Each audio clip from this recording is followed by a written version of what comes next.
O te whaatalwhātu le ngāngam whaalohalo i le malefua mai o le atinu. I whanunga mātango fie i le nei fo i tai au fau, ai meisio le nei asa fau fo i le tuelo to soifua maso māta wala. Ia wala fo le tātou maftanga e ala mai le tautua la wala leo le sifonga le laumua i Wellington. Ia meisi fo i o tātou wala ata ia i le nei vainga le tai au. Good morning, tālo whalawa le sifonga neo le laumua i Wellington. Mua toi amatalia lana tautua mo le nei aso. Ala mai ia. Tātou sauni ngā lotu le ataita ele ai le sunga i le whaafengainga, Reverend Antere Asau. E ka le sia Nasareta i wainu i mata. Iau si maia le whaafonga.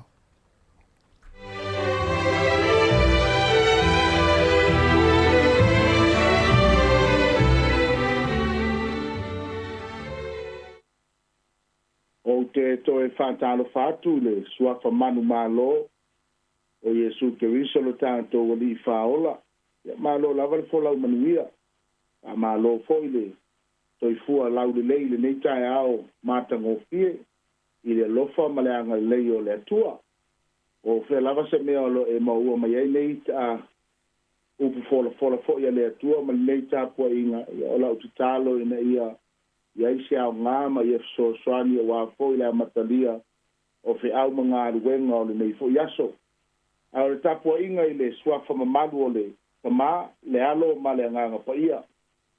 O e whaalango lango ia Iova, e whapei o maungo siona i lantou, e le whaanga e tia, a e tu mau, e whaavavau. Lo mātou tamare langi, mātou te langona whatasi, le nganga o le whaapatai, o le viinga, ma le whaamanu, ma le whanetanga. O ai te tau lea i a te oe, ono le nei aso fou au dia mai e lau whanau. E le whaiana mātou woloa e au noa ma le wala au lia. Le awhia mai o lau mana. Wala i lau nganga pa ia e te whau i a te i mātou umalava. E mātou langona ina le atua ua fionga. E le ngata i le ie. Le ia tāpua ia o mātou nganga. Ina ia wheiloa i le ie malau a fio. E o mātou langona pēa le atua le mālosi whale nganga. Mātou talo lea whaafitai au whamonianga. Ona o Yesu mātou wole mavala au atua i nei. Amene, ma amene. O le viinga ua saunia.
Vangalia lupa lom tau pe luas pun malpa.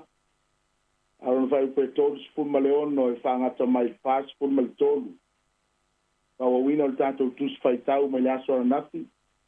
e vangalia luka lo mtau pe lus fulfa tolu sfumalono faitau fangata mai fast food tolu e ona to si le o tanto tus faitau ile ngaruenga lo mtau momua alona fai un tolu fa fonga mai ia fionga pai al tanto wali o tau tala ila to i mea au tu mai e su lava yo la to luma o fetala yatu ya te ila to ia o to manuia o fefe ila to o matua ma tau lava pa te ila to o le nganga o la to vaia o fetala yatu fo yo ia ya te ila to te ale me o to watu vale ai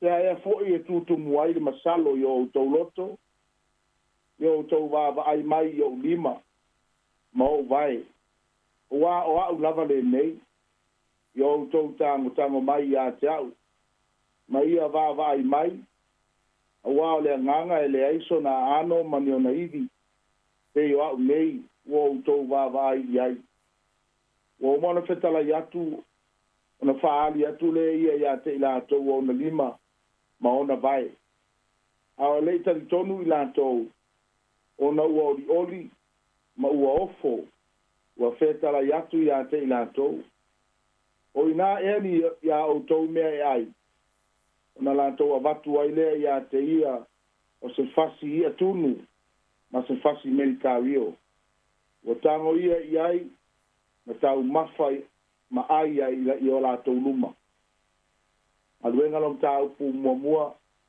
alona fai upe tonu na faali atu foio ia e ia te ilato ua soifua ia ina ua mavaelo na tinga ua whamaonia i whailonga whamaoni e tele e whanga furupo ua iloa ai e ilato ma na fetala yatu o ia i mea o le malo o le atua a manu mai le atua mo le paita wina o na fionga pa ia mo i tātou le nei tae au. Au te manatu e tātou te mawhau pēa ma wha ngā solo e tusa ma mea sa tutupu e pēo na iai le nei vai tau ma nei vai taimi i le mae ai o le toe tu o Yesu Keriso e pēo na wha manatuina e lei mamau atu nei. Mai e lei toe tu mai lo Yesu e pēo na tātou loa o nā rusa o loa le i le langi. Le iai sa iai le fase furu aso sa whapea o na toe ma futa ai Yesu mo na so. Fase furu le lei aso ia sa toe tala no ai ma toe wha manatu ai ma wha malosi ai Yesu lona au so ia ele ia fio ia i le langi. E ma sani on tātou wa ai le fionga pa ia le tua ele o se teimi mua lea tātou te whalongo ai le fase furu.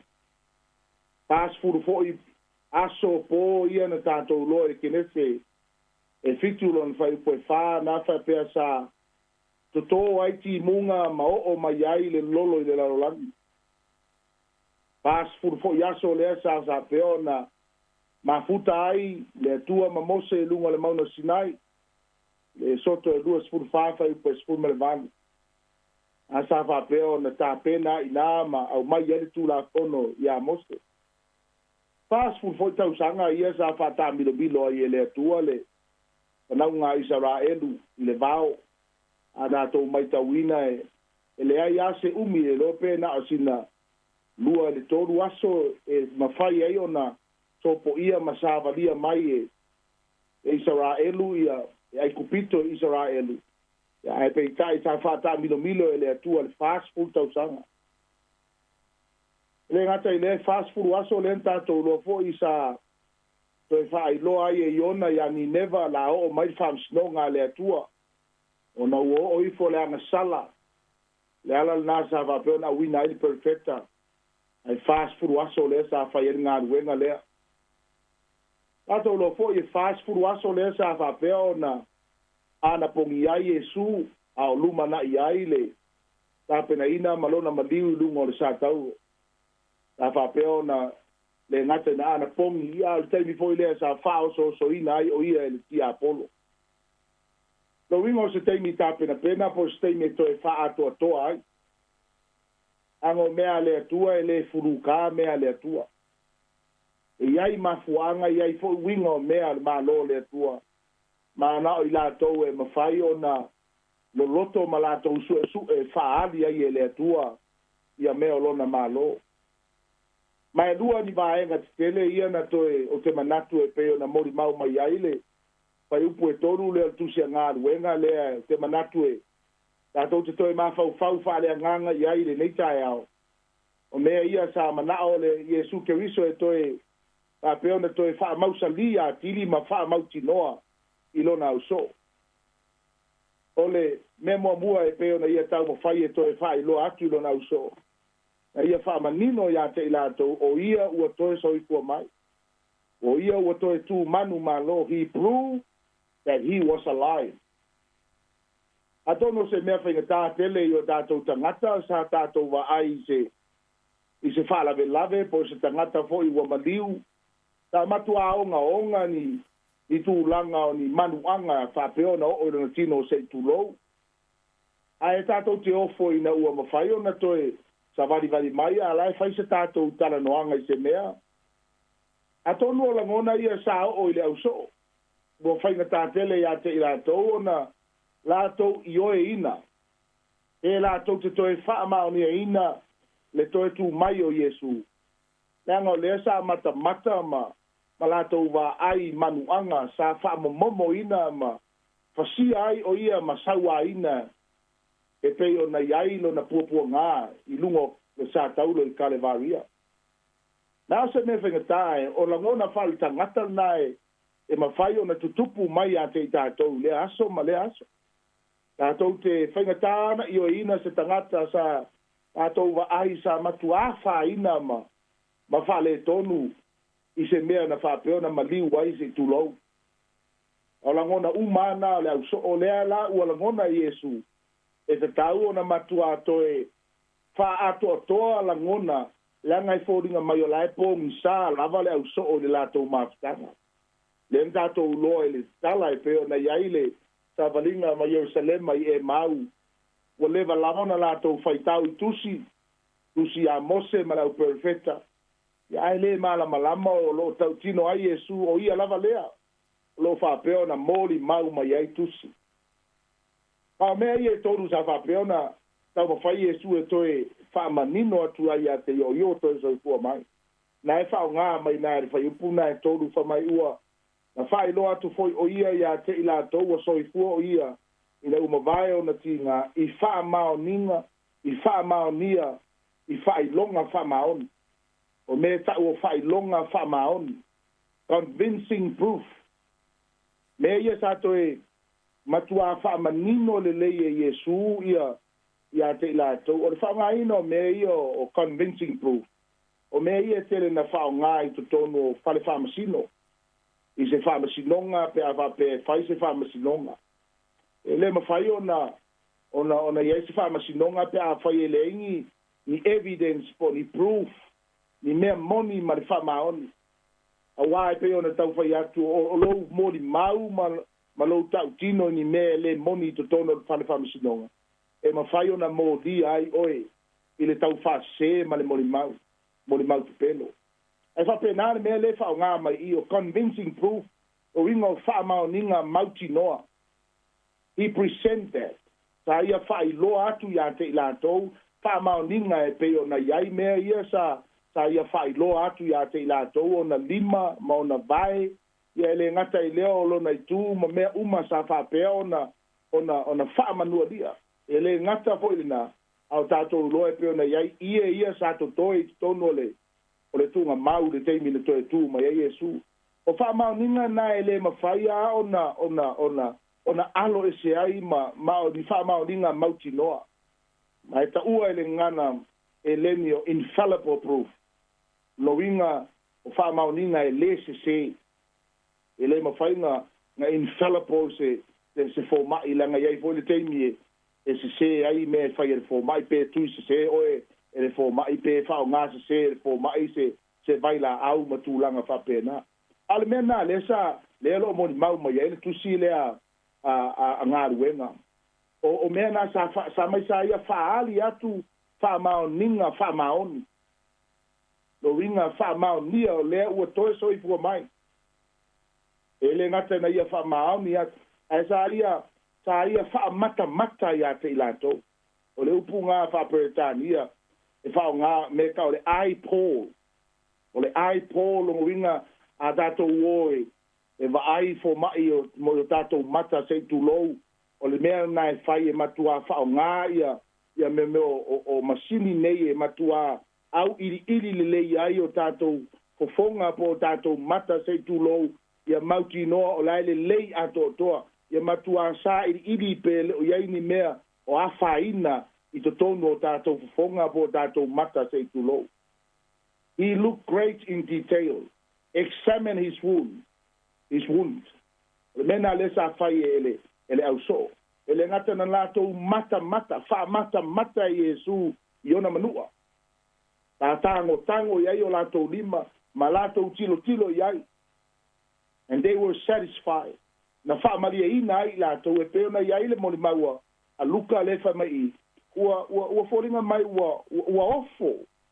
Ua ofo fo inane ona, a ua ofo le matautia o le mea le ua lātou wa ai e peona tau whai atu le teimi mua. O se matua mea whainga tā lava le tātou tatonuina o se wha lave matu ia sa tātou wa ai ai. A lea e fōringa mai ua toe sa vali mai tangata lea ua toe soifua po ua toe ola mai. Wha pēnā la le mea le na whai Iesu. Lea na matua toe tango Iesu peona iai le tala i atoma. Tango mai o manua. Mata i mea sa tutu i ona lima maona vai. Malona i tū. Ta matua wha mata Iesu. Ele ngata elea. Ele nofo a Iesu fia ai. O mea uma nei pe ona tau whai atu le amatanga. O mea ele furu ka le tape nanga ele atua o le whaolutanga le nei. Lea na uma lo na wha mata Iesu. Vinga lo Iesu le fia ai. Langa o mea ia sa whai Iesu. E mana e prove atu iai ma wha mao nia ia te ilato. Ele ele o sea nganga le mea le tau talata. Wa le nganga ele ma fayo na ai se nganga a spirit cannot eat. Ele ma fayo na ai pe tango se mea.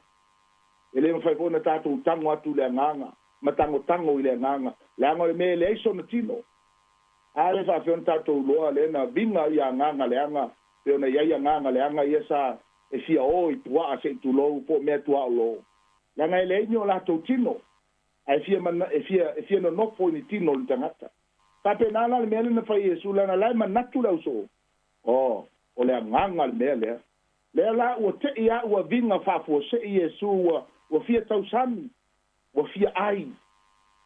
Le la na tanga otu Iesu o mai ai le me ai. Ia le sa mata iai. A mata sa ai Iesu ma se tu lou ia ma wha mae ale le tausaminga. O mea ia le sa matua tau ma fai Iesu e wha mao nia atu iai. Le yo au le nei o toe soifua mai. O au le o toe tu mai. Ma le meno na lua tasi o vaenga tele a na peona tātou whaita wina ai le tusi lea. O nisi o mea ia na whapea o na toe mori mau atu ai o ia. Pa mai na toe feta lai atu ia i mea le Malo le atua. Toe tā pena le au so toe whamanatu ia te ila tou le tā ua o le Malo le atua. E le ngata le tā ua o le Malo le atua. Ai foi le ngā ruenga la tau te whātino ina. E ta tau o na whāpea o na fola le tala lei o le Malo. Luka e whāwhai po e whāsu toru nae to e wheta lai atu ai Iesu.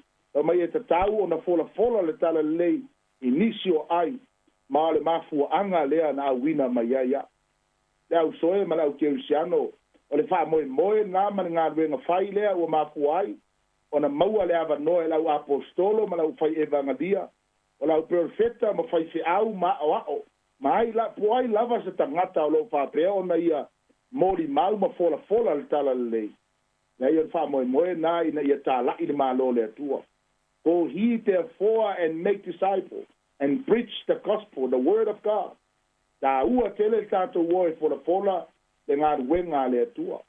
Na to i tā valu se furu ia taimi o tā ua ai le Malo le atua ma le fola ina le Malo le atua. Tala foi lena, mai la apostolo Paulo. o talofa pe a fai le polopolaina le tala le lei. Woe is unto me if I do not preach the gospel. Langa e tā ua tele le polopolaina o le tala le lei o le malo le atua. Langa e anoa i le tele o tangata e o mai a le aso e le taitai o na o le afionga le atua ma le turu inga laulangi. Woe e feta lai a Yesu i o tau sa ili mua le malo le atua ma lana ami o tonu. Seek he the kingdom of first. Tā ua tele lo tātou sa ili le malo le atua. Tātou te iai whai ngā malo le laulangi.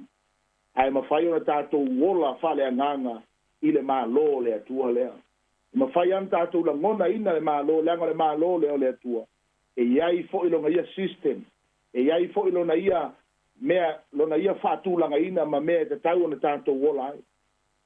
Le malo le atua le mo mawai Roma wa le malo le atua ele o mea ai. Ele o mea inu. Ala o le file mu o le odi le nganga po ia ma le ami o tonu.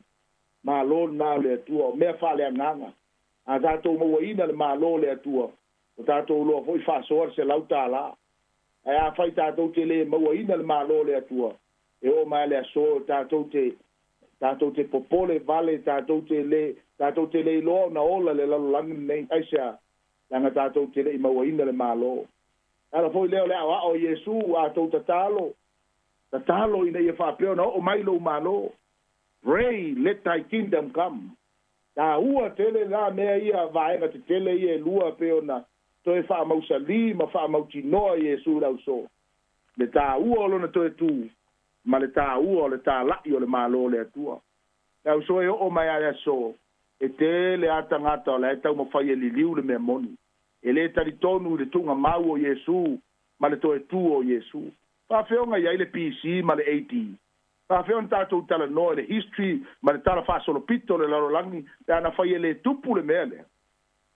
A lea ua wha manatu uma le larolangi, a e o mai le so, o la ai ei tangata la e wha pau pau. Lau e ei tangata e leo talitonu le malo leo le atua. Tala fo i leo le malo losi o lau whai ngā ruenga le atua. E ui lava na mātou la ngona i niso teimi le tele o mātou tua ngia, ma fe au ma ngā ruenga. E le ma fai langa le vala au le atua, ua wha au e mātou, le vala au le atua, ina ia fola le tala leo le malo le atua. Te lei lopo le ase fase furu o e tā pena ai. Au te manatu se fase furu le leilea. Au tātou savalia le Pentecoso, ma le lingi mai o le anganga pa ia le whātau nuina o lana forfolanga. E whāpeone tātou tā pena ai, ma tātou ngāru rue pea mo ngāru e ngā le atua. Tau ia whamanuia le atua ia o e nei aso, ma fe au ma ngāru e ngā, ia vea po nei aso, se aso e talitonu moni ai, i le maliu, ma le toe tu manu malo Yesu, ia ma ia whailo se ngāru e ngā e tā lai ma fola, e tala le lei o lona malo, e o tātou talo. Le atua mamana, le atua manu malo, mai le oti, ma le tunga mau, e whaia fua lava le nei ngāru e ngā pe ana le aise toe tu, ala foi leo le mātou fola ina, ma le tā lai peo lo tala le lei, ina ia wha mao nia pea i o mātou loto, e au wala i loa nganga pa ia le ie, le ie moni lava wha maoni au afionga. Mātou wha longo a bale toa, wha tailo feta lai mai e toe wha manatu, toe whafangi, o wae le mawhai o na tupu le wha tua, pea le aise tau longo mas wha longo, e peo na iai fol nei aso. Ua leva ale atua na iai lau upu, a le mea mauti noa, e leo mawhai e tangata o na malama le atua, ma o yo lātou loto, winga lo loto o afionga. A le talo la nei aso, pa aftailo toe wha manatu mai, pa aftailo toe lui tawino i mātou, ina ia mautua i pea lo mātou taritonunga ma mātou tu mau whale nganga. Pa aftai au mea lofa, le nei aso fou, o le oke sene lo mātou mana vaina, o le la ma le masina, o ia mea uma le atua e ngāru rue whatasi mea uma, mo e alo lo whātu i ato oe, o lau fua i le tino e le wha matala ina, lo tausi ai lo mātou wola i le aso ma le aso, ai sirisi lau fua i le ola whale nganga, o wala i lo nganga pa ia, e soa soani mau a fionga pa ia, e tausi ai pea lo mātou wola whale nganga, ta uni mātou i whiau mga ruenga le ne aso, nisi fo i wa umora, o lewa na amatalia ngā ruenga. le mātou te talo le atua wha mamalu o ua aolofa. Tau sia lau whanau so se meo iai lātou, i le sami, o le whongā, i le ele le atua, i le ngata i le ele ie, o lunga o le ea ma le bani monimo lo mātou tamā. Pea lava se meo o iai lau whanau. Mai lātou umo ma whai o na whaafonga le nei tai ao. E le pupu le mana le atua o aolofa. Apa atu a apa ane apa ifo. Ia iai le atua lau tau singa alofa i lunga ia te mātou. Mātou walau oi niso whanoa noa na lau walau pa ia. O le oti e leo le iunga leo na mātou sāwharinga. O iai le wha moe moe ua mātou iloa ma le mauti noa. Ana whai e le ai se toe tū le atua. E mai mau le li ia lo mātou ta mani nei ngā ruenga. A o e lava le wha polo e o mo moe. Mātou te ioe ma mauti noa i le aso le toe tū. Pa loto tele ina ai mātou. Ia o mai tu aso pongi sā ma le whaingatā. Mātou walau ia iau whamunianga le atua lunga ia Samoa o ao. Ma iona tai le ie whainga Malo. Alo ia iau whamunianga. Au au whainga ruenga stofi le atua i whata whaitau langa e fia. Ia alu ma le mana le whiau fola ma le tala le lei. Ia mātou loalo mātou tāpena ina lo Malo le ie le lalagi. Anga le foi tu sina. E ua pura la ngoto la tau soifua. Tono fale mai, tono fale lo fa peone tau siai. Wala au le ia lo mātou ta mala u fa malo longa. Au ne ma vai lunga ia te ilatou. Ne ia mātou fa nau ne nei tai ao. I le ala usuatu ia o onga le atua. Le ali ie, te le mea fa tosina. Te le mea e ono le peti ai le latou wa ai ma le latou fa longo. Ma le latou savali le atua. Ale mana o lau o pio. E siri atu na malosi o le mātou te talo lea. E feliua ina o lātou la ngona mo lātou mawhau. A le se le loto wha longa tā ia te lātou. Ma le loto te ma le loto wha fiu le ie. A le mana o laua nganga ia. Lātou la ngona ai le ustai. Ma le wha longo le atua i la upu. Ai mai se wha tonunga a lātou mātua. Mātou talo lea wha manuia oe siu fonga le lau mua. E au tau a mata i le li pule ma le au whai ngā ruenga. E le whai ngofie e lātou wala uina. Ai whaafitai le nei ala leo. Ua mawhai o na whaatanga ina le atua. E mori atua i lo ufina ngalo malau tala le lei. E whamanuia ia te i lātou whai le malos. Mai o lātou tumwa i se pa ia le lofi o lātou vai. Whai alau masani le atua. O le lofa whaifua lea. E ase mea ua le tā ua e nei tā au sanga.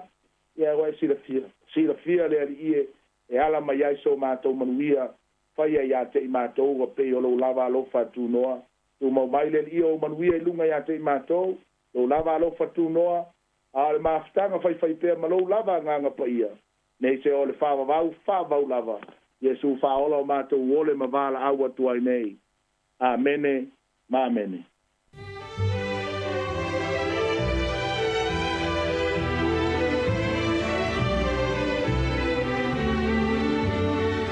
Ua whaafonga le tātou atinu ui le sauni ngā lotu whaafetai o le nei tai aon, tāpina ina le sunga i le whaafengainga, Reverend Ante Resau, ka le sia Nasareta i waini o mata i Wellington, e mori atuai le ngā whaafetai tele, e whailo leo mai whai mafonga le atinu, e whaafetai atuai lau sunga le whaafengainga mo le tāpina ina o le tātou sauni ngā lotu, e meisi le na upofola le nei tai ao, ina ia mana le alu le upu le nei aso, ia ua le whianga iai o le tātou atinu, ia i ngā luenga mwhai walo filima le nei aso, ia meisi ai, o le tātou savalinga o le nei masina o tau amata, mātou whaamnia atu fōi, ia i lau sunga le whaafengainga, ia o le whaletua mare no whaalo, ia e whaapea fōi le tāpo ingo maru le kale sia, manuia fōi ngā luenga mafuafuanga o le nei aso, whaaftai tele lava.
O le tautua le si ufonga o le laumua o lo iai fo i le langolango a le New Zealand On Air.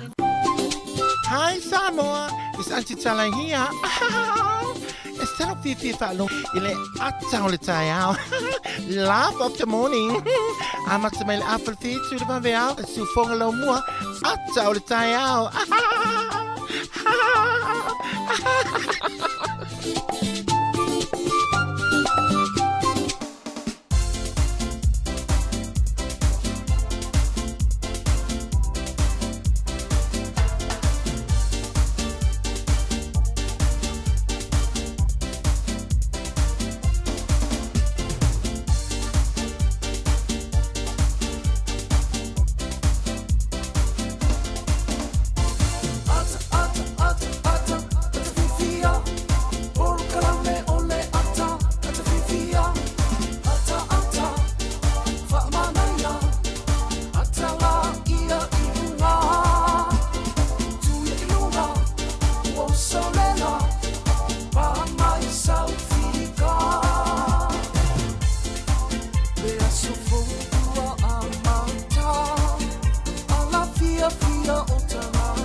Ya, malo whaftai il whafunga mai le tunu. Ya, o le si whonga neo la mwe Wellington. Ya, mai si o le tātou poklame.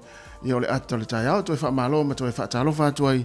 Ya, i le tātou wa tunu. I la tō fwoi o mafuta mai, tātou wala leo. Le tasi ono tesi, ma le tasi wha moe. Whapea fwoi lungo tātou penga tu whailangi po tātou wala hata. O le Facebook, ma le YouTube, po le si whonga la mua. Malo le soifua manuia, malo fwoi le langi ma o le walua aso o le masina o me. O le tātou folau o le ni masina. E leo manga lue atu ma le usa mari. Ya wa fo le tatu maftanga masani ya ile tautua ale si fonga la mua ya ile nei mo le tai malo amari o spiu to fa tim mo sa to malo le tai ti to fa malo le ala se foi fa manga lu ngol le tai a talo fo le tatu tinu yoe a tim le tai o te o malo e fafu ya pa la si rota ma la tu sa le ya tau o e matala lo fa to le tatu officer ai to ulu matimu ya fa taile tua ya o mo pel tatu tunu se fu la lei ya le fu matal tatu maftanga le atol tayau ya ai la fanga solo tatu proclame fa talo fa tu le tatu tunu le suai o sunga fa fengainga ya mai se fo i o le i malo tatu tunu o tupu mai o le tunu tama ma tua manai tina ma tua wa ma fo le la ta o le la tu tapo inga ya po mai fo le fala wa fo le tapo ia o le anga ia tu whanau i le ngata i ngā ruenga o le nei aso, ia e mai se fo i a onga le awhianga iai mana i whanau iti. O le lolo le atinu i la tau fo i wanga i ngā ruenga, ia e mai se fo i la tau sa ngā lulue le pōna pō, ia e wha malo atu, ma lo lava le tau a tai, ma lo le ngā lulue, ma lo fo i le ona sai, ia e mai se fo i la tau i lunga le awala le nei taimi, na e ki mai lau le i tio tono lau ta avale, ma e wha afonga mai ai, wha amanatu ma sani lava ia le tātou tautua, ma le poklame le ata le tai au, fa mua lo sa ngale mu ya e anga ia tuai ya inga wenga le nei tai au ya pisi le wala taimi pisi ane o le wala ya e fa mua pe le tatu sa ngale mu awanga le anga ia tu inga wenga me se fo ila to le wanga i mai inga wenga ina umai ai inga wenga le po anga i fo i fa se malo longa i ai ngale nei aso ya vai tatu le ata pena e moli nei fana se o fa pisa o tamiti o nala mo si vai nga na sa nga luena po ngone la tau le vai le tapo inga le tātou atunu le la tātou mafuta ala le tautua le sifonga la mua mo le tātou poklama le ato le tai au na ia inga fo i wafia fo ni nei tai au o no whaano noanga i ala le maftanga mo tia malanga le malimu le oti ia wha mawhanwhanatu le tātou poklame ia loto tele ia mwha tua i le tua whera mfoi se vahenga le laulangi naua mai moma iai ia tātou wala ata le sifonga le lau mua i Wellington e whaatalo whaatu Malo lava le soifua lau le lei Malo fo le mai mo mai ia le la fanga solo tātou poklame sina pespesenga le nei taliu mai ia ona so le tātou talo le tau o hasa whanau suingo le tupe mo i mātou ia fia lo tupe Samoa ia ona wha wa tuai lea i talo mena tupu le tala wha solo pito la langi tale walu le wha poponga mo mua tātou telefou mai Samoa ma tala mai si fonga lau mua i Wellington. Good morning, talo whalawa.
Malo vatai fatalo fatu le tatu tulu le tai le tai au mesela to yo fatu amafuta mai le tautua si fonga le mua ia i le tatu proklame le ato le tai au talo le tau mo Wellington le ne yaso o le fa mai vai tau o le a o ia mapua o le ne yaso ia tatu Wellington ia tai me to lo ina timu fa solo tu le tai au le a va ia le mata le la ia ma to ulu fo ina timu le so ataya to fo mai timu ngole stofi ia fa pena fo ile sfreile ia ole talo le tau ole mai le vai tau ile stofi mle sfreile e timu ngata to nei Wellington ia ole so lava ia pe ona mai le vai tau ia awa ia mapua o fo ile ia so to ulu fo ina timu ole Malo Wellington le tau nei se fulma ono se luas fulma le tasi le mafana le ea fa solo mai nei polurua le laumua Wellington se fulma le ono le Malo lua se fulma le lua le mafana le ea Lower Hearts fulma le ono le Malo lua se fulma le fa le mafana le ea fa pena fo i Lower Heart se fulma le ono le Malo maulunga le mafana le ea lua se fulma le fa wainu mata se fulma le fitu le Malo ya te utou le tau nei lua se fulma le fa le mafana le ea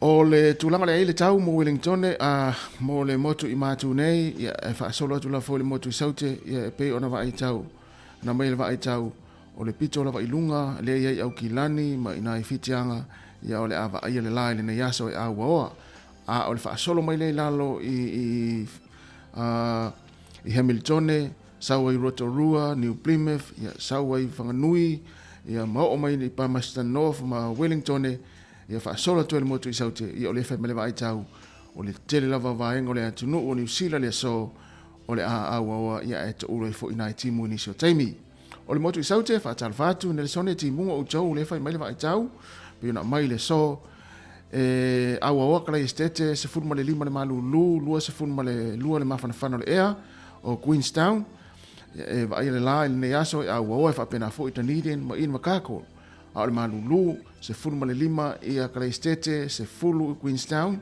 o in makako se fulma le lua matanini ne se fulma le lima ia au le mafana le ea e le vao se fulma le fitu le ia Queenstown fa solo tua ilunga i kala estete le mafana le ea le so lua se fulma le lua fa talo vatu ia la tolo mafuta mai Samoa ia fa taitele lava le mafuta mai mo mai am ui o tou ai o le tau mo Samoa le yaso e langi le lei lua se fulu lima le mafana o le vevela le fa mawina e lua se fulu ma le iva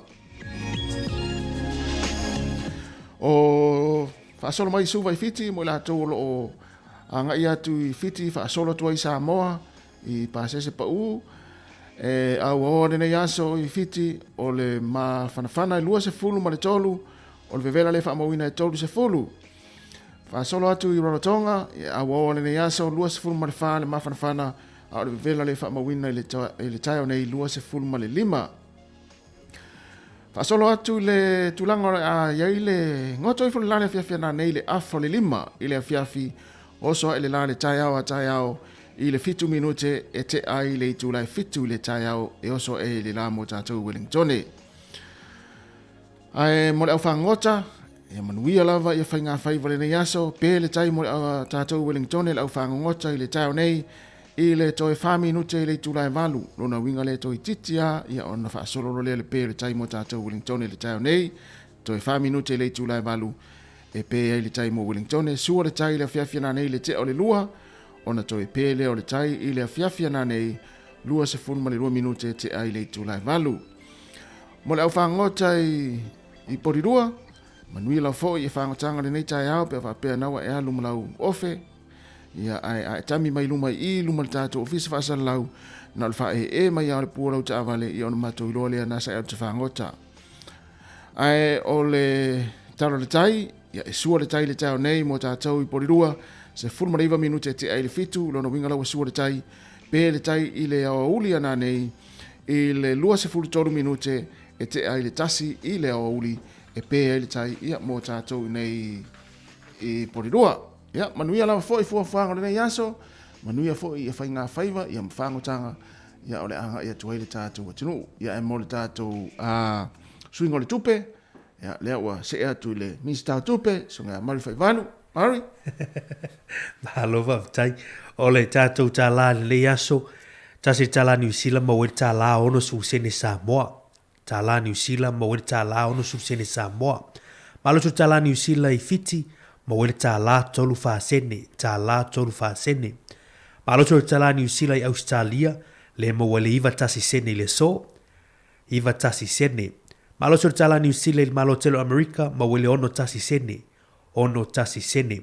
Pola unanga le click specific, mo la tola fuina la tu seleni Samoa ilunga tiji sao, o le reitolo i laso nei ta lao no tolu. Ma na ir ta lao no tolu tiji sao, Vodafone ta lao no lua. Ta lao no lua. Ya a mo isi fale tupe, ma unanga ma sanitasi ta la New Zealand, ma wele ta lao no su sene Samoa. Ne yaso. Ya ma na ia rate na mo le silfur tatu tinu. Ya unanga na mfaina la foi tatu tupe. A me se auto ia le tiji sao, ia me se unanga na ta lao no tolu. Ta lao no tolu. Ya vai oi po fe fale tupe, ia e te fia la foi la tupe. Ne yaso ma no foi le anga le na ia ngai Samoa, ia ala la foi no seleni.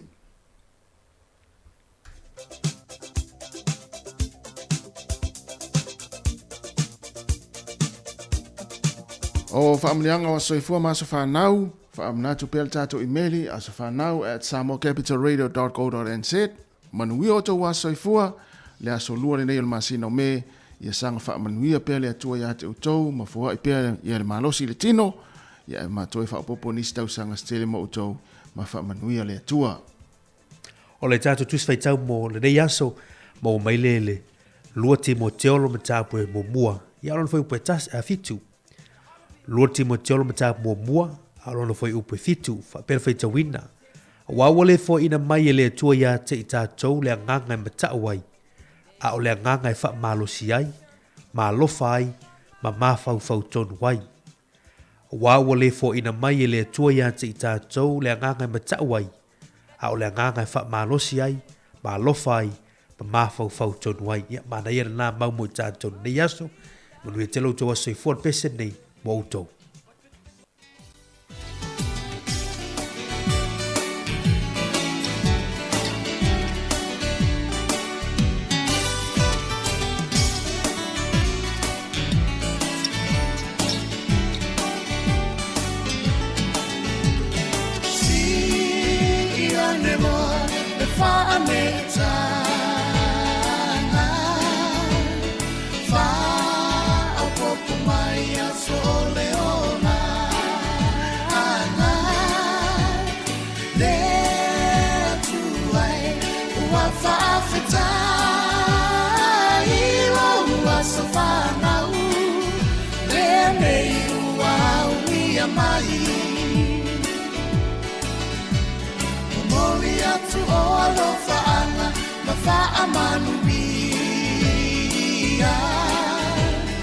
Happy birthday to you all, dear Manuia.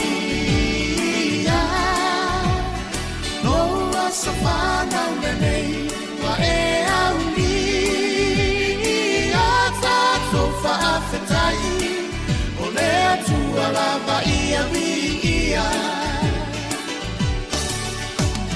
There to Alpha Afetai, no Alofa Winga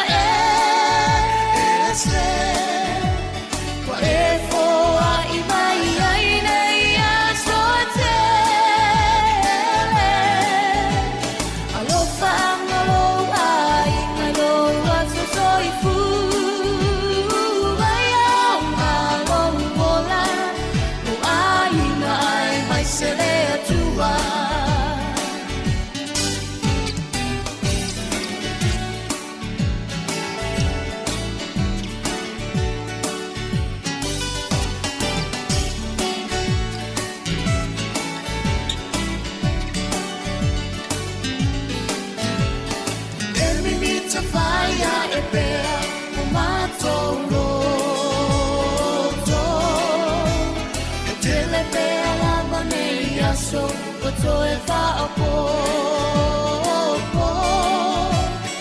Ola fia nato walenga tai lo wasafana lende ua ulia mai fa amanuia me tua lo wasafana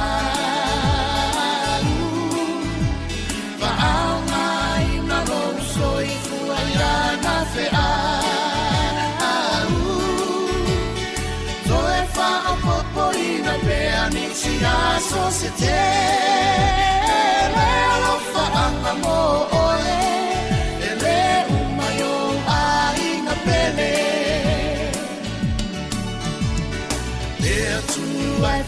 fetai roa lo whawinga se wa e foa i mai ai nei a sote alo whangalo ai alo atu soifu ai au malo pola no ai na ai mai se le atua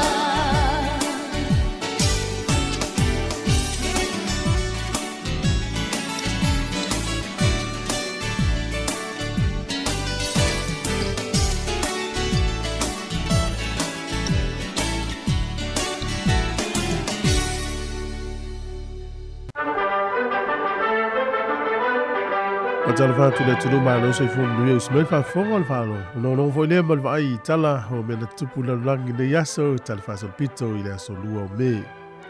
O le sol tau sanga te siiva fast lima. Ia walata lo le fa iunga o le taua lo na lua o la langi.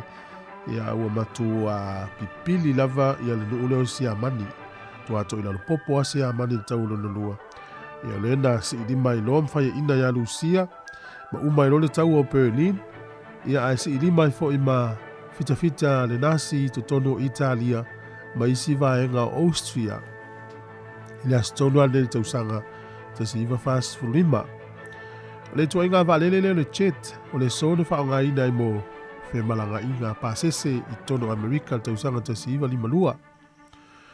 O le te usanga e te si iwa ono iwa. O le vaa tele lea Peltania e fia vea ia na valele e ta o le Queen Elizabeth II o le lua. Ia o le sole na amata ia na whaongaina le tausanga te siiva o no iwa. Fato a umalo na o ngā i le lua afe ma le wha na le toi whaongaina ai. Tausanga te siiva iwa wha, le ai fo iatu te siiva valulua. O le vaa lea le Malo o Argentina e ta o le Cheno Pelgrano. Na ngoto i le so, e se fulu aso le taua lea, le vā Peltania i a Argentina. Tolu se lau ono se fulu valu i la tau na afia i soifua, i le vaa lea a Argentina. Ia o le taua le ta o le Falkland Islands War. E se fulu vai aso le whai ai. O le tausanga te si iwa iwa whāna manu Malo i Nelson Mandela, i le whai ngā pālota le Malo o Afrika i saute. Na whai ina ili Palestina na o F.W.D. Clerk. Ta si iwa wha. Tu sanga lua afe malvalu o le wha o Cyclone Nakis na angi le nuule o Myanmar. E siria ma le se lau tonu se furu afe soifua na whano i le so ma le whai tau milion na tangata ule ini fale. Tu sanga lua afe se furu tasi o le so ia o lena maua i loa e Amerika tangata le Osama Bin Laden. Ia maila na osfa inga lena whaia ia September. Po le vai por tausanga e lua afe maltasi. Ia o lea la fato a maua i loo ia i le tausanga e lua afe sfurtasi. I le aso tonu ale nei. Ia o lea la na whana ina i loa ma maliu ai. Ia malafo ina i loo le sami pe o na maua i wha maunga. Tātou tala ia e te maua le whapuponga te masani whaftai lava.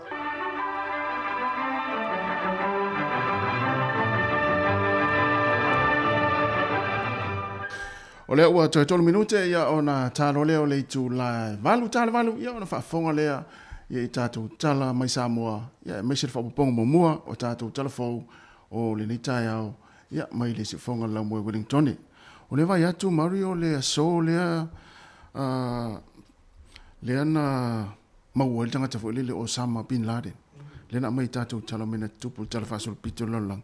Peo lua fesful tasi lea sa maua ie le vaenga au whapitoa Amerika ia matangata valina ai ia malafo ina lori sami.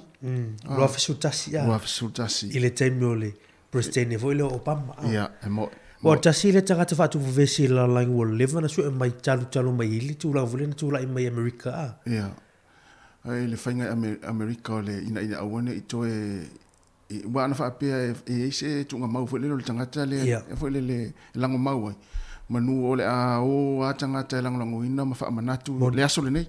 wana fa pe ole tang nu le lawele le sei tu lo wana fa fonga mele tunu e moti noa ole fai ia fo le fa amna tuina ole o tanga tele nei pen fa pe ole ta e vai pokalame America na maua tanga ta fleina sei tu lo wana ta yao la fo ina ron sami wai le to ye ni se ele to mau o le simen pata wo le vanga le elo ilo po felo nga sami lo la ina ya wai e to to la vanga ina ya o le agata ta se te o ta ina ia to telo tanga tana la tulang lang ina mi sala muslimi ila tulang lang ina fu i wanga ta tu fa vesini ya sol nei lo asutasi lo asutasi na e pe na wa matu wa tu se avenga mafa America ina wa mawa tanga tale ya mi se tanga ia lalang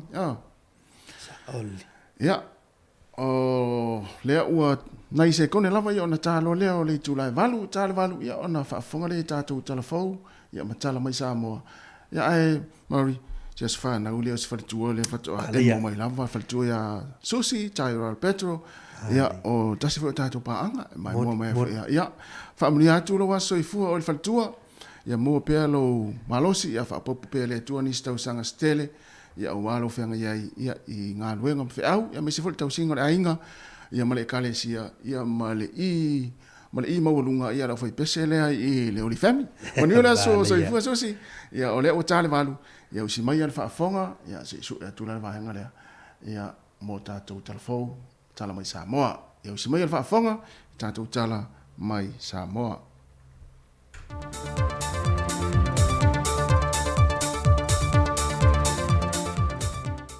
o te toi whaatalo whātu se isi whaopoponga le nei o tātou telefon mai Samoa, mai le tautua whaawau le si whonga le lau mua. O te tala aloa ia ina nei le official whono whaawai le tu malo veisi ngana no mera mo mua, e li poi e mata opo anti na e o whaata te tia le tu malo. A wale whaongai no le se leni o le poloketi o le tasi le miliona tala le whainga malo. O le saunoanga au tu o le wha moe moe, na sau no i ele fionga le minister lo fito i tonu i ele nei poloketi, le fionga leota laki la mostele, e whala e au ma whaaftai le ngā wenga, wa se ele waa o le tumalo vaisinga no mera mo mua. Lau fionga le taitai fono, mo sui o le fono whaavai, nato whapena o na whai. Lea ua mori mawina le ofisa au tu, wa mai a whato tonga, ma ua whatu langa fo ilo o waa. Ta mai tai mari a to to le anga va tama ma au lei pe o folinga file mo le ngata ula mata alia e fa ma ite merlei au wal manuia o le tumalo vai singalo no melo mo se tumalo ta ua ya Samoa e me se mta u ta fai o malo awa ona ia te mari o le tumalo sa tai ta ia ta to malo i tau sanga o mavai na le ngata ilia ta tele le sao le nei tu malo ya tina enga o tamau a inga o Samoa a wala mai fatu anga na me se koko male bao matua le sa iai le ili lau papa le au pina fa mau nisio a seta tele le tato tu malo e iai male ba le male waf le tau selu atu fo i le tele o tara tu mata anga o lo i tonu o le tato tu malo ma wala o ia o fa manuia ai le atua ya vai singano mo por tu lai mau o la fionga le tai fono malo ava ma ta wina ai le asi tia le nei tu malo se isi la sanga o le soifua manuia ma o se fa malo si au le ai le tato malo o le fa to fala inga le o lo mo iai au si ai soifua manuia o tangata umba vai singano mo le manuia le na wa yo o to a amuia oe te le la ele marsami e te tua ia le na o mai au na fa to tonga a seta tele mala o fa na tura e te tiu ai o mo le tala le afa popo marisi malu so ang fo pe on tato mal mawina fa ma ite ai nisi tau mfainga fa le ya tili ai lo lau fanua Malo te mau ainga. Le fiongal minister mtangal wengo tinam te mai tai a tina numang so tai le fionga leota laki lamos tele.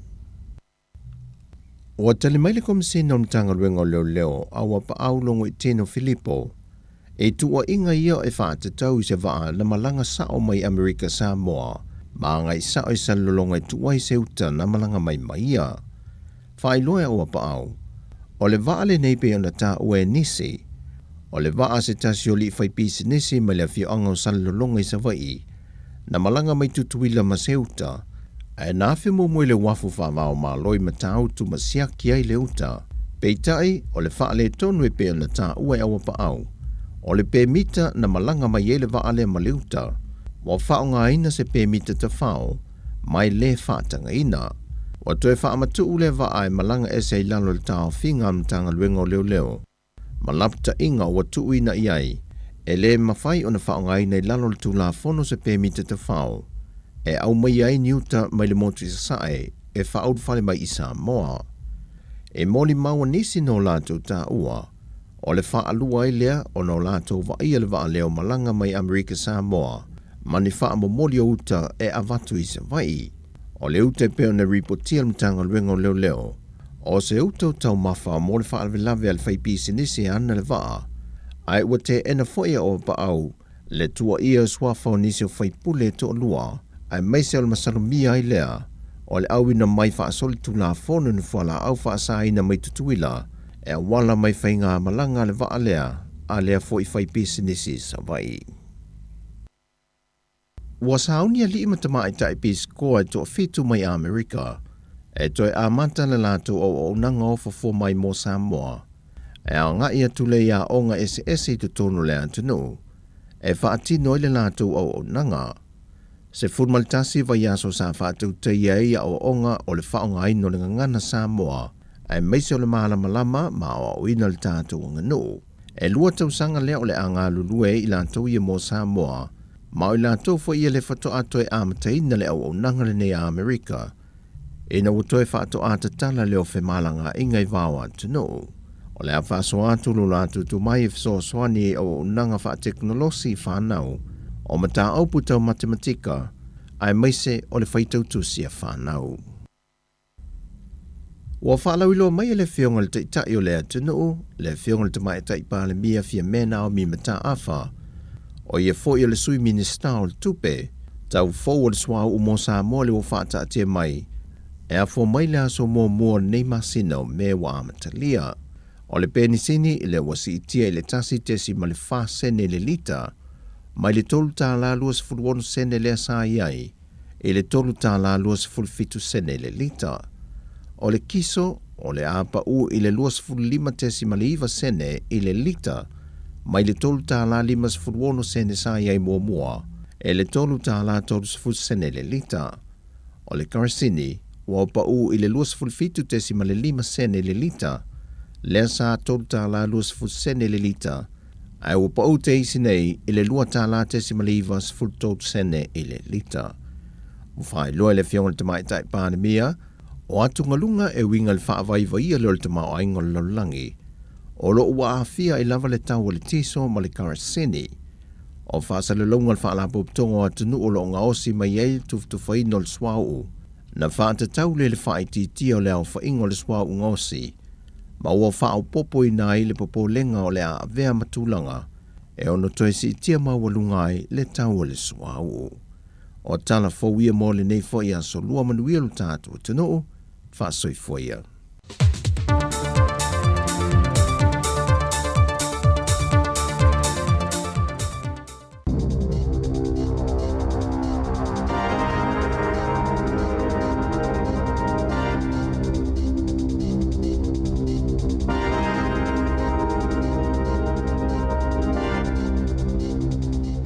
Sa alofa lava o telefou o le si ufongo le lumua ta pena ina i Wellington nei.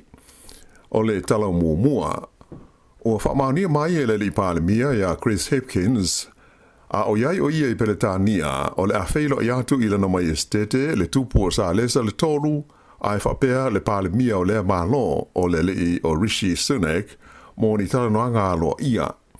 E le ngata i lea, o le a siasi e tufoi o ia ma wheilo ai ma sui o le fita New Zealand ia o lo o iai nei Peretania mo le o ina o fita ale Malo Ukraine.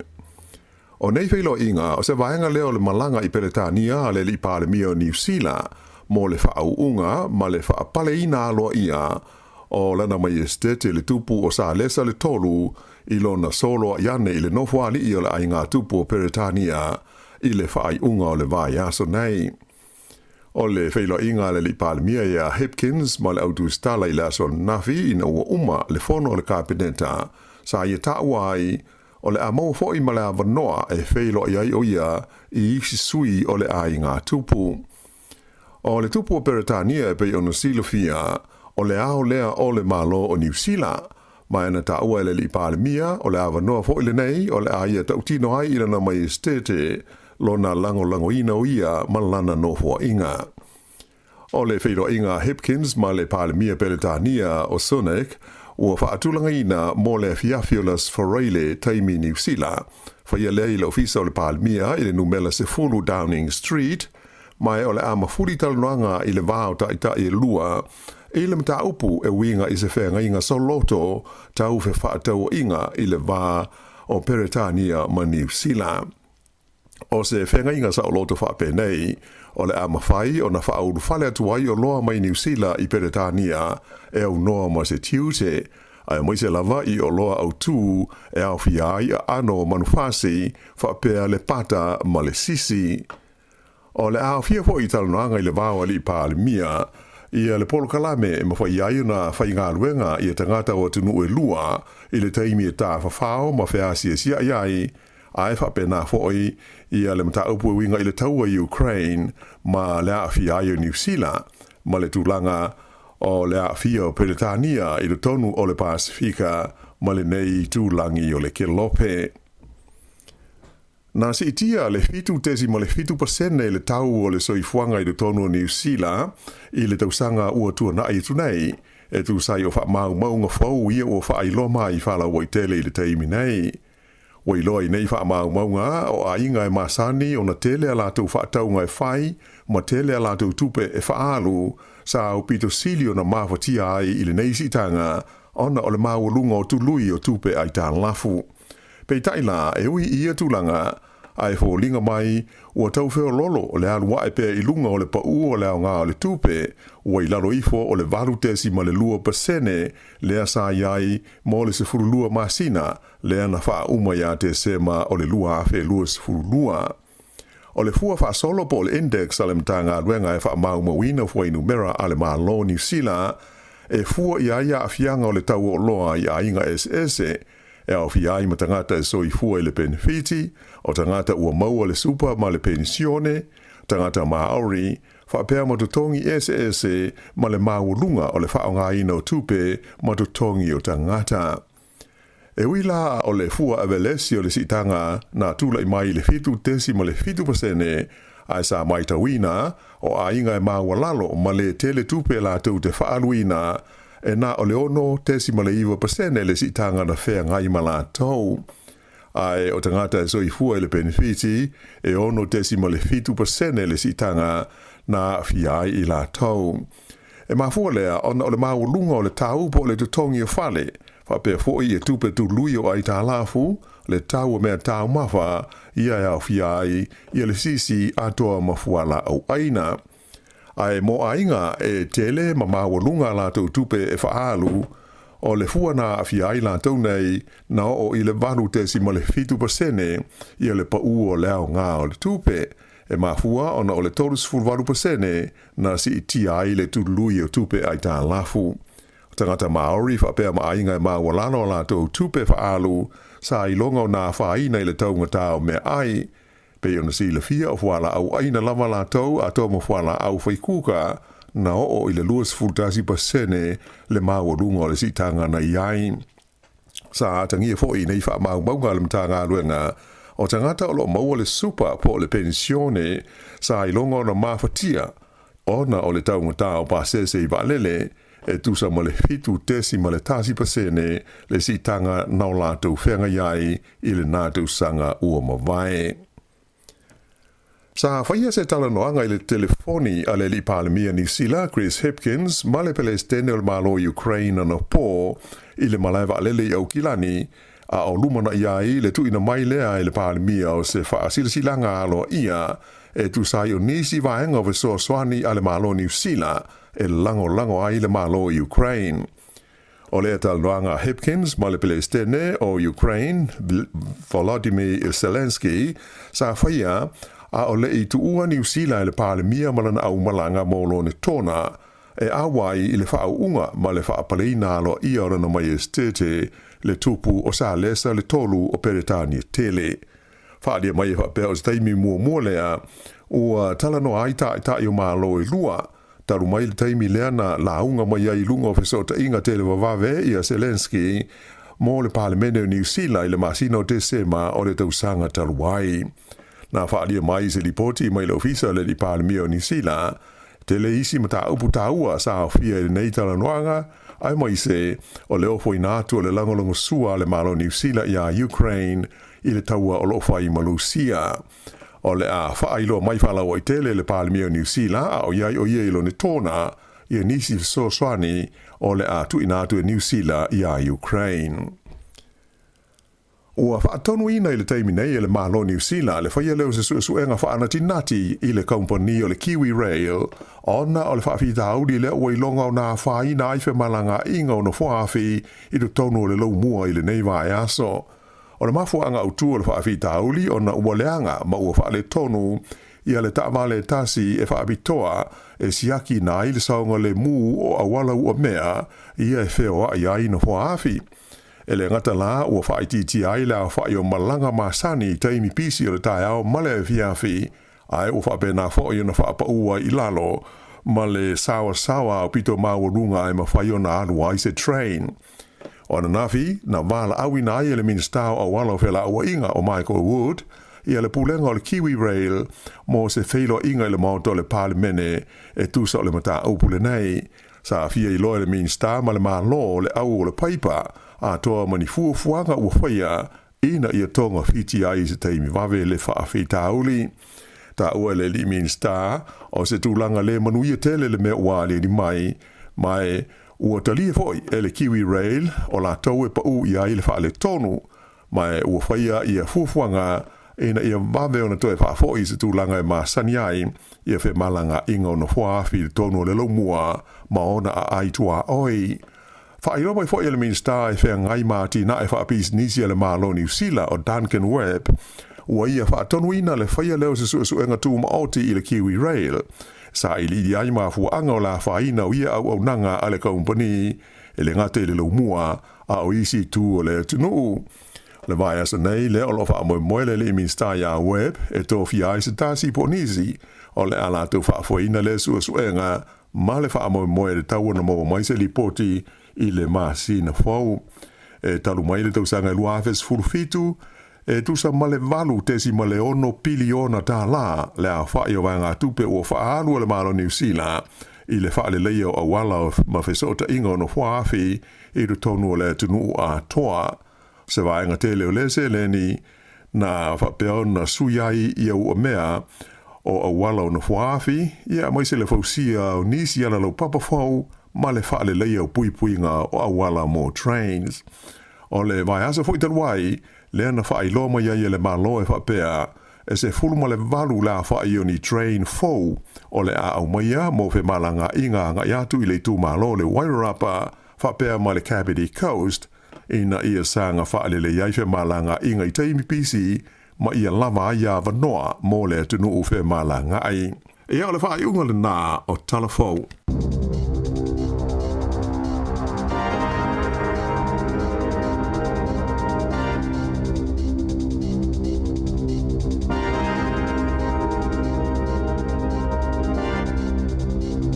Malo whaftai le whaafonga mai le tātou tunu. Ia, na ua whaafonga i le whaapoponga o tātou talafou mua o le ni tai ao, mai le si whonga lau mua, o tāpeneina le whionga i ala wano ati i lawa.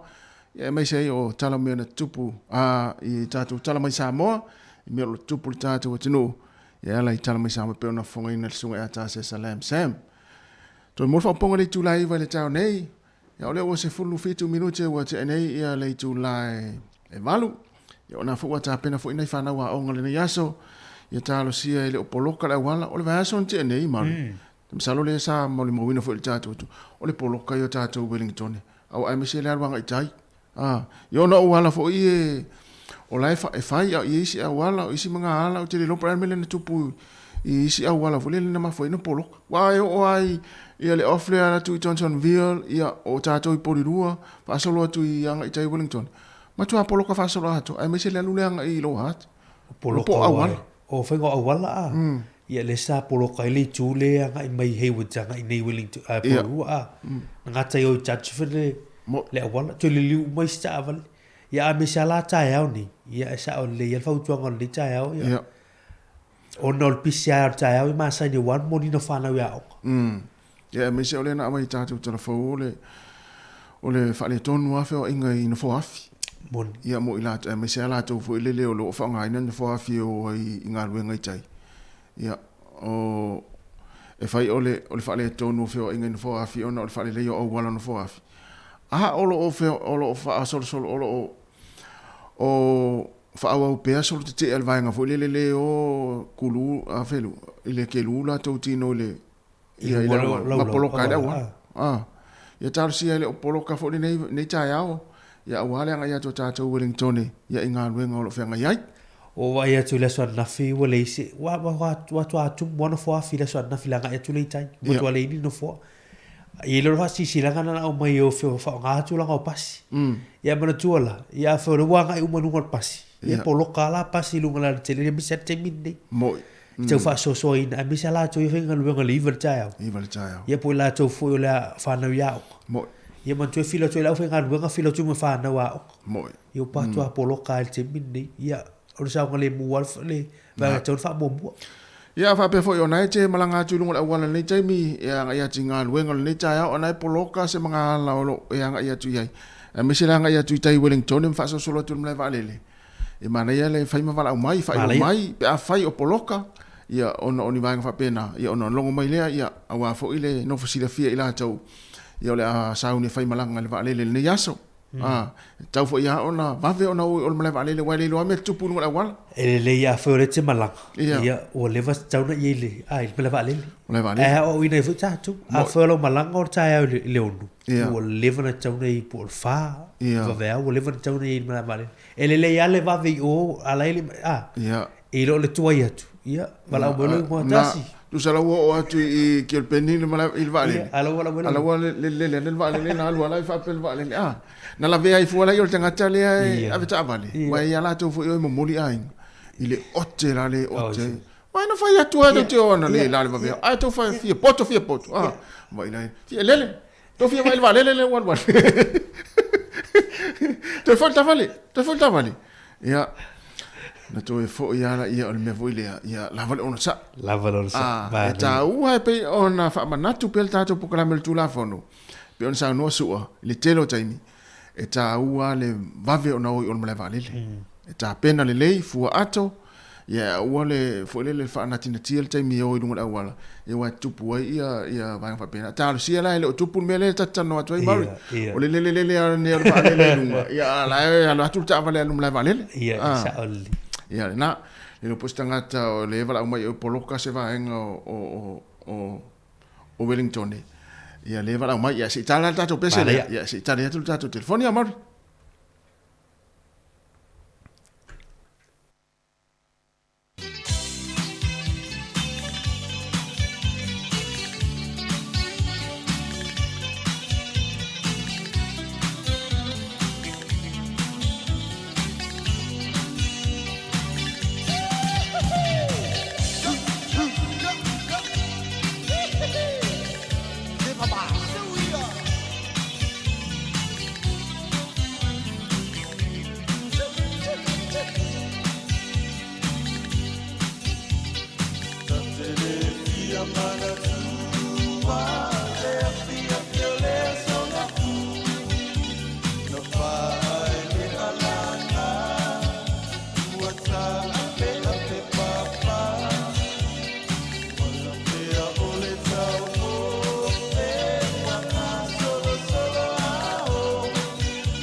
Le tupi o tapena ele Digicel mo failonga o le satina I New Zealand ma Australia mo le nei tausanga na o le lafo lava sa tapa plus fulu tala pe silia tu inu mera Digicel I Samoa mai sia tunu o Pasifika mo so avano ile sei I asforele taitasi e tanga va afo ile sei pia e fa ngaina tautua click specific e lafo ai se leni telefoni Digicel I Samoa e tolu failonga tai lima sela tala cash e sei ina mo New Zealand e tolu foi failonga tai lima sela tala cash e sei ina mo Australia lafo nei loa so top up luas fu tala pe silia tu mo so avanoa e te manu malo ai e seki lava le Digicel O le whaasisilanga tāua, e whaamana atu I le mamalo le tātou au whaafonga, e iaila wa ia te tau I lalo le tulafono o le Broadcasting Act tasiiwa valuiva, e whai e sau whaasea po o se whai tionga I mata upo, tau I whaasalalau lunga le Samoa Capital Radio. O lo au ili lalo le upenga o sota inga le pūlenga o whaasalaunga, po le Broadcasting Standards Authority, bsa.gov.nz. A inga mo le whai o sau whaasea I se polkala me whaamanu alia I lau whaafonga anga. O lo o au fia ai vaenga nei, o le ale te me mawhaiona whaise whaasea, o ai tu ainga polkala me mawhaiona o whaasea ai, o ai e whao o iaila o whaasea mo le taimi mo mua, whaftai. Whaftai tele o lo e whaasisiranga nei mo le whanatanga mo le community sa moi nai, lo hatimana fwoi nui mata. O lo whaasirisila atu I le pa I malu le tātu turu o lo lalampapa au I nai, lo hatima wai nui mata, ia pa fai foi o lo in to walo lo a onger kolisi a nai fia fai fo tanga I las tofi nei I le lima I la fiafi ia o wale tatu ngana Samoa polo kalame wale fatu mawino ngana ia I te tono le tatu kolisi ia le ngata foi lese sa o le community Samoa nai lo hatma waino mata I le fa o lo ina pele o le tatu ngana a fai le te fia a wai fo tanga na I le fiafi o le tofi nei le lima I la fiafi fai le hola le kolisa nai tua tusi iwa se lau se fulu High Street I Lower Hutt iwa se lau se fulu High Street I Lower Hutt I le hola le kolisa nai o le a fai le na funutanga I le a fiafi o le stofi nei ia sai niel na fa sisilanga le sunga ia I fupo so whaftai Malo whaftai ia o nisi nao nai fa sisilanga ia wala fo le silfia le tātou wa tunu o le ulus fruiva minute o te aile valu Mario Leana o pisi le tātou telefoni le tātou ofisa. To e pisi atu malau telefoni. To e pisi mai malau telefoni. Ia inisi fo le tātou atu ule I lunga le walam whalonglongo mai tāua tele ia malo, wha malo atu ia te oi nao lo. Ki lau leiti o I tono lau ta avale mai whalonglongo mai, mai whaafonga mai. Ia o e anga ia tua I ngā ruenga le ni tāu. Wale ia se mangala o ia tuaini so le tātou atinu maru ele o poloka le taimi nei. Ia. Ona o leo o poloka i tua i pai kakariki. Ia. Ia lona winga o le tele o taavale ia wa ngai mai fo le ia mawhaonga atu ia wala ia tua ia tātou i porurua, ia malua tua i taua, o i le lipatia mai taua ma kene puru. Wa fo le wa whaalua ia awala fo le tasi la le awala fo tu sa tasi la awala le sau. Ai pe o la whaalua fo le ia wala o isi le mori mau mai wa le wa tami wa uita avale lungo footpath. Ona o poloka le awala le taimi nei. Ia. Ia leanga ia tule ia fa pena te fa moe te tami atu ina i taua. Ia matua poloka le taimi nei.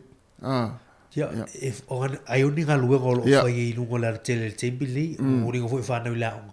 Ia mane a fai o le tifianga i tai Wellington ne pe. Ia o i pe lungo le o awala le a foi. Wo toi. Ale li potia mai foi. Wa fe tau i fo ia le fuanga le sa fatanu ina le pulengani upo rua le vasonte nei scooters. Scooters foi. Te lo la tau no fa ngal te mine. Ia o fe tau i le fo ila male pisio le awala. Tamala na ole le alu e fa ngal wenga. Pe afa pe la le timu. Ia, pe le timu. Ai afa pe te le loa alu le scooter. A we te alu ai. Ia. Wa le mo me ole fa ai me se afa pe Ia. O la o tu skuta fa pe o la tamia tu la le pito la te le me o lo tu ala te fa o mai fo le pito fo le wasuru solo le lo alu skuta tu lo fa fo me le tu e o nga ya le fenga luenga e va vena tau nu nga luenga ai o na fianga na le ya pe ai wai tatele va ia se toi ina vo le on watu se iskuta e ngai tu pulanga tala vo mai la tau vo le e lo fa nga le fo ga fo na pulanga no por rua le na fa i lo me version tendi wa le wo leva ne i wili John ne ma kilani ma ale wo mai ne por du ia si le tato di no hatu tu mai lungo la tele telo skuta na mo miela le app por telefoni ia e tu tongi fo ila le tupe pe tolu sul sene e alule e fua ile ale upi pe lima minute tolu sul sene e fua la te lo tupi a fa lo te la tu mai por rua e taua ona se te le se tupi e tu e mita pele ai e fai minute le umiole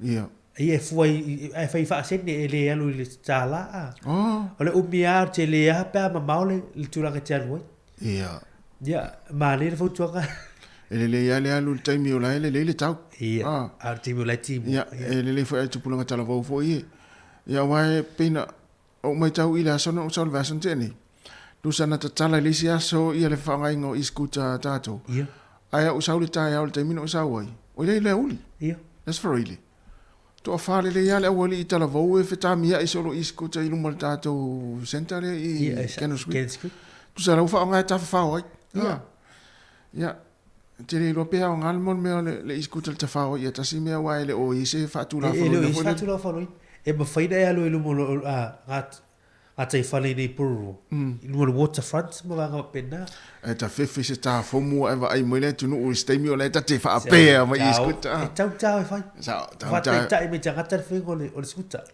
to le se fe pensin ia mana ia le lope ise aso ia festato fa te inga le aluskuta se o mai foi tato tamai Jerry ma tu fuem ia se tato fa te tai po ia le na aluskuta ia na fai foi stato a onga wala ngai fa ya onga pe ya onga le sene atato ye tu longo bene o skuta male sa male mu foi lungo la tele le wa tu nos preparata nei le au mai le tu la foi o fuspa u ye i lalo ia man toi fuspa u ye sa mai luma sa luma fa tanga no ilang ai la ia fuspa u ye i lalo ia o le foi se engana la to fa ye fa mai foi le tamati na yo kilani le Starship Hospital ia tele yo fa na wa afia ila i tu la ala vieta avan ia tu sai fa le to no yo la to tino i fuspa u ye lalo ia tu so le lavale fuspa u le lunga fatfat a pe wo fa le to no ila lo tino o alo fa na le la ir fufa ta mo fa ya ese ya fuspa u ye lalo wala vale fuspa wala vale fuspa u le ona ia afia ka pe a ona tai ni ta vale i te mai titi.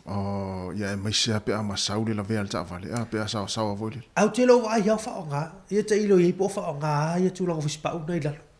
Ia. Ia wai lisi. Pe a te vai te le a to inga tawale whispa uwa pena. Ia e sao. Ia, tate longo fia vea. Pe a te whaonga ina le whispa ule alu le fole pe alu la tole tawale ai. Tate wha alongo atu i se itulua le manama matua. Ia, tarsia ia. Le leima va in fuafuanga le leia wa fuasaunga le mua mese nei whanak. Leo toi luas fuluona minute ona tā leo le tū la eva le si fonga la mua Wellington. Ia, se watu sina wha fiafianga nei. Ia e vai tātou foi, ia na foi me foi le tātou taltanoa. Ia inisu vai na tātou e vaiva, mo pe tātou le fiafia. Ia walwhenga i fia umunga luengon le tā au.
O whawhiwhianga lei taimi o le tai au ina ua toi lua se furu lua minute ia o na tālo leo le tula iwa le whaponga o tala fau ia pe a tala iwa le tau nei wa lu ngana lo mauri le unlaka pia fiti leo mai tau atu o mana o tangata ia i le whewhoi tangata ni o paini marama pe o ia le teitai fono ia ma le lato pūlenga leo mana o ia tangata le tunu fi tau fa ma vai tau no ese male laula wa fono le ona ua mai tau ina le fa le tonu te le o le pulenga o le una pia fitil taimil nei o le vanga le utu le mai ua le utu mo faila tunu fu le faise lato petition fu le ya singina fu le tangata lato ti fa ti a esia le committee o le ni lakpi male mate te fu le te fu no pani mara Ia o vai nga fai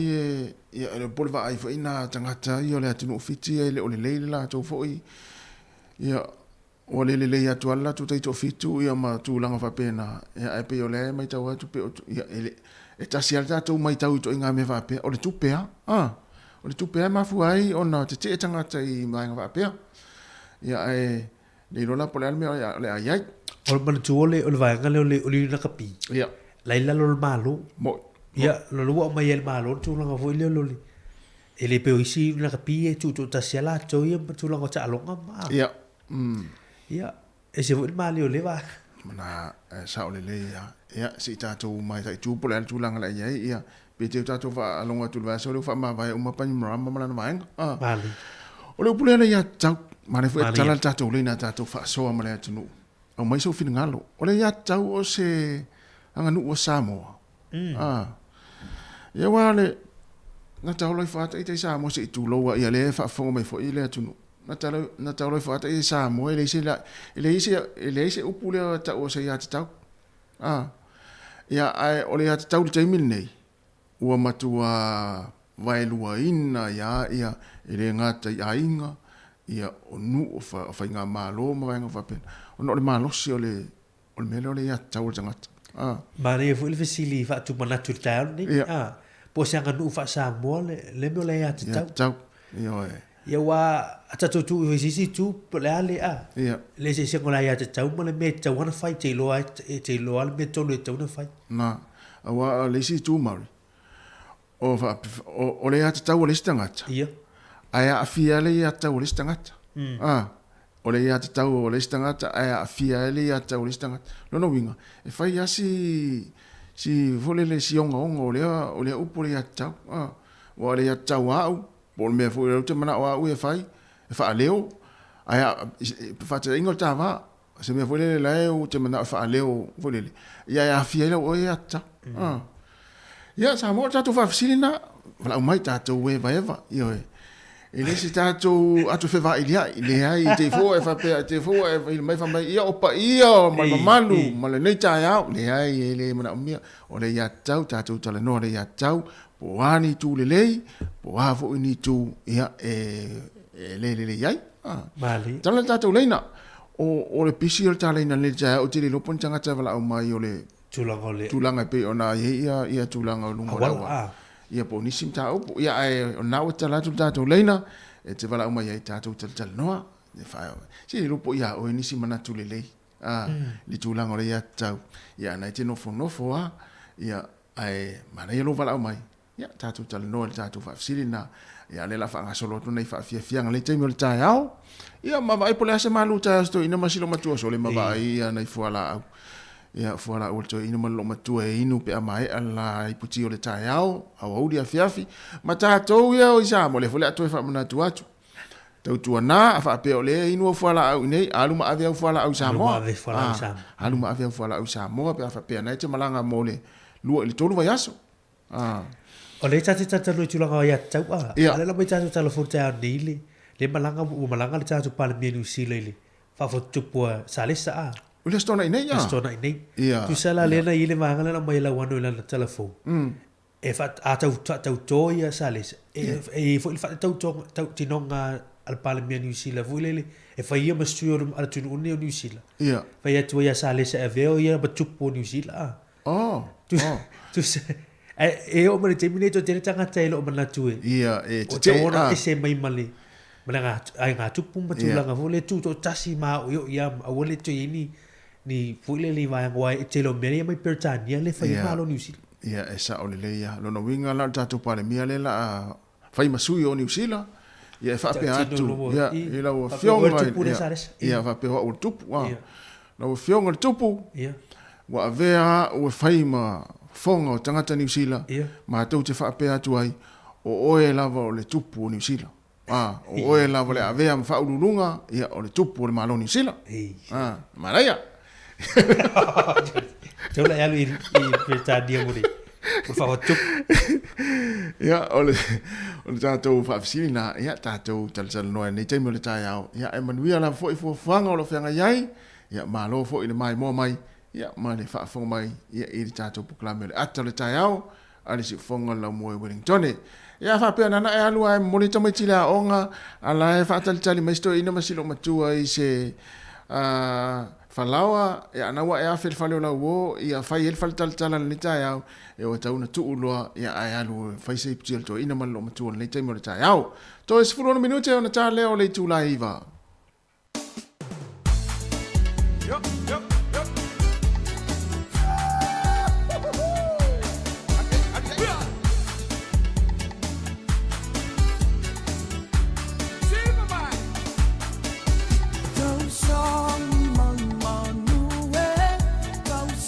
Mawio leo sau tatu walau o te reo i po se ia wata lo fatu walau Malo soifua. Malo soifua Ia.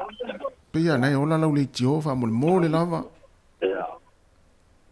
O amosa. Talo famosa.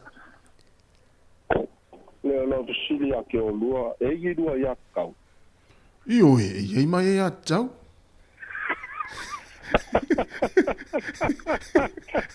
Ia.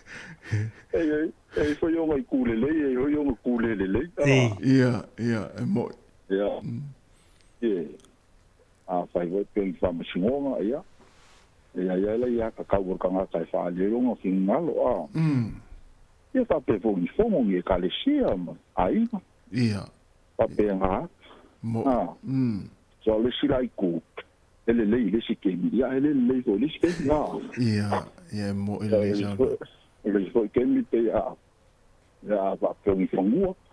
Ja, ele ja kauma asuri uma fongo. Ja, o foi que me papel esse chute se o ba vole ja kau isso.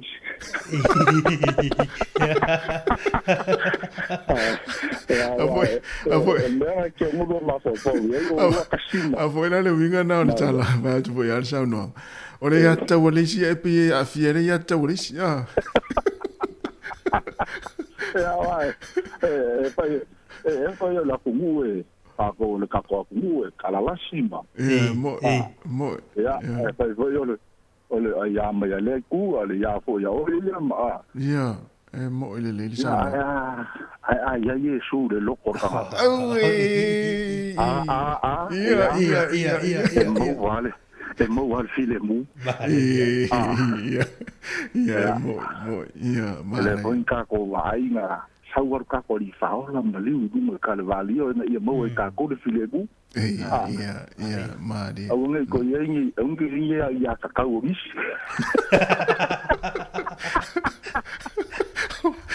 Na ia sa lo bulu bo kalambe. Vai. Relia so moça. O fama ia me se foi lo. Malo foi ko ka ko mu. Va te tele la mo ni ia. Ia, sai fo. Ia. Ma ne va so te ma. Ma ia moça. O le fisiri de wa le tatu turi pene o se anga no va sa mole. So le wei tu la fono wa le ata tau sa me tu la fono. Ia. Wa le tu la fono le se ata. Mo. Ai ya so ia tas. Il fisiri so fisiri vo le pe. Wa fa la fa iva nga ya so ye pulenga. Wa le na mo le maui na e o mai o ye sa mo le ini na meoni. Ne ia tau. Ile ini ia tau ia sola. Sai ai, te iro sai ai. Ia te wa ia sai ile ia tau i sa mo ia sola. Le i foi le i fa iloa. Le i foi le winga utala fa pia foi le a fa mai le ma tu le fa tunu fai fai. Ia. Ele se ia tau. Ele se te fa pia. Ele se te fa pia. So ia. Ale ai. Ile ila se me fa pena na ona fai mai al fa tununga fai lo. E o le sao. A fa mai ale sao. Lua se lau ta la le ta fale. Ia. Fai. Ele ia maso te fa pia tu. Sao. Se nai se. Ele ia maso te fa pia tu. Nai se. Le ai e fai ale. O te ilo sa iai ale a te tau. Ai le i fo le i fa nga ina ia sola. Ona o le valea o le usta. Usta i le tama. Al whanau. Ia i matua. Fai ai. Awa so nei. Ia. Le au tatou moni mawina. Na an fai atu ara ia tau hule mātua. Ia, fai atu wha atununga, ia, wha la mai leo. O le ia tau la ia whanak. Tana le tātou le, mana ele wala au mai. Mana ia le. Wo o te malo tu spoi. Se Ue sa mai foi ba upu le tai ai. Fa pipi i mal tama lo le tau Samoa ma le Ai Yesu.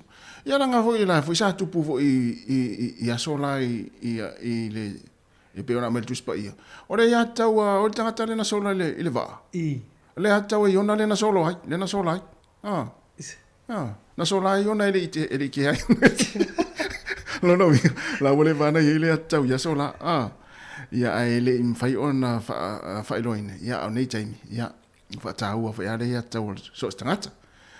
O leo to esfultase minute ona tale o le tulaiva ia fa watu tato pese lea fa talo fatu le sa Eri malo Eri ia tama le ia e me se fo ia lisi Eri ile tau sang fa io malo tau sanga malo stau ia o antele liva tapsoa sunga tapsoa ia luiva mapsua fa le onga kalolo ia mo le to tele ia mai mo mai ia me se fo ila tau ia lo mai mo mai ia mawhaafo mai ni nei teimi o le tae au. To es 4 minute, ta le tu live.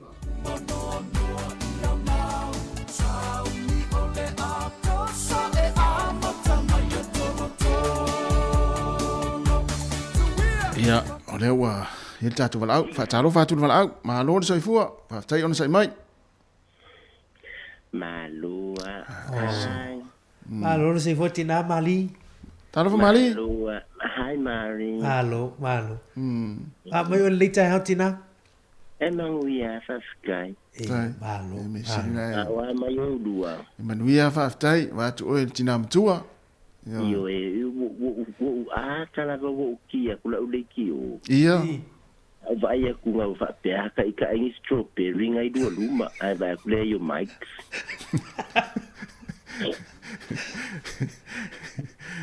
Ia ne ai o momeo ia me faita tunga luenga ia fa pe la posto peri nai ia lo fa to ia ni le ai no o tau yanga no vai ia ai sa le ia o kala kama kuwa ni ai le se me ia o fa pe fo nga ka va ai il fallait o ta si le sa mo idealia ia fa pe ai mai nga wa mai o ta Manuia va tai mali ia malo fo i mesili nai mo pe o le tina matua le malo lo ina fa se tai le tu le soifua le lua soifua la le lady va tu na te au mai le swimming pool na nafi malo fo ia o va nga na nga i to matua soifua malo ina au swimming pool yo malo sirtino e mantua fo o lua ta si ma tu Mari ia e Paulo le exercise e pico sili o nga fa nga umai vai ngole kingo ia e mo ia fa ke inga e alu ke kolengi e ke saulo ke au le pool ia e makua ile a fa la kolengi runga lau le vai because every moment lo kingo fa nga le pool ia wa au solo ia ai fa per kamo ia nga vai ala ya lo au I o vai o li mai kai me kasi o la manga ele ai da si exercise si dia ku ngai lo sau ke fa ma sang le pool fa fia na ya le pool le vai aso e pe fa kolu ia le fa ila wa ulepsi wa ia pe kolu lu ile aso ulepsi kuli solo ma tu ama lo si ari o lo tau au ia ile koi inga ngiwe ia e fikulima kausanga ia e masangi alanga au le pulia so ia kwa usanga le pula usago aka iai voi au le koi inga ola kwa penga le lima ule so kuku malolo ava kungala ya lo koi inga fikulima sole ia ai ke ufai mai le ufesidi do le iai ai fe me koi inga lua kausanga o fai le mele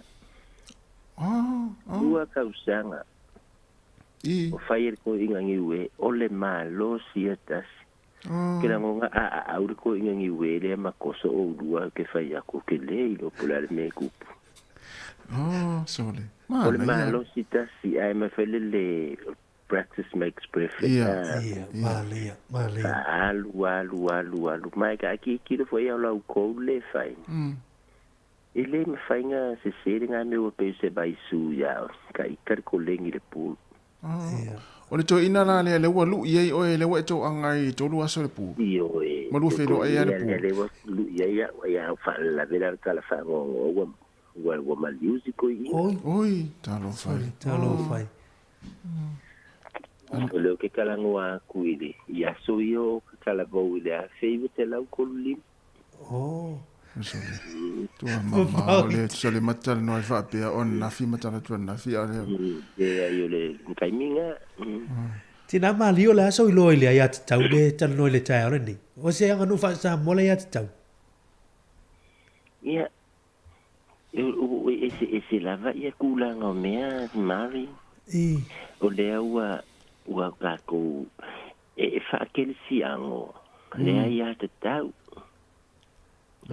O nga maka mai la veri kuspa ia. Ile fa nga mari fa o isi kanga ka. E la ku ke fa pe mai o le ia ka kaule ngi wale anga i mea. E aka ku fo ia ile filinga sa o lo kanga ka. Ia maka mai ale ia ka kau ku ai o ala nga sa la venga le ilo ai le ia ka kau sa moa. Ia. O le mele o le anga nu. Ia. Kusanga kakangu le anga nu ule ia ka kau. Se mai nga na sa fa te ingo.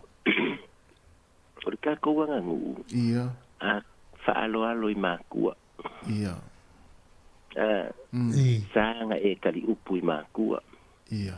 Au mai aloa le a fo le ingo le anga ngu unga sa moa.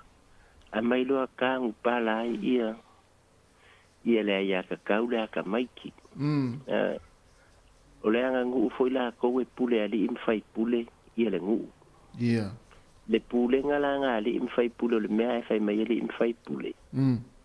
O le mea nga e fai e ka ko ngu. Ai o le mea piko siri nga le anga le oilo e ali imfai pule. Ia. They abuse the villagers. Wasa waila nga mal me ka ole abusive. Ole mele ka ole pulit. Le pulit la le nga man ko foi ole pulit e au fia ilo fa ma mafanga wa nga luenga po ngula fongo lungo sesi. Tinga ia pui ai. Le awa nge ia afinge I faia me ka kau molonga. Lava le lei. Lea la ai ole ia ka kaunga a maka mai lava le ulua I senkuli. Le fa ingoa e ka ngaka ore ka kala line of soka inga ole ia ka kaula. O ngisi ka imi e mwhai inga wha awi ngā ku le ka kala o line of soka inga mo fe soka inga ka ngaka ka iko akas.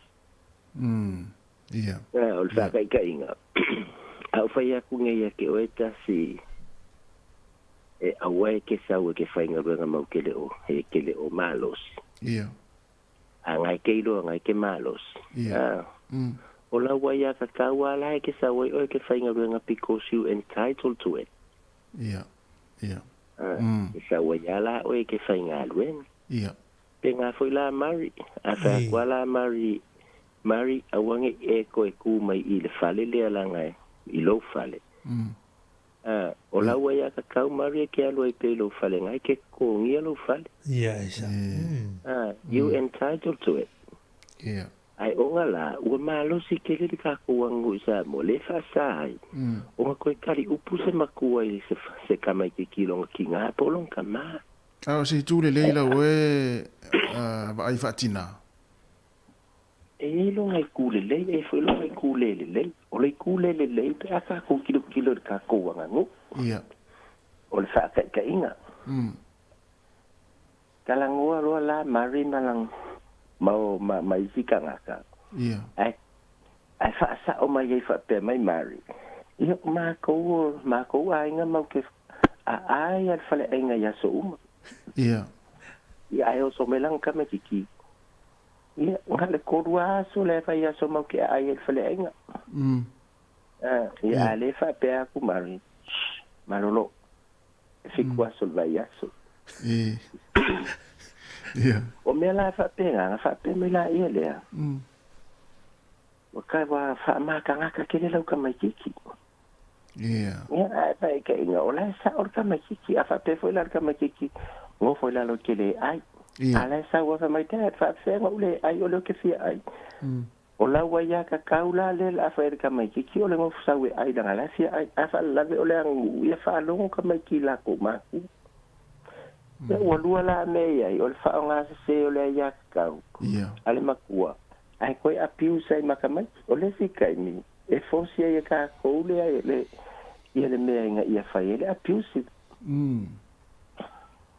Ia ke wala ia le ya ka ka si mamari. Ia. Ole ia ka kau se so angi ke le fo ia ka ko. Ia.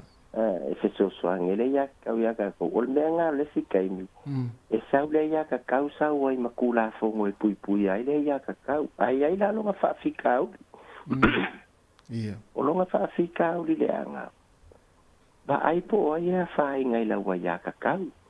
Ma dia. O ngai ai me ia fa ngai la wa ia ka kau fa kai inga.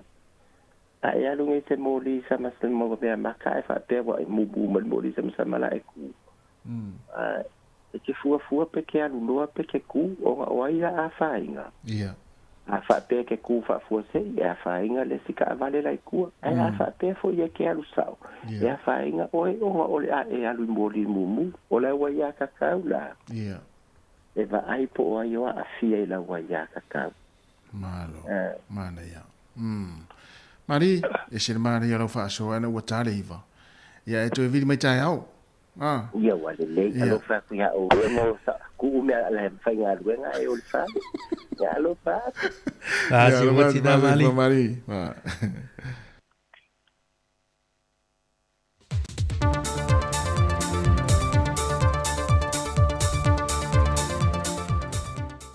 O te toi whaatalo whātu se isi whaopoponga le nei o tātou telefon mai Samoa, mai le tautua whaawau le si whonga le lau mua. O te tala no ia ina nei le ofiso le whona whaawai le tūmalo vaisi ngana no mera mo mua, e li poi e mata opo anti na e o whaata te tia le tūmalo. A wale whaongai no le se lenio le poloketi o le tasi le miliona tala le whainga malo. O le saunoanga au tu o le wha moe moe, na sau no i le fionga le minister lo fito i tonu i le nei poloketi, le fionga leota laki la mostele, e whala e au ma whaaftai le ngā wenga, wa se ele waa o le tūmalo vaisinga no mera mo mua. Lau fionga le taitai fono, musui o le fono whaamai, nako whapena o na whai. Le au mori mawina le ofisa au tu, wa mai a whato tonga, ma ua whatu langa fo ilo o waa. Mai tai mari a to le anga va tama ma au lei pe o folinga file mo le ngata ula mata alia e fa ma ite mere lei au wal manuia o le tumalo vai singalo no mele mo se tumalo ta ua ya Samoa e me se mita au ta fai o malo au wa ona ia te mari o le tumalo sa tai ta ia ta to malo i tau sanga o mavai. Ale ngata ilia ta tele le sao le nei tu malo ia tina enga o tamau a inga o Samoa awala mai fatu anga ai me se koko vale vau matua le sa iai le ili lau papa le au pina fa mau nisio a seta tele le tato tu malo e iai malai ba le male waf le tau selu atu fo ile tele o tala tu mata anga o lo i tonu o le tato tu malo ma wala o ia o fa manuia ai le atua ya vai singano mo por tu lai mau o la fionga le tai fono malo ava ma ta wina ai le asi tia le nei tu malo se isi la sanga o le soifua manuia ma o se fa malo si au le ai le tato malo o le fa to fala inga le o lo mo iai au si ai soifua manuia o tangata umba vai singano mo le manuia le na wa yo o to a amuia oe te le la ele mansami e te tua ia le na o mai au na fa to tonga a seta tele mala o fa na tua e te tiu ai o mo le tala le afa popo marisi malu so ang fo pe on tato mal mawila tama ite ai nisi tau mfainga fa le a tiri ai lo lau fanua malo te mau ainga. Le fionga le minister mtanga lwengo tina mtamai tai a tina numang so tai le fionga leota laki lamo stele. Ua tali mai le komisina o mtanga luenga leo awa pa au longo i tino Filipo, e tua inga ia e whaatatau se waa na malanga sao mai Amerika Samoa, ma ngai sao i salolonga i tua i seuta na malanga mai maia. Whailoe awa pa au, o le waa le neipe o na ta ue nisi, o le waa se tasi o li whaipisi nisi mai le fio anga o salolonga i savai, na malanga mai tutuila ma seuta, e na awhi mo le wafu whawao Malo i matau tu masiaki ai le uta. Peitai o le wha le tonu e peo na tā ua awa pa au. O le pe mita na malanga mai ele wa ale ma le uta. Wa whao ngā ina se pe mita ta whao, mai le whaatanga ina. Wa toe wha amatu ule wa ai malanga ese i lalo le tau whinga mtanga luenga o leo leo. Malapta inga wa tu ina iai, e le mawhai o na whao ngā ina i lalo le tu la fono se pe mita ta whao. E au mai ai niuta mai le motu i sasae, e whaau whale mai i Samoa. E moli maua nisi no lātou tā ua, o le wha alua i lea o no lātou wa ia le wa leo malanga mai Amerika Samoa, mani wha mo moli o uta e avatu i se vai. O le uta e peo na ripotia mtanga luenga leo leo, o se uta o tau mawha mo le wha alvelave al whaipisi nisi ana le wa, ai ua te ena foia o pa au, le tua ia swafa o nisi o whaipule to lua, ai meise o le masalomia ai lea, o le au ina mai wha asoli tu la fono ni whala au wha asa ina mai tutuila, e wala mai whainga malanga le wa alea, a lea fo i whaipisi nisi sa vai. Ua saunia li imatama i taipis koa to fitu mai Amerika, e toi a manta le lato o nanga ofa fo mai mo Samoa, e a nga ia tule ia o nga ese i tutono le antunu, e wha atino i le lato o nanga, se fulmalitasi va yaso sa whātou te iei o onga o le whaonga ino le ngana Samoa, ai meise o le malama ma o ina le tātou nganu. E lua tau sanga leo le anga lulue i lātou ia mo Samoa, ma o i lātou fo ia le whato ato e amataina le au nanga le nei Amerika. Ina utoe whato atatala leo whe malanga ingai vawa tunu. O le a whaso atu lo lātou tu mai e whaso swani o nanga wha teknolosi whanau, o mata aupu tau matematika, ai meise o le whaitau tusia whanau. Ua whalau ilo mai le whionga le taitai o le atunu, le whionga le tamai taipa le mia fia mena o mi mata awha, o ia fo i le sui minista o le tupe, tau fo o le swa u mo Samoa le o whaata atia mai, e a fo mai le aso mo mua nei masina o me wa amatalia. O le penisini i le wasi itia i le tasi tesi ma le wha sene le lita, mai le tolu tā la luas fulwonu sene le asa iai, e le tolu tā la luas fulfitu sene le lita. O le kiso, o le apa u i le luas fulima tesi ma le iwa sene i le lita, mai le tolu tā la limas fulwonu sene sa iai mua, e le tolu tā la tolu ful sene le lita. O le karasini, o apa u i le luas fulfitu tesi ma le lima sene le lita, le asa tolu tā la luas ful sene le lita, ai o pa o te isi nei i le lua tā la te simaliva sful tōtu sene i le lita. O whai loa le whionga le tamai tai pāne mia, o atu ngalunga e winga le whaavaiva ia leo le tamau aingo le laulangi, o lo ua awhia i lava le tau le tiso ma le karasini. O whaasa le launga le whaalapo ptongo atunu o lo ngā osi mai ei tuftuwhai no le swau, na whaata tau le whaiti o le au whaingo le swau ngosi, ma ua whao popo i nai le popo lenga o le a vea matulanga, e ono toi si tia mawalungai le tau le swau. O tala fōia mo le nei fōia so lua manuia lo tātua tano, wha soifua.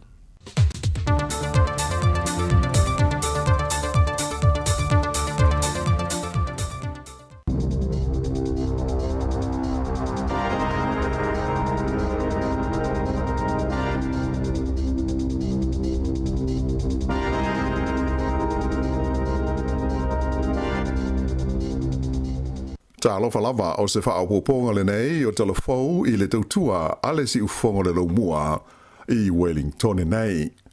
O le tala mua ua whaalia mai e le kompania le Kiwi Rail o se a fianga tele i fe malanga inga ina whaafi le tonu o Wellington e maona nu utua oi. Lea sa iai le manatu e uma le masina fau le nei o me o iai pea e folinga mai pe na o se tasi se vai aso ona toi fo ia lea i le tūlanga e masani ai. Samoa i whaailoa mai e le kompani e whapea o ana au nanga masani i le masina atoa me o le a whaititia. E le ngata i lea, ai o le a whaapa uho i lalo ma le sawa e o ai no fuafi, ona o lo fia whaale leia i o masini, ia e whaao ngā e siaki ai po saunga le mu, ia awala e wheo ai ai no fuafi po o trains.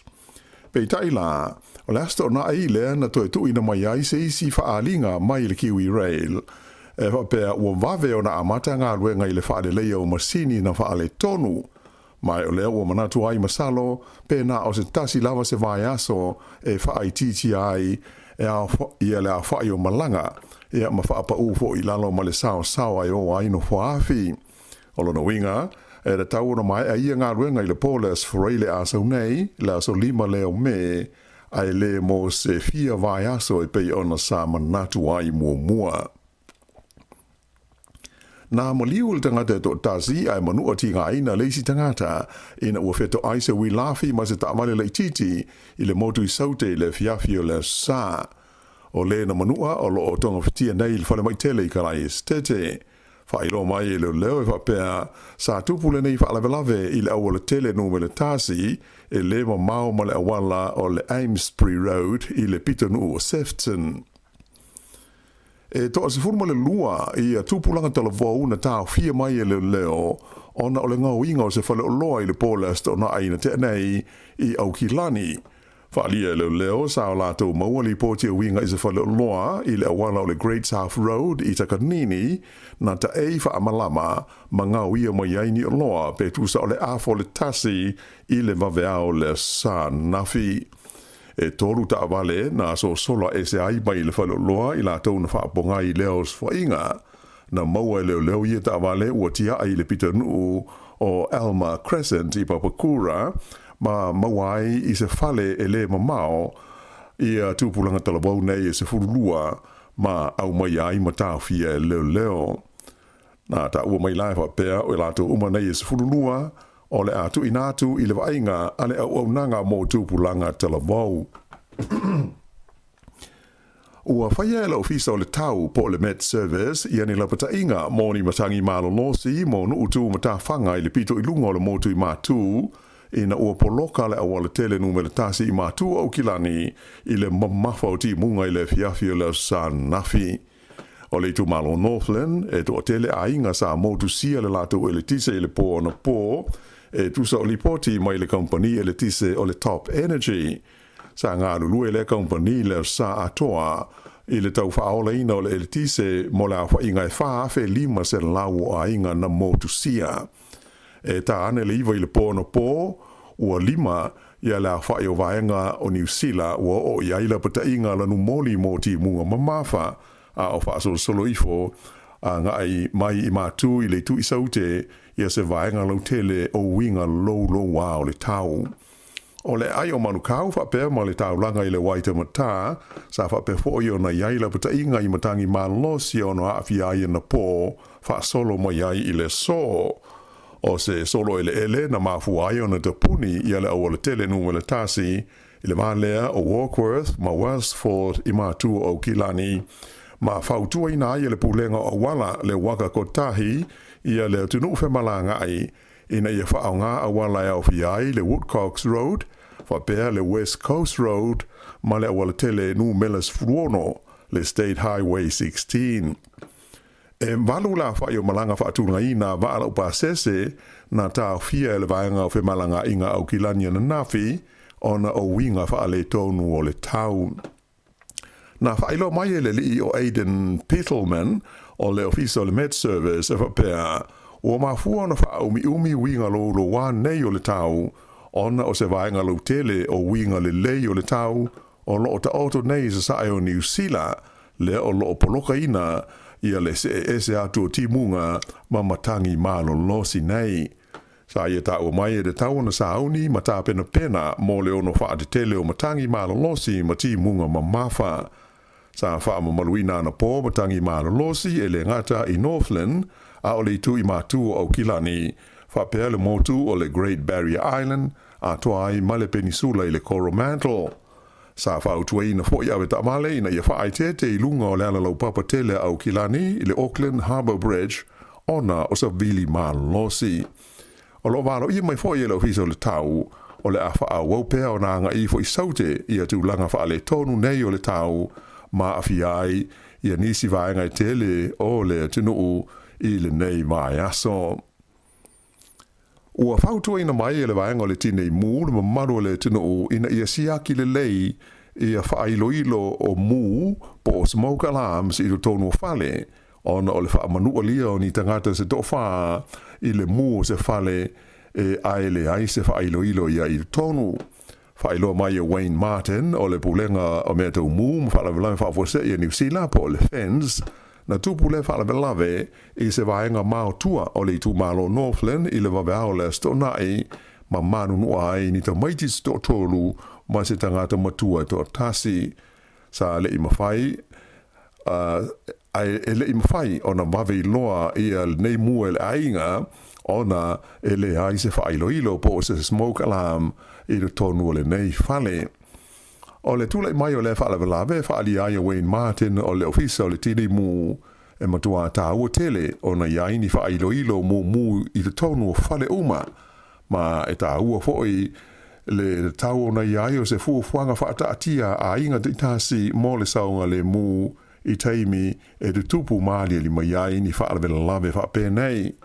Na sulu whaiane le nei a inga i le whale o se lātu tua oi e ma wala au ina i le tine i mū mai whāta wale fui mū sa tau ma whai e whaasauina i aro lātu whale peitai na tuai o na taunu atu ai o matua Malosi lawa le sa sao le awhi ma whaata ma ia ai mea uma ale nei a inga. I leisi vaenga o le tātou tala e to tele ma maru le tunu usa whaatasi ai le fiafio le sa i le maru o la inga pa ia i Porirua i le sauninga o le me sa whaapitoa sa talo si ai le nganga o aki e biko po ala pati lui mata e linga e pei o na sa wha mao popo ina le Kapelensia Samoa a Wellingtone. O le taiteifono le Kapelensia le fionga ia pauli sa patu sola nei na saunoa whaafeino ai le tu ai sa ma lau whai ngā luenga. Ai mai se le mamaru i au rotu Samoa SS o le pule anga wha aki e biko po a Wellingtone ma le mamaru na maua le awa noa e whaatasi ai lea sauninga. O le taitai o le pule anga Wellingtone o le Kalesia Katoliko le fionga aki e biko Paul Martin na taitai le sauninga ai sa lango i ai le pule o le mtanga luenga le ainga po ia pa tele Andrew Antonio fa pe le pule o le mtanga luenga sangato Yosefo i Abahat pa tele Maleko tufunga ma pa tele Penese. O le fonga ina o fionga le li le sauninga sa fe ngai lea ma li ifso swani le sunga ya Paulo o le Kalesia i Taita ma le sunga waweli i Torvaa o le Kalesia i Porirua. Ai o le fionga pa tele Maleko tufunga na sau noa e mōri mau e tusa o le soifua au na o le fionga ya aki e biko po ala pati. E peiano si le fia o le fionga aki e biko po ala pati lui mata e linga le whaao o le pule anga wha aki e biko po a Samoa pia na tu umalo i le whale mai i au kilani i le vai aso dalwai a o iai o ia mo sa i linga tonga fiti. Sa mo mori ai nei sa ninga fa mai senga le taitai o le pule anga Katoliko Wellingtone ia aki e biko po Paul Martin ai fa pe fo i male fionga pa tele Maleko a wale ta po inga le pule anga Samoa pia ai mai se o ainga ona o le tu o le malo e lana au na mai ale sa ninga ia ona lo ai lea i le fa malostino sa ma au ia le lipule male mtanga luenga le ainga pa ia i Porirua. Ia o le whae ole nā o telefou.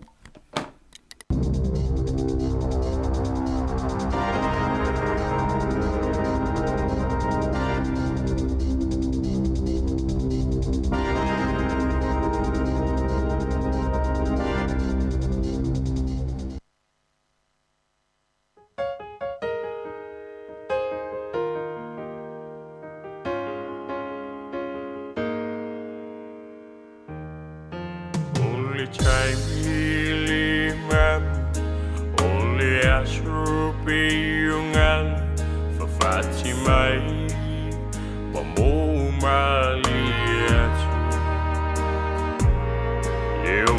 langa sa tau papalu le whaliu o tau patu le aise le tise na o muli whanu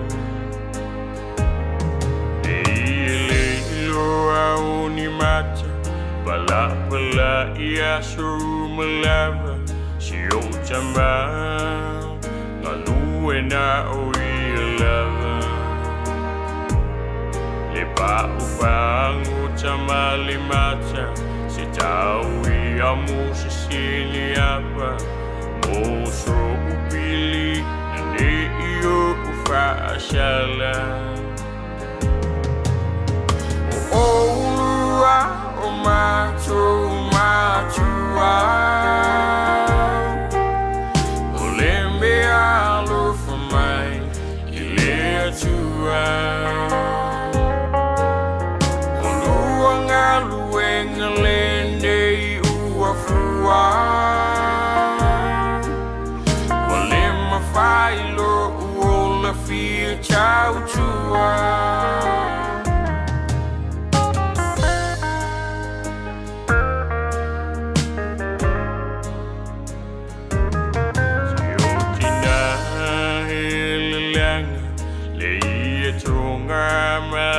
papa o se lulu fa ala ia so malava I fam se au ni tawanga fa inga ta uli ulanga le fa na ya to malama lama e fa fanga William mama so se me tau mafa a o ma I te fa ma fana ai a fa ai o lianga o lo utu a mali lapa e lua upu ya wane I usafa o lua o matua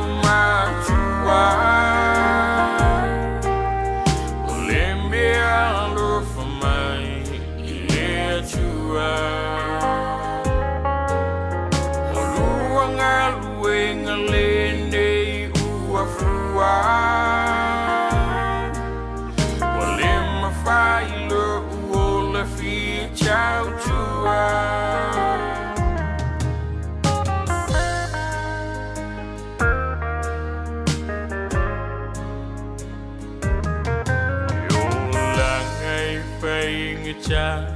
o nai o cha tua a le languna o se fa alo tinga e timu I alaina o tino I ma o sia di popo e se lau aina o se tala Alimata pisi maunga e uma e wapungisha tau pula unisulu au lama e tangi ayule anganga toe manatu nai tua le manuia ni emele aina o matua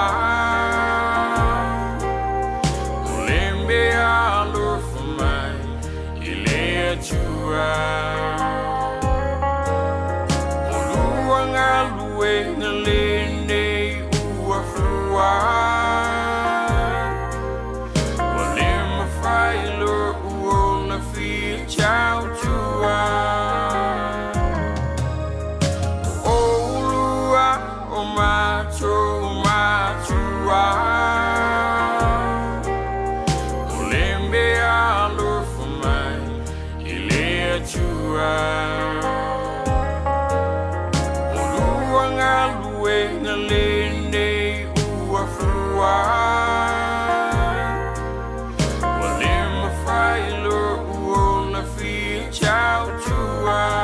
le whawhianga mai le sunga ia po le pese mai le pasina i ke Nasio Brothers ia mai le pese o whaingoina whaaftai mātua matua o le ua luas for 5 minuto te nei le iwa o le itula iwa le afa le iwa ia e le tatu proklame University of Victoria ia le la tanoa tuai le sunga ia whaalinga leota ia mai se foi le usa ia mari whaivalu ia whaamaru lua tu lava le tātou telefou le nā luato nei le iwa le ua mai au na tāpena le tātou telefou le tu la iwa ia ona isasi laiti ia ai o leo le tu ina tu uma ia le au te lenga o le tātou telefou le tu la sifuma le lua whaamaru lua tuai le whaafonga mai Samoa le taimo le tai au ia o uma tāpena le tātou telefou ia le tu la iwa ia ona iwaenga foi ia ua fisasi foi ia au nei ia whaamaru lua tuai ia le au te lenga i le tu la sifuma le lua e ona whaafonga le tātou telefou mai le sifonga lau mua i Wellington ia a ole nei tai au ia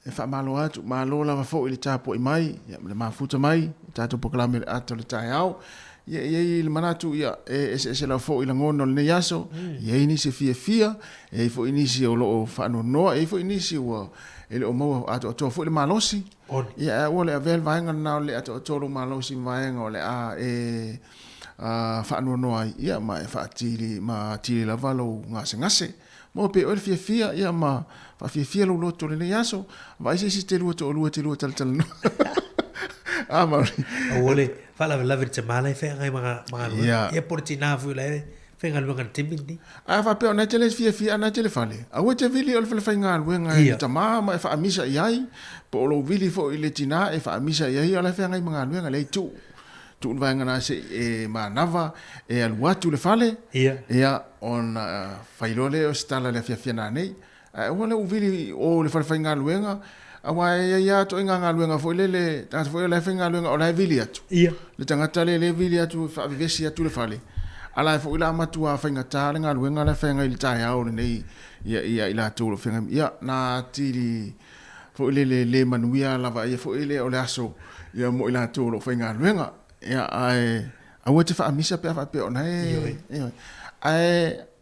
al fata va ai me la ina vili o fa amisa el tamara ai ngapotina ai ngana finga lwen o le fiu su e ia le totini fo le totini totini o le vai totini le fai se vai se vai fa ta va al me vili o fa amisa o tinala o le fiu su el totini la na no tultina tu au ta fon fo ala su ane ola sa fa ia lungo totini ala wa vili fa totini ana fa tu ya ti ona le aisa si o va veta tu ai mo po ia vai fa pena ia no na fa mana tu mai e tu pu ame fa pena e te fa pena ia mar io e ta u te le ia a ma le fo tu ia ta no fa sina ta lo pele moi fa ma ri va fa pena e fa ro te e au tio fo ia la to le apele sui pile ne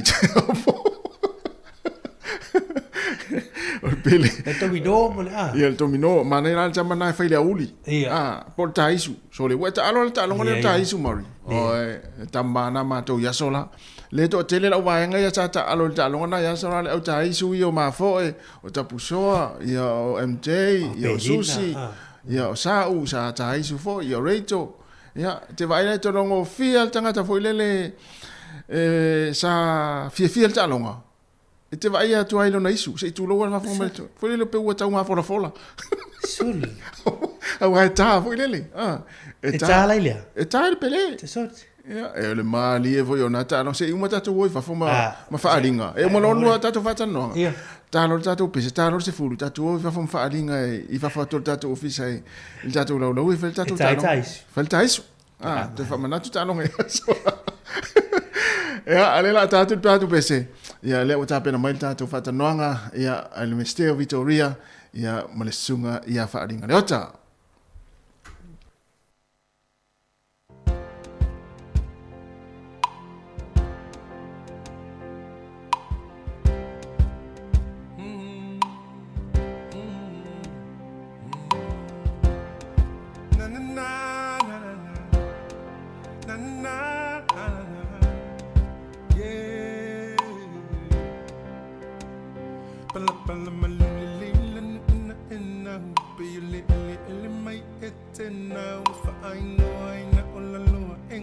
Tai na to ata se fo so la i te pai se fo i lula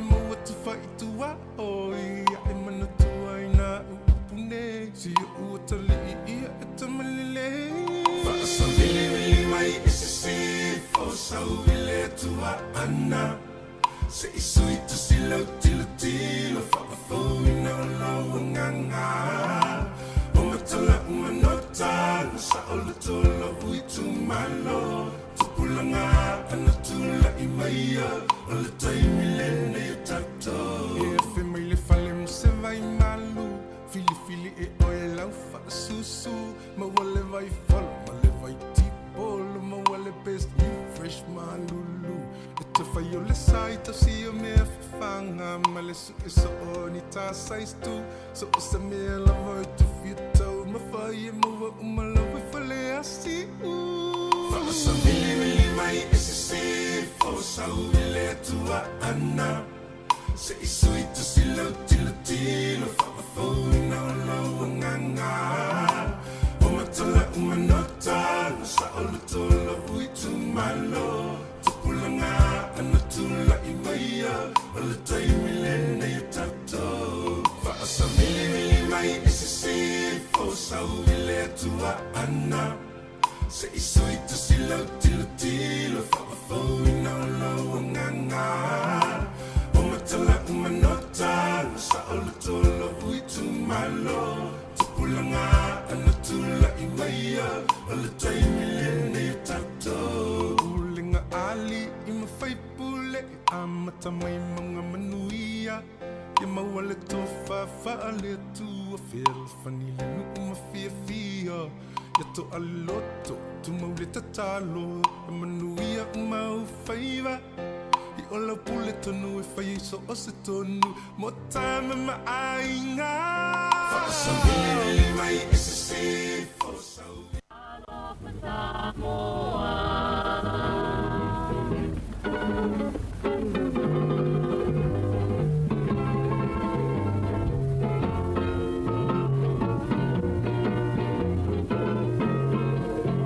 Ole poto e taua I leo langa Ole tangata Leo se mea o iai lau loto E ai mawaina ole poto Toi wha talo whātui le tātou tinu ura nei vāenga o le tāiao o le ua ma wale vanoi le leitemi. E wara tātou whātatanoanga māsani o le nei fui māsi nama le tātou Université Victoria University o Wellington. Thia lo mo le vanoi le whaatasi mai le sunga ia whaalenga leota. I o le sua le tātou Université tono le tātou pot whaasala lau nei. E wara tātou whātatanoanga whaatala whātu lau sunga whaalenga nei tāiao Malo soifua. Ia, tāla whalawa lau sunga mari. Ia, me se fo le tātou atunu o lo whaafonga mai le nei tūla le aso whaatalo whātu au na le atua mo tō whatua ia o nei te māma nei tina mātua ia se i o lava i nei whanau tālo whātu lou, tālo whalawa Malo le, se i fua tātou tau wha malo le nei tāiao ia o la masina tātou whairoa i fo ia leu tō maua lewa no le o a mai il tātou Université o a mai fo ia ngā ruenga whai nei teimi a te lava mariolo manu ia le Université nei teimi whai lava sina a pisi o mātou nei le o whainga luenga ia e mese fo i nei nei whanau o lo o suina poto ia o whai lava sina pisi o tangata umalava o lo o tutono le Université ia ai pisi le lei o le pisi le lei lava ina ia ma o se mea o ngā ia ma se mea le lei ia a wafu ia a inga ma si o tātou tunu Malo o le ua mai ale Malo longa fo ia le mid-trimester break a whana. O loa uma ia le mid-trimester break. Ia te tonu e mo ia e tau o le mid-trimester break.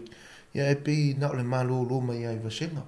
Ia ai le malo lo ia meo tusi, ia ma o tusinga o essays, ia ma mea whapena.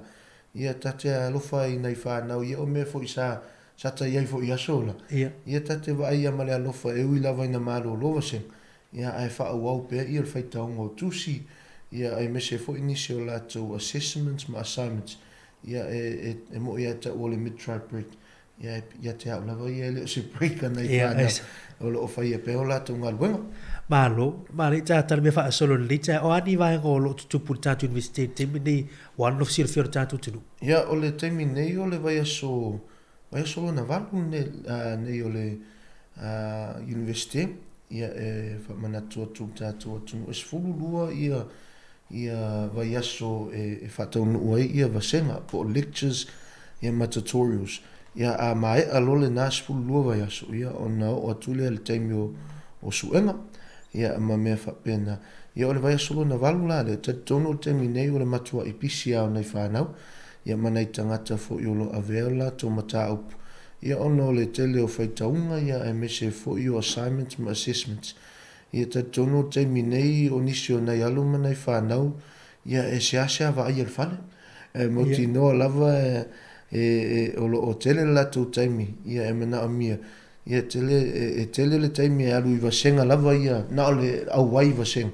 ia toi whaopopo atu ai loa ma whaitaunga ia e mese fo i le whataunu uina fo i o tustusinga ia po essays ma reports ia e tele a ina whai e le tangata lava ia ilona lava taimi panga noa fo ina le na o ia lava ia e pei o tatonu o le mena o sila fia fo i seo tato tunu nisi fo i o nai o lato walo mana i o lato whanau ia o loo a ongari universite ele ngata ia Victoria ia e mise fo i nisi o universite ia tatonu o tele o taimi ia e usu tai au ia nei whana ia whato ao mai le fiafi ia i le taimi o loo whai ele tena ia po taimi fo i o le a tulou o le a tofa i fo i ia nisi o nei mātua ia tatonu o le vaenga na o loo sila fia tato atu ia manofo mala malama ia ono e le leile university a wae tele ia vaenga ma whaiona whaonga ia pe o laptops, computer ia a tau fo le wifi matua i le lei ia e vave ona a whaiena i o lato nei o lato mea onga Malo whaftai, leo whawa mara tātou tunu o leo tātou ira vai aso na valu nei o aonga e se furulua vai aso e whatinoi vasenga ma le la mai ia vai aso nei se furulua ia ona tāpena leo whana mua la tusu enga ma nei vo le we tā ua le vaianga leo lea nga i te mini o le pisi te lo whana iwa nei we i mātua fu i o whaapea po whiala e i ma i whana ia leo leo whana le aonga o lai whaonga tarusia o lai whaonga le leile wifi ma laptop ia wala tau ngā luenga nei te lau sunga whaalinga le ile por kalamene whaatinu ni la soatai au o le information evening o Wellington ia o le por kalame lea Mario o le por kalame tatala ina mo so sesi lava ia o e whaatau lea ina i alo mana i whanau ia o le a i ule la tu tau mawhainga i le high school po le kolisi ia le nei tau sanga ia ona a mawhau lea e anga i atu fo inisi fo i tūlanga e ala le university ia o le taimi maa nei alava lea e au ngā tele mo nei whanau ia e mese fo i a inga ia o mai masani ia e sua tua i le tātou campus ia po i Calvin Parade ia o nā o le a whataunu uina le a whamoe le aso atai o le a fiafi e whataunu ui o le a wharilima te tala e whai ele expo ia i o le Calvin campus ia o na a mata leo o na whaasolo pol kalame mai le ono anga i le vanu ia o le pol kalame po le fui a fufuanga o mona whaata atia mo lea whamoe ina ia mawhai o na a whaafonga nei a inga ia e mese fo inai whanau i vaenga tāu o matau. Whaataita inga a whai e mana o mia se malamlama anga le tūle o le engineering po le architecture ia e te whesili mai ata itane ia e mo ia sa ua Ongari University ai o tele i avea nā matau o le ngaluenga la o te alu e whaailoa ia matau ia tama whai ina ia nau mai ia tangata manai whana ia ono atu lea nga i le event lea po le whaamoe lea ona tala noa i lea matangata o loo whai mawhai a onga po o loo lato wa o oina le matau ia peo le mana ia na o whaamoe lea mari ina ia nofo mala maina i o tātou a inga ia e mese fo ina i whanau i matau puta i tasi o loo lato fia tau aveina le universite. Ia ina ia whai ese lato whitwhilinga, ina ia tala noai a mai a lo lea ia lea whamoe. Ia ona toi o mai leo o le a inga ia mese fo ina i whanau le lato maut. Ia matata noa po o whea o mata upu ia ele lei, ele ngata mo taimine. Ia mese fo i le wawa aianga i lumu.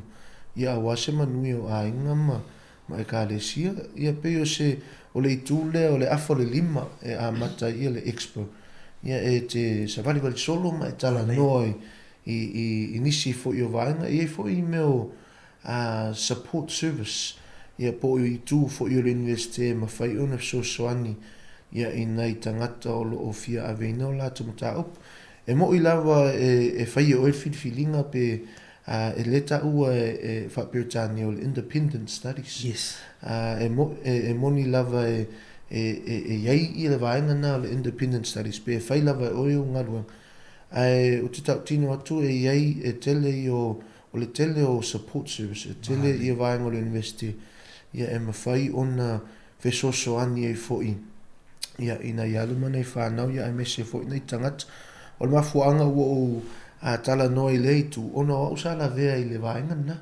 e moni lava e moʻi ia e iai asina tamaʻi poto lava a loo nei faatauva'a ia a o'o a le taimi e au mai ai ia me o readings ma faitauga ia a sauloa upu foʻi na faaperetania pe ia tele atu le ono ia ma taʻitusi ia o ina lo pe ona nefu e lo ma channel o tamasasa ia e pe o manai ana o le soasoani mai o nisi o tagata sa latou aveina ma taupu ia me se foʻi nisi o loo iai o latou qualifications ia po o le latou masters po le latou doctorate ia e mawhai ona soasoani nei o tatou tagata Pasifiko Malo faafetai lau suga faaaliga me sili lua faailoa mai vaega nei ia lau faafao ma le tatou tinu le aso ataeao mai le afo le 5 ia o le i le expo le fai le aso ataea manai e oa ia tatou aiga ma fanau savavaliaʻi tonu o le universite ma vaai tulaga ma taupu ese ia o le ono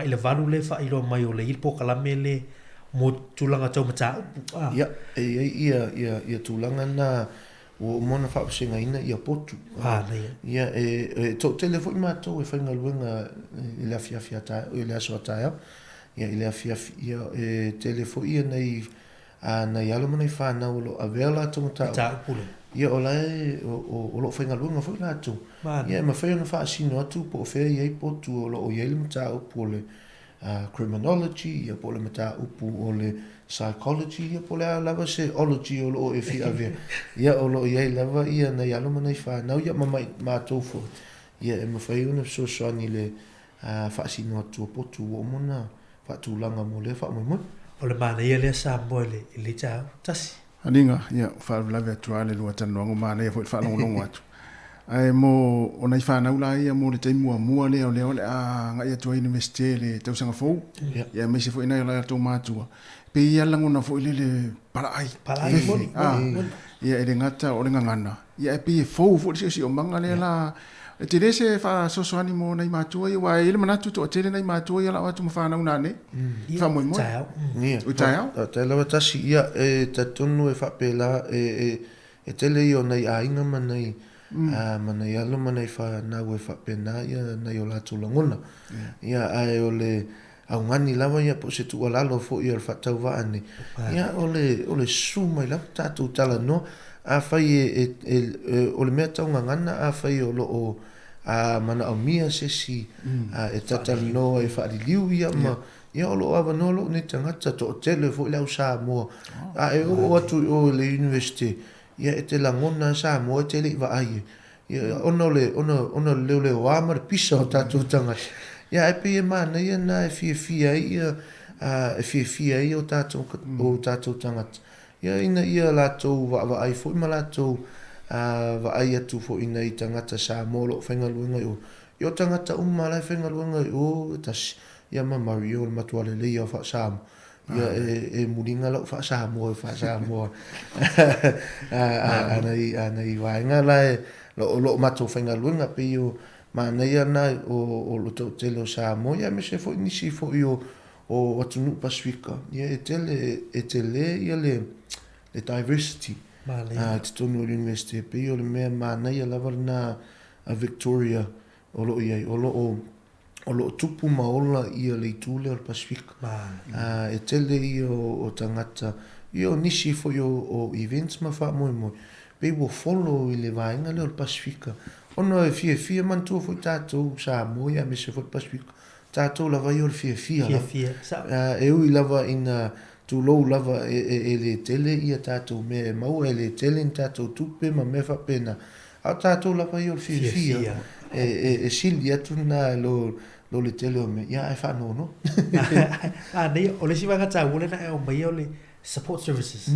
Ia le whaafong mai nisi o whanau, a me se la tau i o la tāpena mātua i tāpena aga e la tau whanau university tau sangafou. O lo e au na e le whaapea e la tu umata mai tite whaina oi. Pea na e sau roi i fiso soani a tele i au na ngai e mawhaina fiso soani i along whanau. Ia, pea ona tu e watu. Anga e le aswa tau. A i fwini la tau fesili, o le avano le ia le fesili ia utou, mo fwini tali o la tau fesili. Ia, o le aunga lava na o le wha moe ina ia tama whai ina ia fesili mai o na i o tātou aing. Ia, me se fo ina i o tātou o mai masani ia mana i alo mana i whanau. Ia ina ia nofo mala malama. Ia ona mawhai e le ona tatalonona i ainga mana i whanau. Ina ia maua i se wha unga lei ia awase lumana. Pana ia.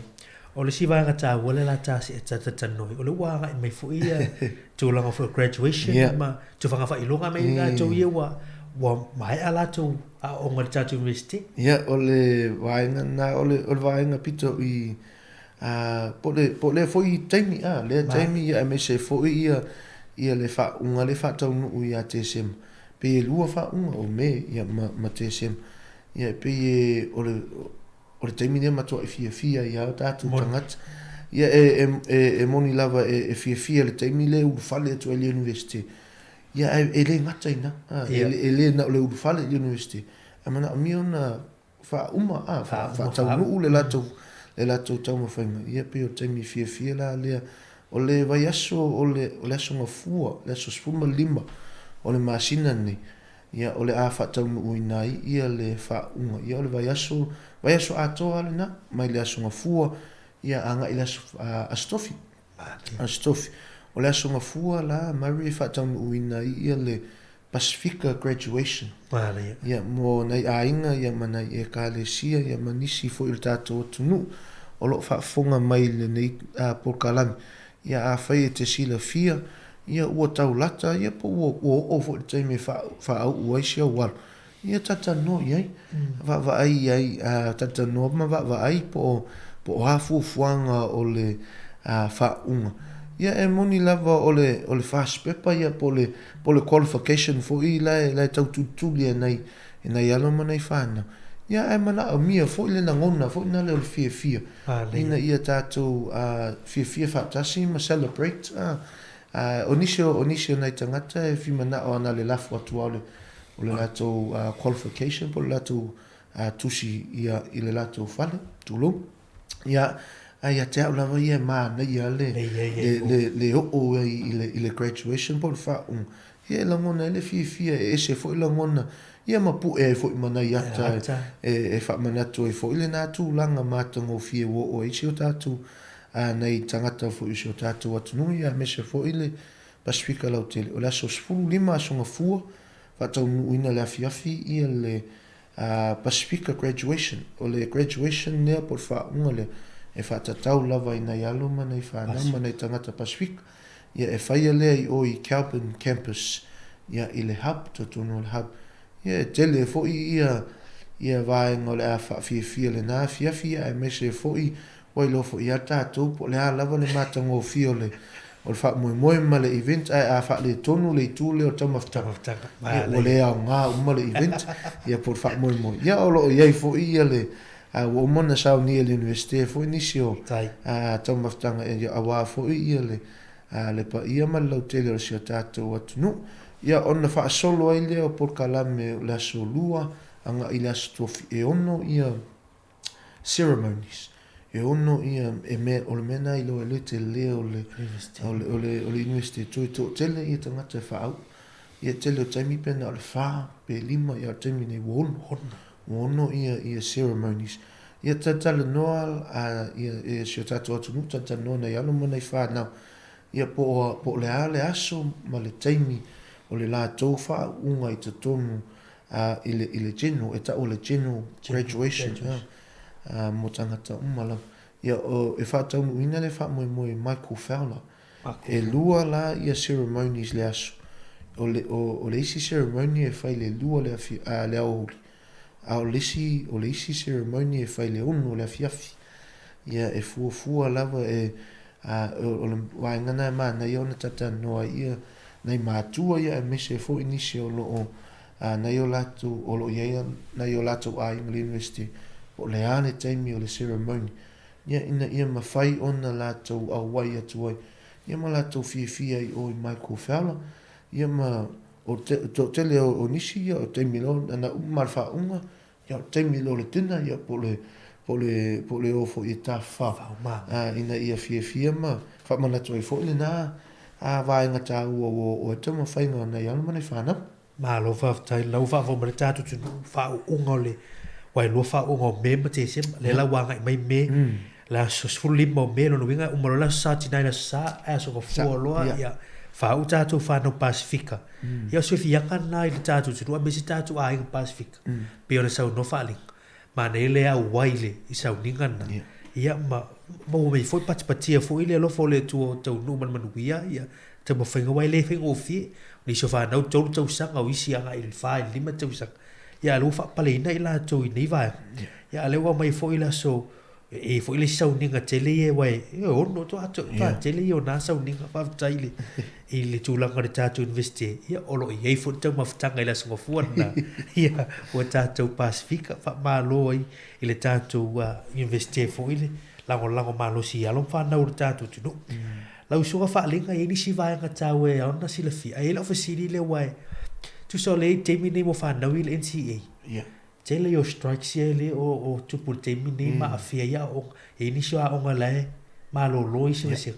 E o ini afia ngau na vea mo whanau i tau tā pena tu tau sanga fo. Ia o le paftai lava mari mo le fasili o le tatonu e sao ma tonu lava i le whamatananga le o le otele ia nei vasenga o le fatang uina o strikes fo i manisi fo i vaenga fa ia onga ia o le taimi nei o titilo le o lo va ile universite ia po le ase vaenga po ani vaenga ma fa ona so sani i matou ina ia luma nei whanau ia manisi fo i o lo aveola tu onga ia ile kolisi o le whainga tau le mea o NCQA ia po le NCEA ia o la tau lava ia e pe ia ese le la tau identity ma mātou ma le universite ia ai tarusia ia le alofo le tua ina ia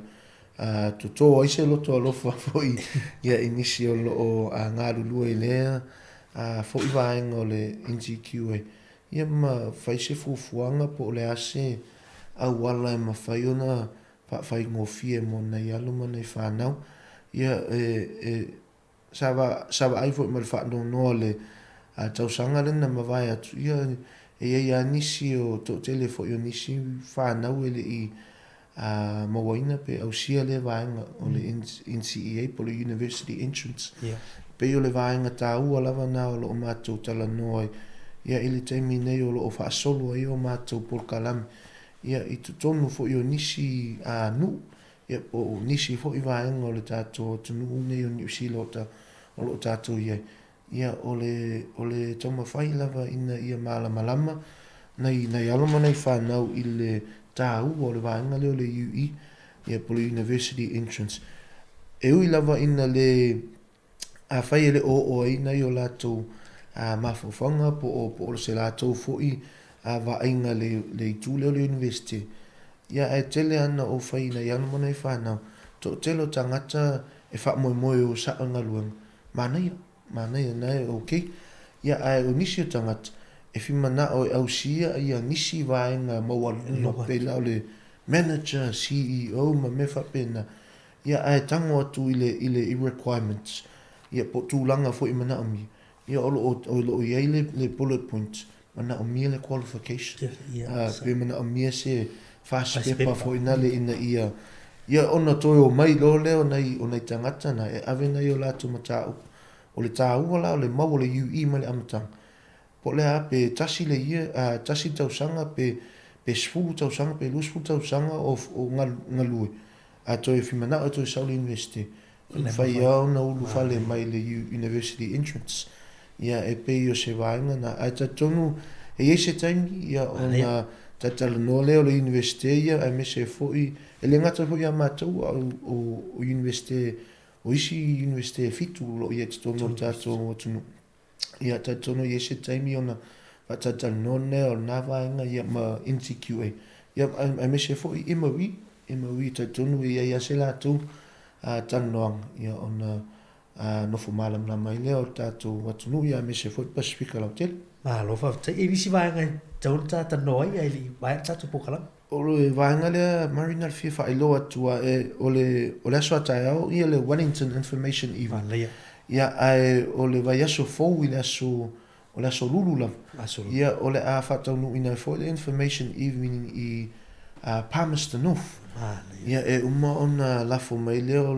ole schedule ia po o taimi fo i le tato por kalame nei ia pe mana ia le fa sal lau fo i ta tono lo fa fonga mai ia le tele o nei o tato tangata ia mai tu fio le nei atu ia e le o sinau nota inga e te suma ia mai o kilani ana nei Wellington ia e level information evening a kilani ia ma fai ona a ngai ia la talata i la mota ia me se fo inisi a fateta ingo Nelson Christchurch Hawke's Bay ia Mataranaki New Plymouth ia e lava so o mona fa proclaim ia e o ai le university ia i se hopo se a onga o mona fa proclaim ia fa tonu ele fa mo o le information ia ai se i uma na to o tu le officer ona lafo mai le o tato taimi matato wasona ia ia no formalam lama masila fia ai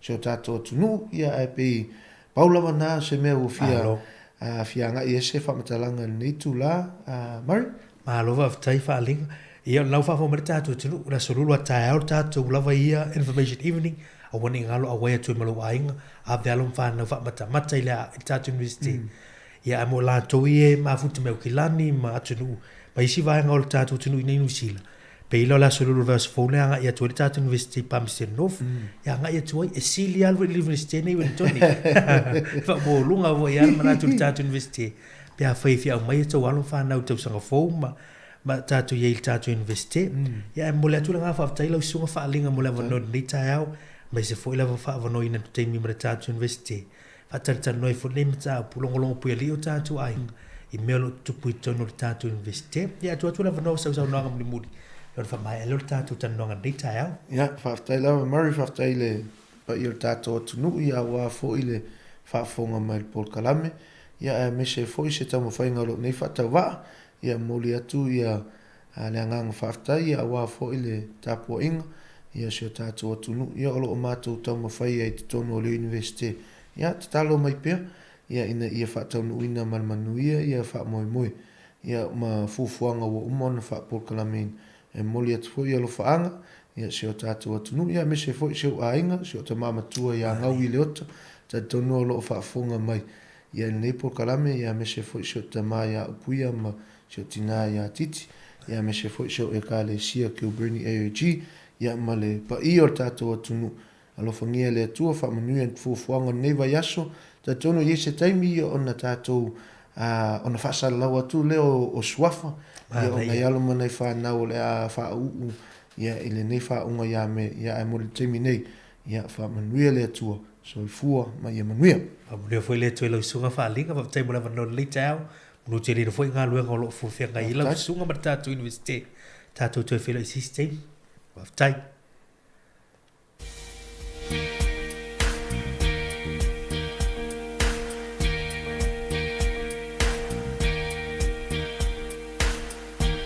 So uti olo nei olama te amale se fulu limau utosanga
O lo fa fonga mai pe le tautua ale se fonga lo mo nei taimo le tai ao le o fa minute o te nei le tu la se fulu o le programa le a sa mai o programa so fu malo loina ya ai se va tu fa silanga nei ya o le maftanga fa fe au ile ava tele ma le fa alo va la tuai le pa ia ma le mamalo le maftanga fa fe au so fa atasi Wellington poridua ma le Hard Valley le a fatu no ina le tatu fonotanga ile aso lua o lumana nei ile aso ivo me ile kalesia fa pop tonga Kerisiano Samoa i Kenneth Creek i porirua.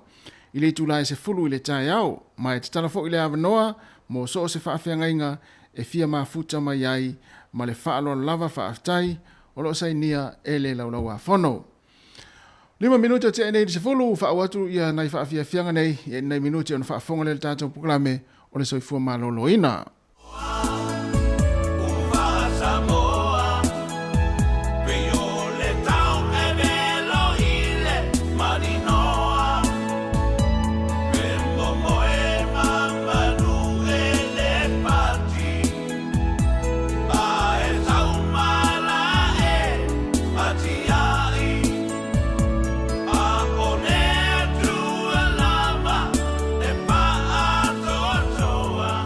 And I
Samoa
Ia whaatala whaatu le nei fo i tai au fōu, malo lava le soifua manuia i le mamalo o le au whaafonga.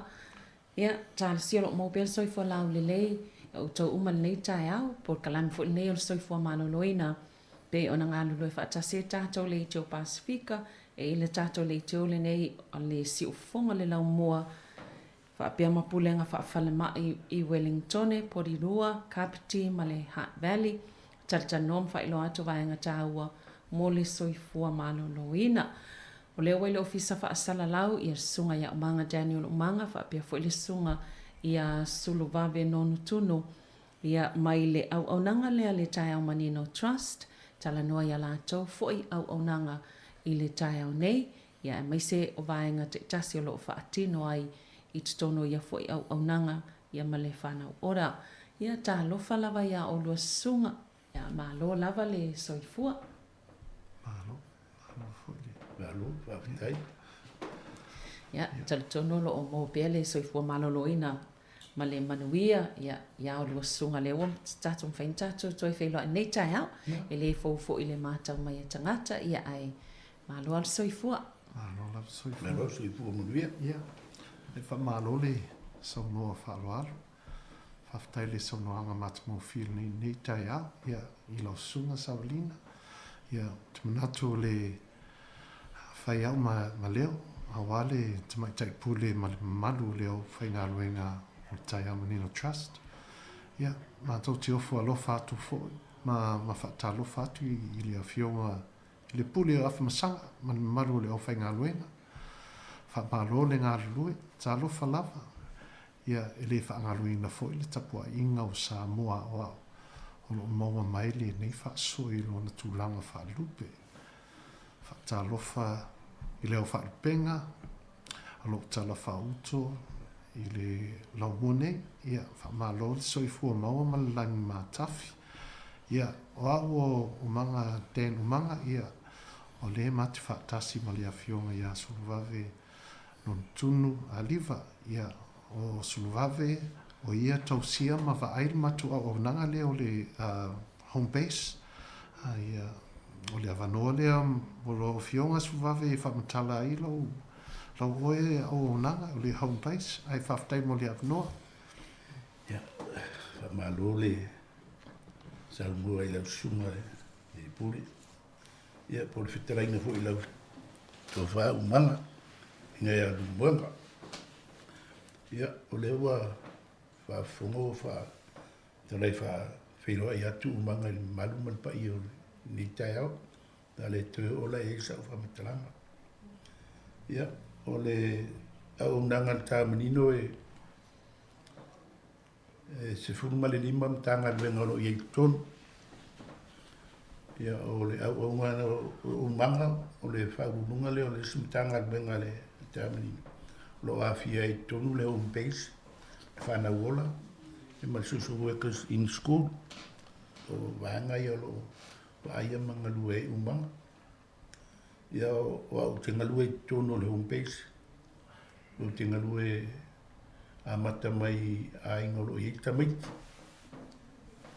Amata mai te pepere i whanau, te i o le tupulanga o sulfit tau sanga, te ngalue a ingolo fatua tu wa mai Samoa lo tau atia ai ia te le amtanga luenga o te au nai ia ai o le la fa solo ma pot karam ia o mangalo fenga i maltulanga o le fana wola ia le la fa mo mo po kalam le fana wola ia mane fo ia sa lo ia fionga ma o te lo fa ngufia mo oe nganga nai e te fai ngofiena e sauno e whaamanino ia vaenga. Ia, whaftai lava. Ia, pe mana i fai whaafa a.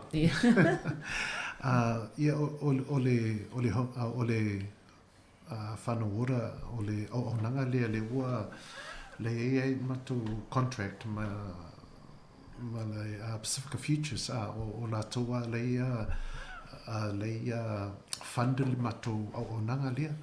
Ia o le whaina matou au onanga lea, o le tausinga mo whanau, ina ia whaunga mo goal plans fo i lea, sosani mo ainga mo lato vai lato tupe mo le lato budgeting o lato tupe ina mafaina na flourish for ilia ina ia loa mo financial capability ko inga service whapinga for ilia ia awa ni telele lato debt pe suuni au wala for ilia mafaina lato galui ina ia awa ni fall into the trap for ilia e mo ki lo foi ma tatou tangata ia masani ana na fai ai talafu ma me whapena always relying on loans to get them out of certain ele foi ele o se mea foi ilia it's moving forward for ilia illuminati it's awa na se plan for ilia ia awa na I whaunga join services here, loans ma high interest loans for ilia le whaunga le join services na to always to get out of trouble, financial trouble. Ia o le mea le au nanga le o whanau ore. Ia toma whai ngā lui whatasi ma ainga. Ia mawani understanding for ilia mo le financial capability. So ni awala for ilia ia lea lako finances. So ni awala positive means for ilia ia mawhaina whasefe lato tupe pe so is nisi awala increase lako income. Ia toina me whapena ia o isi foi tūlanga o le whanau ora, o le whaina o le health issues, ma me whapena, education around the children. Le tupe foi lea. We have a small amount of money that we can use to help these people. Toina tupe lea, le toi, you don't have to pay it back. It's only a small amount foi lea. E whaunga foi lea mo e setei mo gausia lena tala no mua iai. So the goal plans together with some of the financial money that we can allocate for ilia. It's not much for ilia, it's just around about $2,000, but it's a start for ilia. E whaunga e sosoani just try and get them out of debt or look at ways to for example education be fatose laptop be ni mea whapena mole aonga mole for the children's education ia toina me whapena that's roughly what o le whanau oro o sina whapopo atu le vaenga le sauno ia no le porcalamene uma lalo le o soifua malo ta si le vaenga o le porcalamene e le whanau lo fisusuangi o tatou ainga le tau furufurusia foi nei o le soifua malo loina o le moa ia le leime e whaonga e tolu ainga o iei o tatou ainga o lo iei mai o le tino e pe o le tua ti ngā o le mwhai o na moe le le po e le tanto nunga foi ni mafua me o le o le moenga e moe ai e leina e mwhai lang so angi le polkalame lea le whatauino se moenga le lei mo le tangata lea e ina ia inga na tausanga ni tūranga lea o whamanu ia ina la o moenga le lei i o le lato mo le mau lea mo moe atua le fiafia o la e te ronga whawhangu watuala al telo taimi mo nga tuai e mo ala ole e tatou me we a so lolo mo tuo swingi lunga mo pe o so foto inga le sipito ya swingi lunga lo tuo le mo mo no pela o tulanga nga e ti lo ele mtanga luenga le ina ia fa mo mo so fu malo lo ina o tatou tangata o tulanga i meta mafa ina ia le lei me tu o i meta mafa fa tenga po pusa isa ina ia le leile pusa ai se tu ia me tau mafa e nenga te reo whanu susu o tamaiti ia o ma mea wha pena foi nei a le leila mea ia o te musaro la wha tia le ia whaamai tono le ainga ma e me whai la na whaatau pusa i sapo. O le whautuanga fo na a whapeo ai sa ma le pusa i sa. A me whafu a whaatau pusa i sapo. E ma whai lam so soami e le po kalame nei i ni mea whapea. O na sinta mea te leo tina e tā lima nei ala tau lava wa au o whanau. Ia wa i tina wa whainga o la tau au no le eis sinta mea. Tasia vaenga e. E ma whai on so soani e proklame. Ina ia whaatau sum sinta mea. Wei hoi tina o mori mau mai le se senga o le tā lima o lava. Ia mal ma sinta mea. E mo i la wa te le swinga o iai. Yo te singa vaenga o le proklame ni o whanau o lo mon mawina le ama mo tatu tangata. Ia e mantua o tatu tangata. E pe sa no ma ngai se tupitele. Ai ia le me fai on fai ti e tala. Por fatainga va pe fa mo mo te fa ta mo pusais. E tala fu mai. O le o fa tu le fa na ola. E fa ta o pusais. Ai o le tupela le tu e te tongi pusais. Tongi. Tangola tu e se vai ngai. Fa ta o se mea e fa putu a mo le si po pili o tamaiti po nei o so vai ngai ele e ti do e fa na o ina ia fa ti ta to e tala ele fa ti e tala fa me fa ta o le fa na o la meia ai tu fa me le long spit ele fa la no fa ti e tala po nei a le pe o le ti lo na ia le tanga luenga ele fa na o ina ia fai o tātou tangata ona soifua ngore whaai tia i tā lafa. Ai e saunga le mūma maura pui o tātou tangata mai wama. So soani kuna mo le whana ora. Oh, tu sala e se mai le vaenga le mai le home-based services. O le home-based la. Ia. O le ngaluenga le home-based. Pese ngaluenga foi wrap around. O service umas furu lima le tonu le tāmina. E ta amilo e tua le home-based. E ta amilo e tua le home-based. Mo le whakitainga. A whape watu le whana wola se ainga. E ainga foi le tele ala tumbanga onga. Ia ona tu lei mai lole le home-based. Atu le home-based whaisi whamtalanga. E tala noa mwhaasoa mwhamamla matili. Wa e foi o tātou tangata. Tinana wa umare tuperenga e le keiti mai mole. Ale ia watua. Ia. O le si mea ele o se tufa ngā tupe. Tātou whanongo fui Samoa e tufa ngal miliona. Ele se tufa ngā tupe o la e mai me whatatau iai. Whapena fui le whanagora. O le tele la o ngā luenga le organisation. E tā milo ele le home-based i Autafa.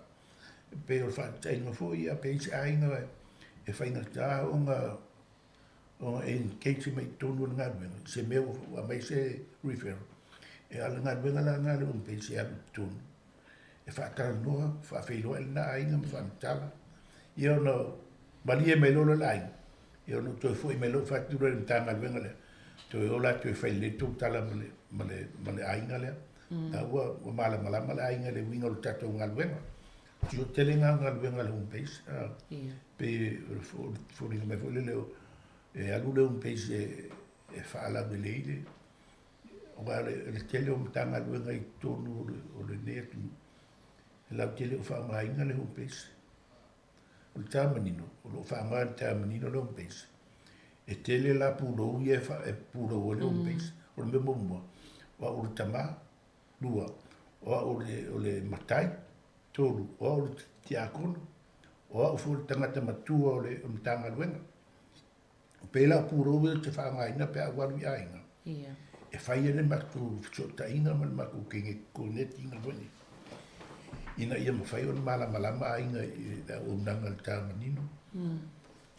Fo ene ina in whai. O le ngaluanga le home-based, i tonu ainga.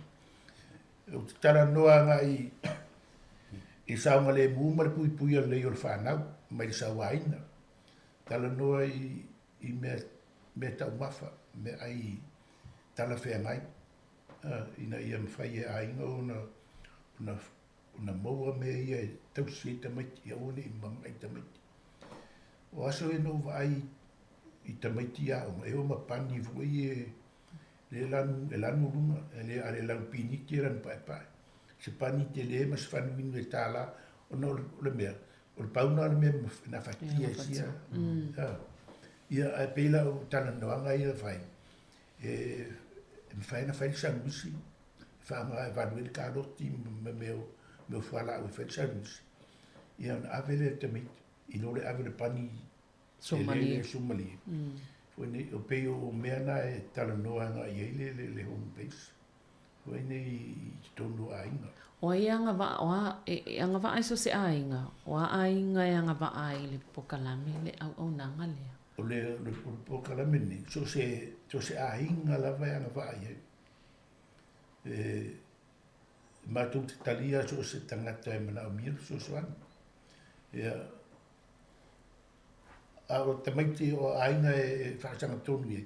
Ainga lo ia tamaiti o sulfita o sanga nga ilaro. Marta ainga lo ia le pepe le I soifua mai, le I wana mai. O ainga nga e o iai. Ainga e fōu mai tonu o so tatu, fōu mai Pasifika.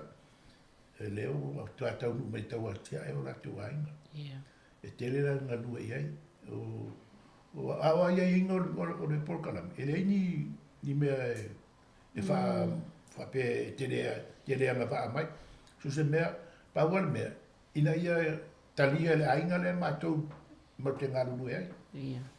Ia e ainga sili atu le tolu, ana e le ono masina o makungalu e, wa e suinga. Ia e fo ia ainga o umale sulu masina.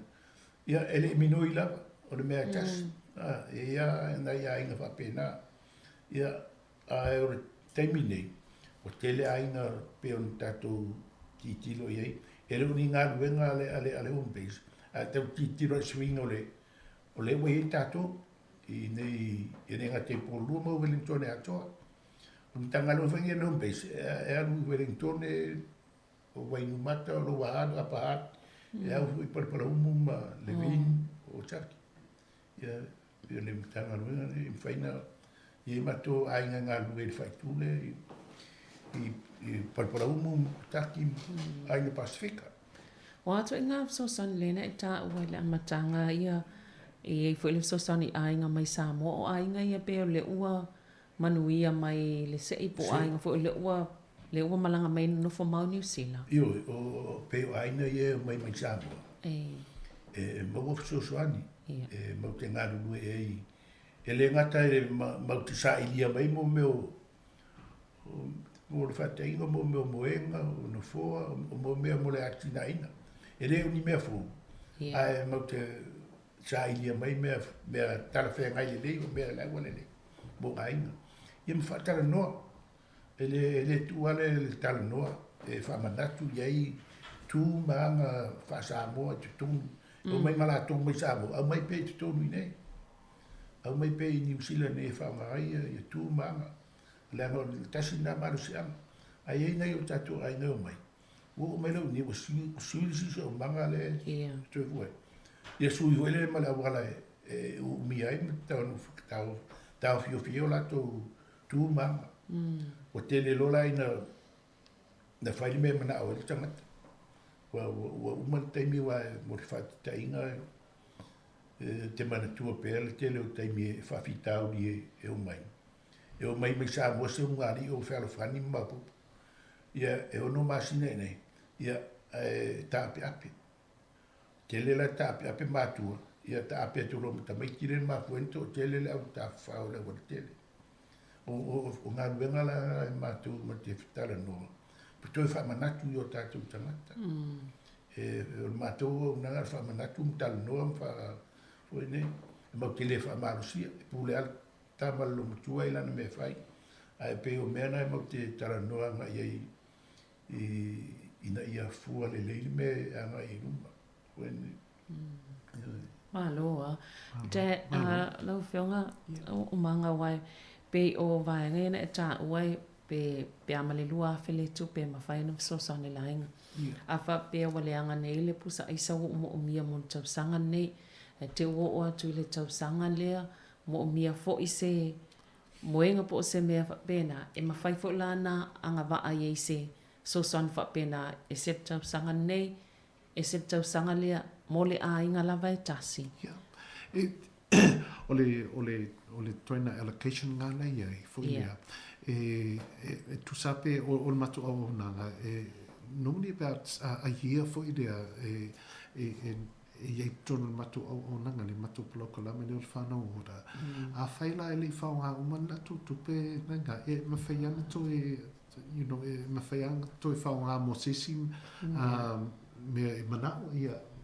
For example, for ile o moenga pe a whai wumana whatau pusa aisa. Ai mangi example for ile le whamatala mai sulvave. Sometimes for ile o toina appliances whapena is very important for ile pe ava e more food safety pe e aisi ainga e o ma a leanga lato pusa aisa e tu ai pe a whapena for ile si toi mau se avanoa fo ile pe face ai tala fo toi whatau se si a temina le sefe me ai fo ile because it's not being chilled at the right temperature. I toi na me whapena fo ile le example le nga mai survave le washing machine ia is whanau e hand wash latu ia o si mea sa a whaunga le tupena e whatau mo le washing machine pese me whapena ia o tupena fo ile e leto tongi e leto e payback ai whaunga pe teo lesi tupena masainga whaunga mo e talafo ia mata savings au nanga uma mato ia lei e sa o as fulvave we are a wraparound service loinga la a fai e sisimana au mia mo le mo family mako family start e mako counselling services in whainga whaonga ia o le si i mua mako tangata le whainga luenga mato au nanga called community connectors e mawhaianga a whai e vai atu lei le mana o mia sisi sosoani mo sisi au nanga e le tonu tai amaninu e whaia mako connect fo ile koe whaise referral e o maile au nanga na sosoani fo i le ainga lea e whaise plan fo ile goal plan peina na whai atu survave e le forcinga tana tau matu au nanga but we foi le no fenga matu sosoani foi le ka o le co-governance you know work together foi le e swingi ni awala being goals foi le to get out of debt e foi mako au nanga fo le la amata salary masina fo o le financial capability because o le matu ilua to tele matu ainga ele lava le knowledge foi dia if so swani la to ainga mo kesi pe you know deposits more ka ko mortgages me fa pena hopefully foi dia o le o nanga dia I ma faia na matu fa nga if so swani mo tatu ainga le mana o le so swani na se pe foi de Chilia savalinga pe e tau sanga ni mo o tau sang fo mana e wale angar pusais ole faingo ole fa soino le tupendi e lua fe le tau e lua fe mon e tau na ele me fa mo le ainga e ele me fa mo ava pe le fa mo le e mo ngale mana mo to ina malom tua o le fautuanga ma sa no fe ia o tu fa ta bon mo no se la pe fitchela wa lua va ya so lo tu ma tu ina tu male o e va ai me tala fe ngai o le taimila ne la va ai a o ta twena o le tupele mo tu ale la va ya se me a va a su lo mo ngal de lei ma tauna na la mo le o no tau sa ngai ia ele lua fa sta e mo rat lunga le pe o foi la le pusa isa a sua foi pusa ai sa tala fe ngai e pole ainga to ono se ainga peto fitu o pusa ai sa e tau e nunga to al fafe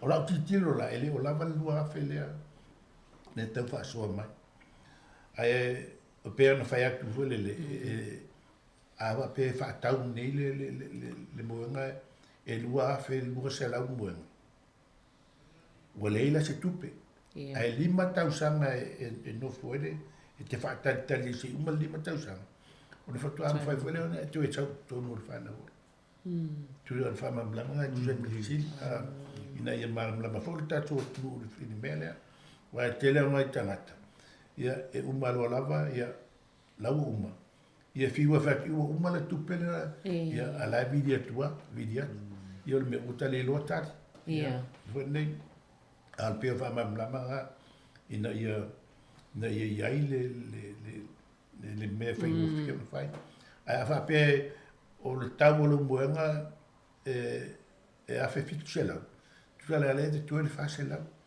ia no fa tu no ia we a le fa ni e moenga mani e un mare tu pele e tu la fa pe na le fa ingale e tamu fa ni ia pe fa ta vol pusa ai sai e luafe ia ala tu el se la tala ia lo vai sa tipo ti wila po se microwave ia un bar tu el se la tala le ia fa nga mai pa le ni ia nga va ia de tangata ia pero tu so le fa te inga le fa inga me ia le fa ftai se I ta se pesele se I vai fo ta to tanoanga ia ona toi fa wa wai le fa ftai lava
Yo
Ia toi whaawa watu tatu tanoanga nei tai au, ia pe ona o tau silafia lo o tano atu, ia male sunga, ia umanga dan umanga, whapea foi ia solu vawe no tunu, mai le tai au manino trust, lo whailo foi vaenga tā wala lato o nanga.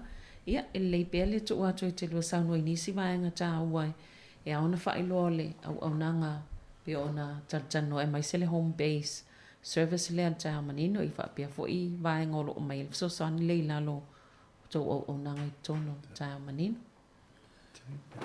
Malo, whaftaida, le sunga sabali, muna ava noa. Ia le te oi whamanatu o tulava le o nanga I le home base. Ia olo, ia I pea ava noa e mwhai ona mauti talia ainga o lo mna mia susuani. O le susuani fo ia. E leo ni ngā luenga e pape tautongi mai se tupe. O le ngā luenga e mwhai ona matu atu e tautala noa, whaasoa. Ia, e mou fo ia wanoa e tala noa I matina, matama matua. Fo leo wanofonofo al fale. Fai tala noa la fai tula, whaasoa, fai whaangongo. O lo iei mato por kalame o le men's group. O lo whaahalu nei fai temi nei. Ia lo iei le maftanga na tama e watu tama. Fai mato whaasoa, mato tala noa. O le mato whaasoa tangu ai tama.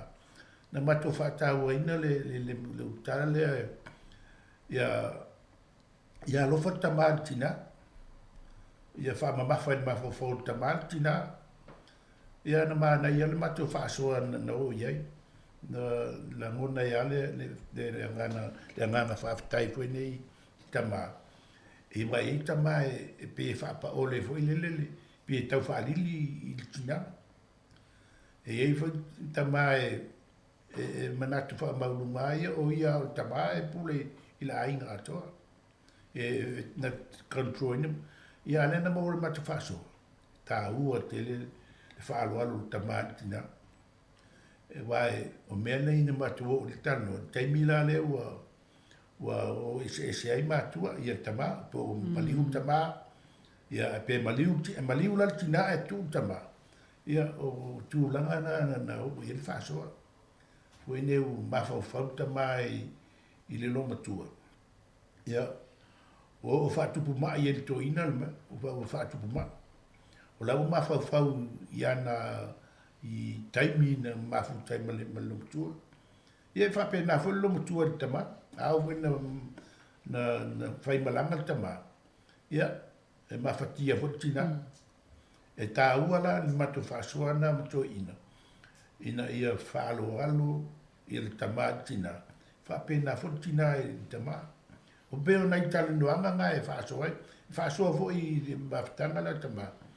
Le pui le leo le whanau. Tele o tama e tono le mafutanga. O grandparents, o foi he lako grandchildren. Ia o te foi he lako great grandchildren. Pela o tanoa ina o lato whaasoa atu.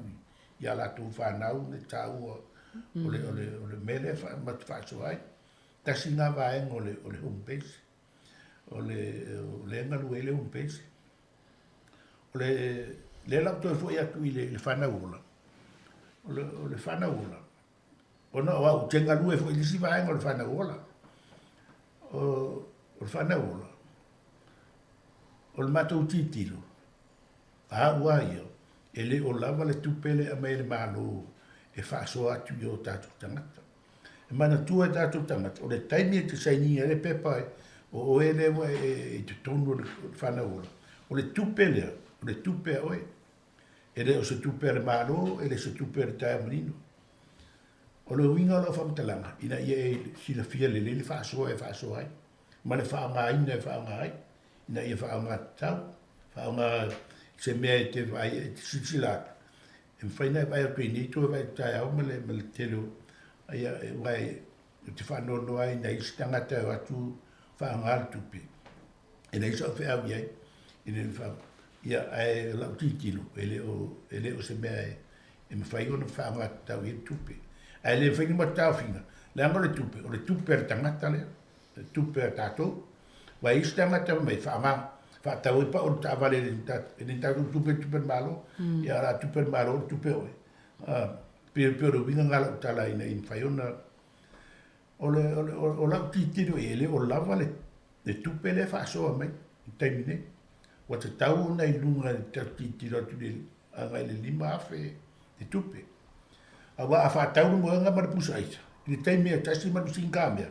Ele lava le tupe le mai nei. Ai mafu anga o lau titiro o lengi mafu ona le mawhai ona tō i mai tupa pene. O mafu a momo. Ele o lava ia le feedback wale mai tato community. Whapea matua ia o ngāia i lo ainga le tupe nei. Deo whai le mea lea ma le mea lea. O iei swinga lo ainga. A le mea lea tupu nei. Ia e to i titi ata ngata o lato whaia mele mele. O le whai me o le tusi whawhetai mai ma le tau mele au. E o le whawhetai o le mea whai ngofie, tau te lo uma whawhetai. E le asi se le lo whawhetai. A e le to inga whawhetai leo te tau otua. Whawhetai wa peo le moanga lena whaatau. Mei talu na mai le moanga wale leila o moe. Wale to i tingalo tua, le au ngāle moanga i au.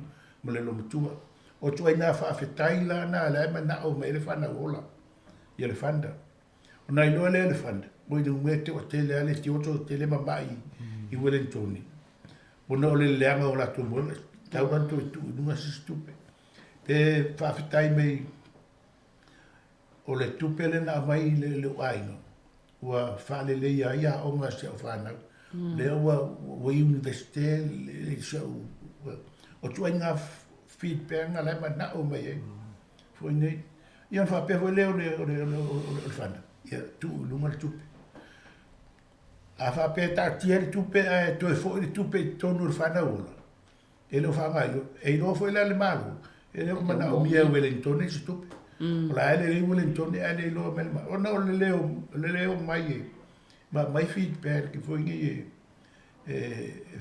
fai ona vai mele le fana olo o le mana o mia Wellington le o nai me va pena de tau titi lo le le fana olo ne e fale le e ia nai ainga nei tama matua matina matu la tu sia no la ngana o to la po la konga po Samoa tonga tu si me la ngana lau whawhetai e awhia mai ra pe o mela ia no tawa. Ia wai e mawhai fun matu whele li poti nen whawhetai mai pai ai ale se tu se mai. Ia e le uloa mere e whanda o tangata mo i le lena ne awe e mea ia peo se tau whapula lai tia tuna o le tūlanga le o le Malo ta ua te le vaenga i o le to e tali ato tangata wai so se mea e whapena e tau ana i se tali a tangata e wai tupo le lei pele o le lei fua iai leo le si whai ungai whai le si taimi muli mai ta wai vaenga ia e sa o le asu vave o le funding le nau mai ia na o lunga le mai le malo na figure out ia we'll start with 2,100 ai sa o asu vave ta ele lava na tupe foi dia ele lo foi tatua inga le lava tupe but afai e ni tato feedback foi lea ta o le qualitative feedback ta watu you know all the good things that we've received but not enough money o traina information na mfaya na mato reports to our funders ia ma whamatala tu tato funders e tauana whaatulunga le allocation o tato tupe because that's where they would find out for ilia mai toina feedback whapea ma research whapea ele lava mo tato aina i sa le asuwa Malo ia a tono e tāua fo i la le whaelo telefoni ia me se fo ia vaenga whapena am whaim so ta ia tangata o nanga pe o telefoni tangata o whaatatali mo so soani ia po a tono e o ngā fo isi vanga tāua na whaelo o manga Ia, ia matu telefoni mawhaina, telefoni mai, pe a mana o mies so swani, pe a whai fwere lei fia query, pe fia facili, pe o lean mea e tonu matu au nanga, e mawhai ana latu telefoni mai matu telefoni lea o le o waru se lau, tolu wha lima, ia o le free number, tu sa pe outside you know, pe telefoni mai lo cell phone it's free number. You don't have to pay for that. O pe o nina o vaenga o le porkalame ni tau.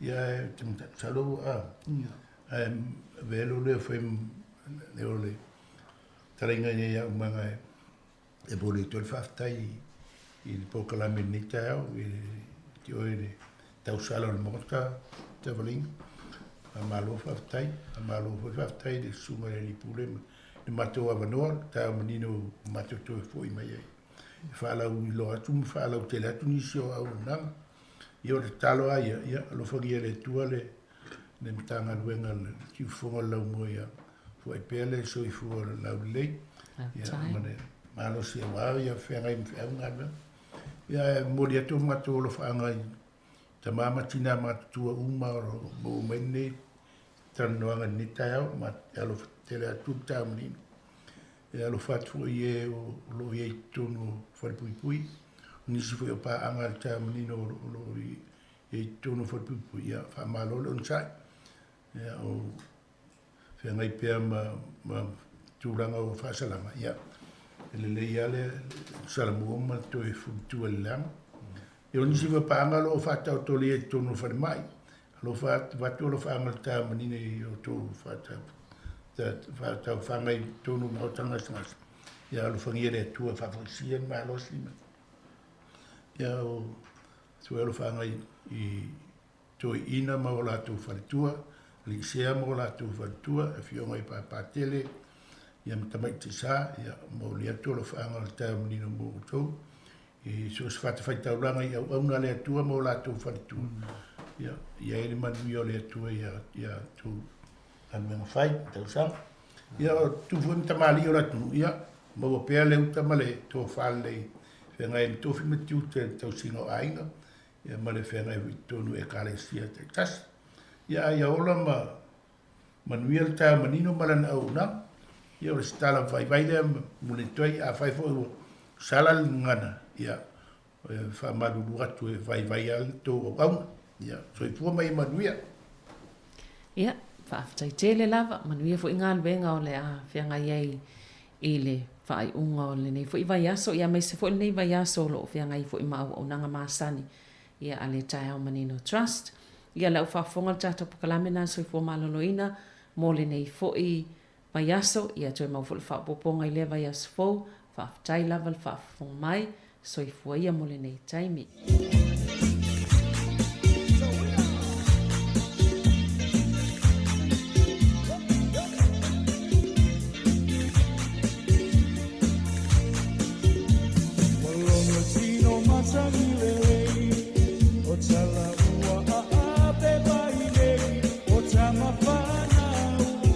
Samoa ua pai mo stay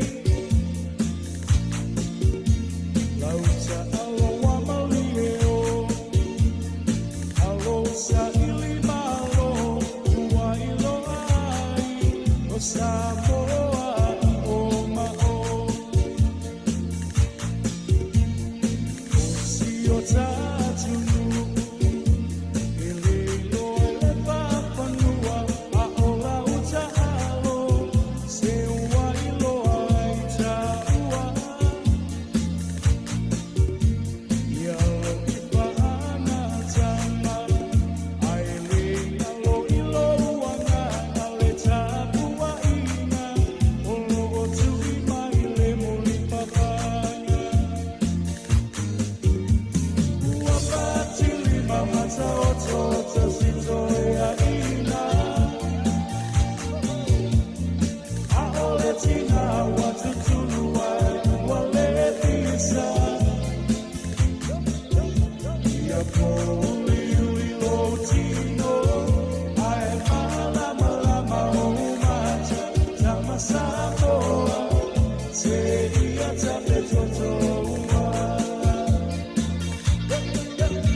whaftai le anga le.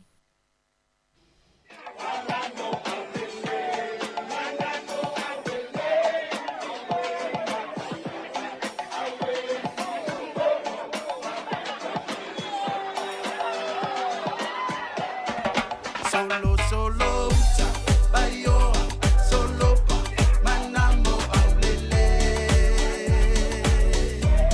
Awe latayala, awe si umbo, fapema si papa. Solo, solo, bayo, solo pa, manamo aulele. Awe latayala.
Welcome to my new white lady, ever. The city ain't the cool. This is still Silla Samoa. I do white the south. Oh, I tell it all. So.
Whawhiawhianga sui whiro nei teimele tai au luas fulfitu minuti o te enele tu lai sa fulu manatasi, ia toi wha malo ma toi wha talo whatu, ia nei teimele tai au, ia I lau tāpua inga malau mai moanga, mesi fo I lau whaafonga mai, ia I le tautua la wala leo si fonga lau moe Wellington, I lau le tio wha alongolongo le tasi ono te si manatasi wha mo, ia wha pe fo ilungo tātou wala ata, ia olo mai mo mai ai, ia initial tātou watinu, ia mwhenga I pia I whia au mga luenga, wha solo pe whawhiawhianga au whaipese le nei taimi, ma nei ala fo I tau le lau moe Wellington, leo te wawaiatu I whawhatu le tātou whisa whasala lau, ia leo lo o whai mai ai, ia whamaro stino le tātou whainga luenga I le maa nei o le sulumatango fio le la.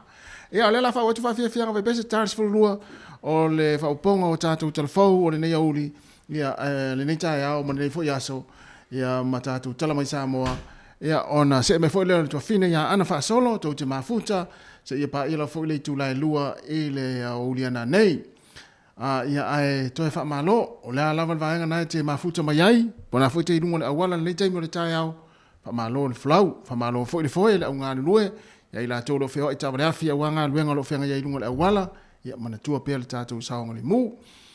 Ya wa pesi la fo fa ma nei vai tai mo le longa se fa ma e pesi ni lano langi atoa le ngata fo I le tatu tunu I Samoa ya ai mai se pe le tatu tunu ya o ni sila nei o lo le tatu wa mawai ya ona to fa mana tuatu ya le tatu tusinga ingoa wa le man tatu pesi atu le tatu ofisa manatua ia le tusinga ingoa pe fa pe nai le fa tumuina lava ia lau pepa o le tusinga ingoa ni sila ine te umai maula ulua fetala ele o se tala evane ele tala le fa yatu fa salaina o le lua fetala ele e mauti no ia fa salaina o pe ale fa tumuina ia lau pepa o le tusinga ingoa ni sila ia pe fa ngata ina o le aso lima masina ni lo ngeo las fa le nei leo o tu umai le manoa ia fa tumu e tatu pepa o le tusinga ingoa ia ona lafo lo lea ia manatua au ni mai mau o tupe mai mau ani tupe ia o le faingo fie ia o le tulanga tatu te uia na le fa tumu a lafo lo ia tu se se fa na we fa tumu ina pepa nei matua ia ona lafo lo le te mai mau le ia ala no winga a fa pe to fa le ainga ia ai le fa tumu ina uma pepa nei no winga mo won valu afeta la ia alim tanga luenga o lo nafa mani vaeng ia na fa manatua tu pe ia il tatu o tino o luas fruiva minuta te nei le tu las fu maritasi si fonga la moa patatu fa afia fianga nei taimi o le tai au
e ulimata amilo masisiva male sei la ole sala masina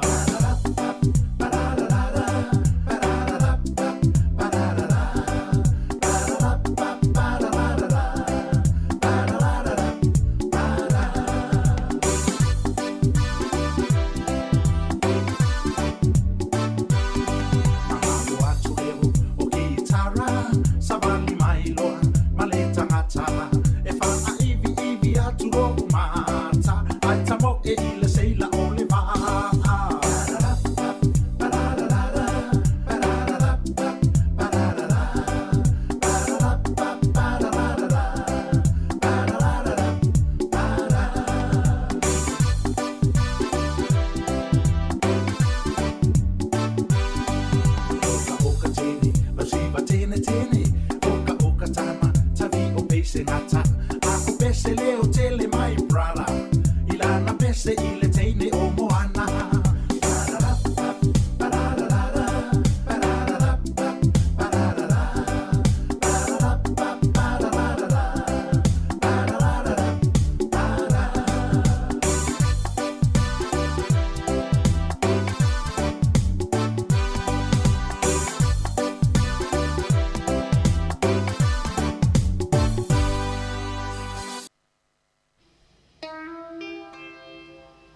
Time.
Ya tuilunga ya siva le ngona tatu pese ia mana ya tatu pese ia matuilunga fa au nga tatu pese ia te siva mai ai ma faisino fa malustino ia pe te nga yoi mai fo ifafo pe fa pe ai o te siva pe fa pe na tono ta vale yo ina ia te ua fa ina lo sa ia o e na we te siva le ai fa siva tangata na yo o ta fa pasese ai tatu ia le fa fo ina ta vale ya taula i pela uva ai lumo le awala ia e faasisiva ia lau pasese na tau te o mautou ia e te aruma ave ia tatou pese o lo tu inatu ia pese fo ilele te ia pese fo ilele e ma na ia lo siva ma mauli leile o le fo ulu le tavale lo lima lo au ia e faasisiva pela vaenga na le sipito matu o le tatou pasese o le tavale ia a tatou pese folele fa longo ya fa soleu ma fonga tatu pese ya ma fa foi pelo sa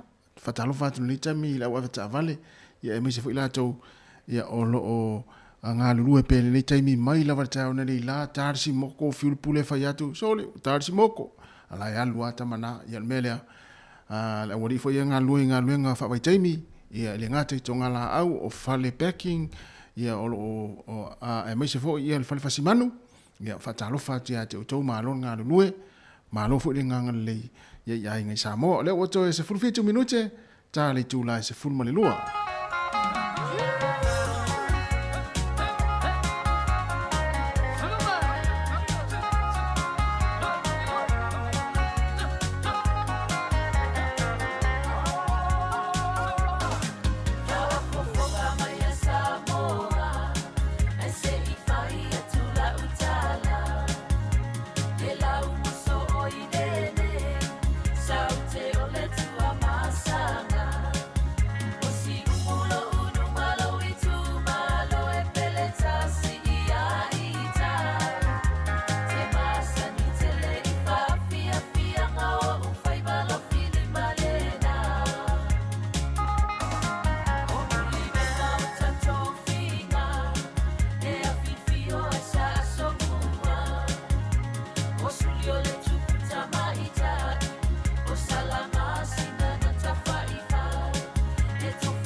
sila Sala whahila uta ua ina O te wha toia toia ina Ia o ngā ua mata mata ita O mai pea o le whala Paula mai le mulila Se ila veta mauli le manino male a ava Se ila veta mauli le manino male a ava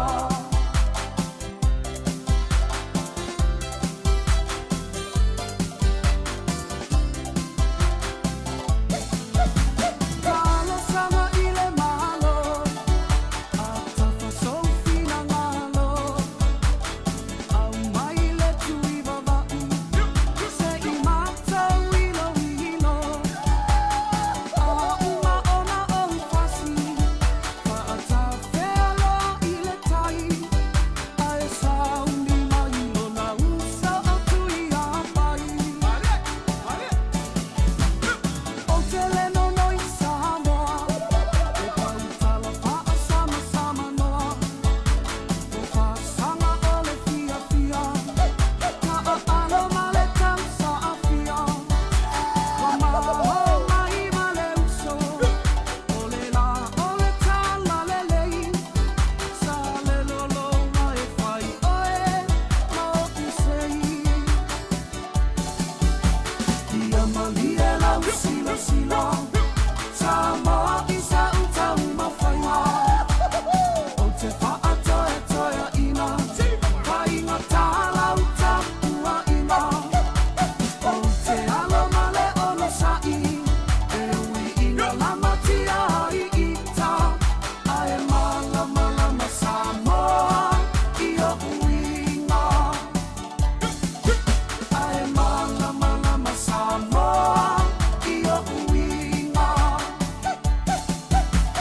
Ia mali e lau sila sila Samoa I sa utau ma whainga O te wha toia toia ina Whainga tāla uta ua ina O te alo male ono sai E ui ina lama tia I ita Ae mala mala ma Samoa I o uinga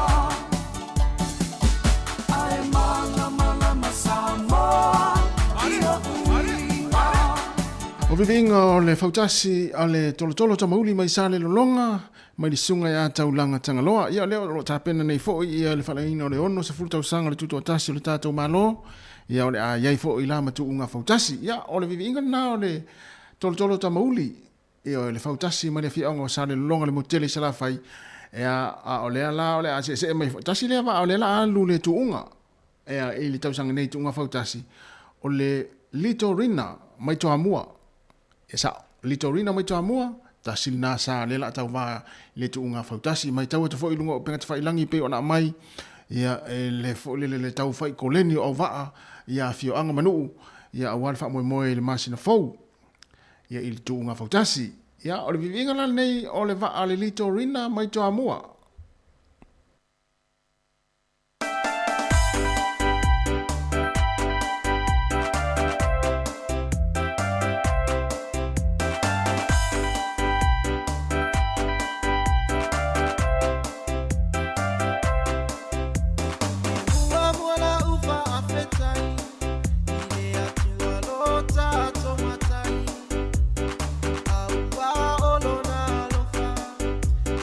Ta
mauli mai ile motu o salafai ne I e fight oina o foele asa o ufaungaina pa malie atole fa atoa la utoninga pa amalo ia faleni tau mafai ai awa ete fiu itoe o sofo I olela fina upea mafilinga awa ete fiu ngofie oleta alonga le fai ngofie mafo I ile motu ofia fia ngabalelo tomalie fa Afrika imoleta pua inga ale maumu maolua inga fale atamale saufa inga toa mosio unu upele ina o au na ale atuofa afalele malu iyo tala ufanua se uafa amalo totalo uatali maile atua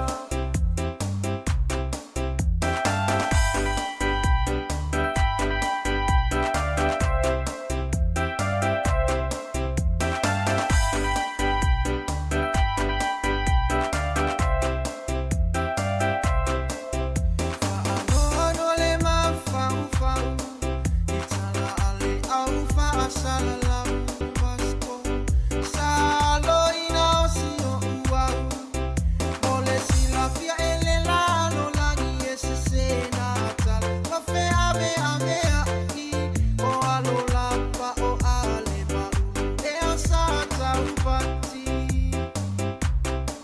watu faiti oi foi sipuni ina uale tamaruni akule na lava te silafia fa ukura safa ye pauli tu salama ole foela au fa apea fo imale fo sipuni a ole na ua e matele tele fa imatari pupuni fa amalie atu Samoa o fa sangalo fa anoa ai a fai wa mama o la mua e anga wa ua le toa mua ai wa e fa angana ina ita le ulua I mua upolu I tutuila le ua tele ai vala au talu ai lava ita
South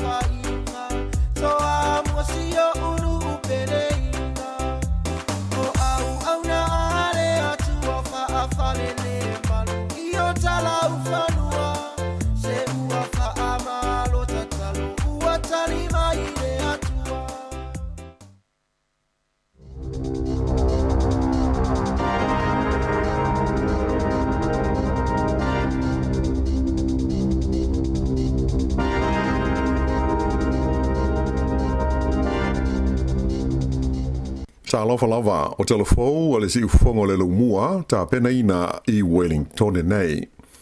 O le tala mua. O whamaunia mai e le li pālemia ia Chris Hipkins a o iai o ia I peletania o le awhailo I atu I lana mai estete le tupu o sa lesa le tolu ai whapea le pālemia o lea Malo o le lei o Rishi Sunak mo ni tala noanga aloa ia. E le ngata I lea o le a siasi tu foi o ia ma whailo ai ma sui o le fita New Zealand ia o lo o iai nei peletania mo le awa o ina o fita ale Malo Ukraine. O nei whailo inga, o se vaenga leo le malanga I peletania le li pālemia o New Zealand, mo le whaauunga, ma le whaapale ina aloa ia, o lana mai estete le tupu o sa lesa le tolu, I lona solo iane I le nofuali I o le ainga tupu o peletania, I le whaaiunga o le vai aso nei. O le whailo inga le li pālemia ia Hipkins, ma le autustala I le aso nafi, ina ua uma le fono o le kabineta, sa ia ta'uai, o le amau fo'i ma le avanoa e whailo iai o ia I isi sui o le ai ngā tupu. O le tupu o Peretania e pei ona silofia o le ao lea o le Malo o New Zealand, ma ena ta ua le li pālemia o le avanoa fo'i le nei o le ai e tautino ai ina na mai estete lona lango ina o ia ma lana nofua inga. O le whailo inga Hipkins ma le pālemia Peretania o Sunak, ua whaatulanga ina mo le fiafiolas foreile taimi New Zealand, whaia lea I le ofisa o le pālemia I le numela se fulu Downing Street, mai o le ama fuli talanoanga I le vāo ta ita I lua, I le mta upu e winga I se whenga inga soloto tau fe whaatau inga I le vā o Peretania ma New Zealand. O se whenga inga sa o loto whapenei, o le ama whai o na whaau whale atuai o loa mai New Zealand I Peretania e au noa ma se tiute, ai mai se lava I o loa au tū e au whiai a ano manufasi whapea le pata ma le sisi. O le au whia fo I talanoanga I le vāua li pālemia, ia le polo kalame e mawhai ai na whai ngā luenga I tangata o tunu e lua I le taimi e tā whawhao ma whiasi e sia iai, ai whapena fo'i ia le mta upu winga I le taua Ukraine ma le awhia I New Zealand ma le tūlanga o le awhia o Peretania I le tonu o le Pasifika ma le nei tūlangi o le Kelope. Nā si itia le fitu tesi ma le fitu pasene le tau o le soifuanga I le tonu o New Zealand I le tausanga ua tua na I tunei e tu sai o wha maunga fau ia o wha ailoma I whala waitele I le taimi nei. Wailoi nei wha maunga o a inga e masani o na tele a lātou whaataunga e whai, ma tele a lātou tupe e whaalu, sa au pito silio na mawhatia ai I le neisitanga, ona o le mawalunga o tului o tupe ai tā lafu. Pei taila e ui ia tūlanga, ai fo linga mai, ua tau wheo lolo o le alua e pē I lunga o le pau o le au ngā o le tupe, ua I lalo ifo o le valu tesi ma le lua pasene, lea sa iai, mo le se furu lua masina, lea na wha uma ia te sema o le lua afe lua se furu lua. O le fua wha solo po le index ale mta ngā ruenga e wha maumawina fua I numera ale Malo New Zealand, e fua ia afianga o le tau o loa I a inga SS, e au fiai ma tangata e soifua I le benefiti, o tangata ua maua le supa ma le pensione, tangata Maori, whapea ma tutongi SS ma le maulunga o le whaonga ina o tupe ma tutongi o tangata. E wila o le fua avelesi o le sitanga na tula I mai le fitu tesi ma le fitu pasene, ai sa mai tawina o a inga e mawalalo ma le tele tupe la tau te whaaluina, e na o le ono tesi ma le iwa pasene le sitanga na whea ngai ma la tau. Ai o tangata e soifua I le benefiti, e ono tesi ma le fitu pasene le sitanga na fiai I la tau. E mafua lea, ona o le maulunga o le tau po le tutongi o fale, whapea foi e tupe tu lui o ai tā lafu, le tau mea tau mafa, ia e au fiai, ia le sisi atoa mafuala au aina. Ai mo ainga e tele ma mawalunga la tau tupe e whaalu, o le fua na afiai la tau nei, na o I le valu tesi ma le fitu pasene, ia le pau o leo ngā o le tupe, e mafua ona o le tolus fulvalu pasene, na si iti ai le tului o tupe ai tā lafu. Tangata Maori whapea ma ainga e mawalano la tau tupe whaalu, sa ilonga o nā whaina I le taunga tau mea ai, pe ona si le fia o whala au aina lava la tau a tō mo whala au whaikuka na o i le luas fultasi pasene le mawalunga o le sitanga na iai. Sa tangia fo i nei wha maunga le mtanga luenga, o tangata o lo maua le super po le pensione sa ilonga o na mafatia, ona o le taungata o pasese i valele, e tusa ma le fitu tesi ma le tasi pasene le sitanga na o latou whenga iai i le nātou sanga ua mawai. Sa whaia se tala noanga i le telefoni a le li palemia ni sila Chris Hipkins ma le Palestine o le malo Ukraine na po i le malaiva alele i au kilani a o lumana iai le tuina mai lea i le palemia o se whaasilasilanga aloa ia e tu sai o nisi vaenga o vesoa swani a le malo New Zealand e lango ai le malo Ukraine. O le tal noanga Hipkins ma le Palestine o Ukraine Volodymyr Zelensky sa whaia a o le i tuua New Zealand le palemia malana au malanga molo ne tona e awai i le whaunga ma le whaapaleina alo i ora na mai estete le tupu o sa lesa le tolu o Peretania tele. Whaadia mai e whapea o staimi mua lea ua talano aita i o malo i lua taru mai le taimi lea na launga mai ai lunga o fesota inga tele wawave i a Zelensky mo le palemene o New Zealand i le masina o Desema o le tausanga taluai.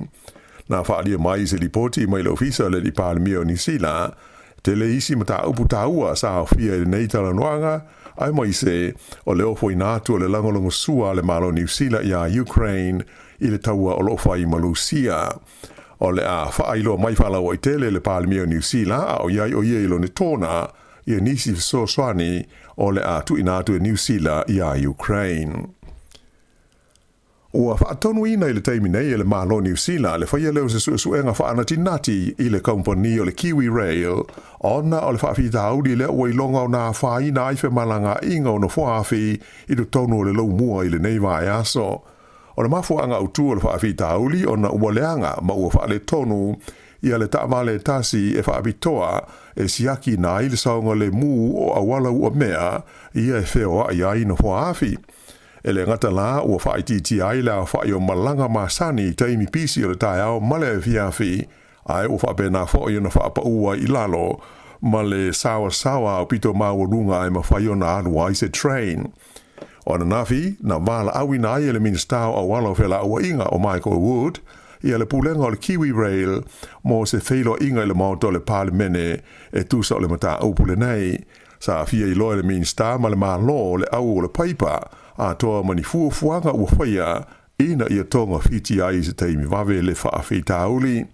Ta ua le li minister o se tūlanga le manuia tele le mea wale ni mai ua talia foi e le Kiwi Rail o la tau e pa u ia i le whaale tonu mai ua whaia ia fuafuanga ina ia wawe o na toe whaafoi se tūlanga e maasani ai ia whe malanga inga o na whaafi tonu le lomua ma ona a aitua oi. Whairo mai fo ele minister e whea ngai maati na e whaapis nisi ele malo New Zealand o Duncan Webb. Ua ia whaatonu ina le whaia leo se suenga tūma oti i le Kiwi Rail. Sa i li ai mafua anga o la whaina o ia au nanga ale company e le ngate le lumua a o isi tu o le tunu. Le vai asa nei le o lofa amoe moele le minister ya Webb e tofi ai se tasi po nisi o le ala tu whaafoina le suenga ma le whaamoe moele tau na mo mai se lipoti i le masi na fau.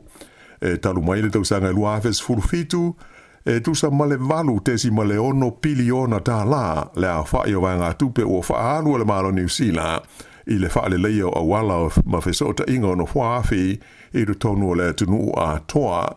Se vaenga te leo lese leni, na whapeo na suyai i au a mea, o a wala ono whaafi, ia mai se le fausia o nisi ana lau papafau, ma le whaale leia o puipuinga o awala mo trains. O le vai asa fwoi tanwai, lea na whaai loma ia le malo e whapea, e se fulu ma le valu la whaai o ni train fau, o le a au maia mo fe malanga inga nga iatu i le tu malo le Wairarapa, whapea ma le Kapiti Coast, ina ia sanga whaale le iai fe malanga inga i teimi pisi, ma ia lava ia vanoa mo le tunu u fe malanga ai.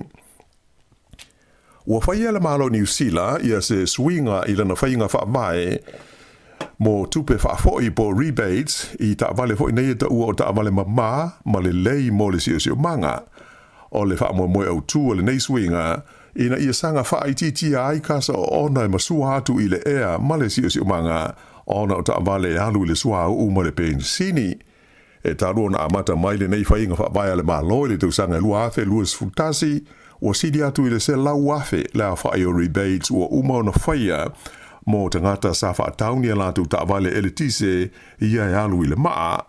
Whai lo mai whai le minister a wala whela awa inga ia Michael Wood o le tausanga taluai lua afe luas furulua o le luas furupasene o taavale lau pasese fau uma sa whaatawina i tua i le tono New Zealand o taavale alu i le elitise. Na ta ua fo ele minister o suinga ua fo nei ina ia so swani i le una ia o le nei pol kalame fa nga ina leo taavale mama e au fia ile fa pa uina i lalo o le tupe fa fo i po le rebate ai si i lunga le tau mo taavale mau lunga le fuo kasa ona e mau mai ai e pei o sipi ma piki apu. E wha au popo i suinga le whaia o se fua fau mau rebates o taavale wha taulea i la whainga o kasa ona e mau mai ai. E au fiai ma taavale e alu i le maa ma taavale hybrids ia e alu i le maa to e alu ai fo i le pensini. E ngata i lea ai ola asi i tia le tupe wha fo i mo taavale e le aini kasa ona e mau mai ai ia e wha ulu fale mai i New Zealand ua wha au ngā. O le rebate o loo iei nei mo iei tu ainga o taavale tolu afe fase lau lima se fulu, ai o lea o le asii i le tolu afe lima se lau ma le fitu tā la.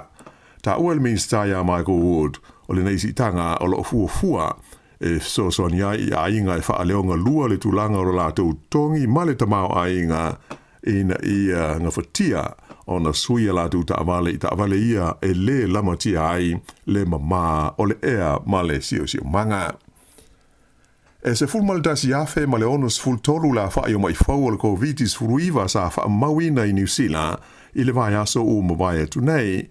E luas furuono la whaio tangata na maali liu ona o le wha mai ia mai o whapea ona o atua i le lua afe fitu se lau onus furunua la whaio e o maali liu i New Zealand nei ona o le COVID-19 talu ona o mai.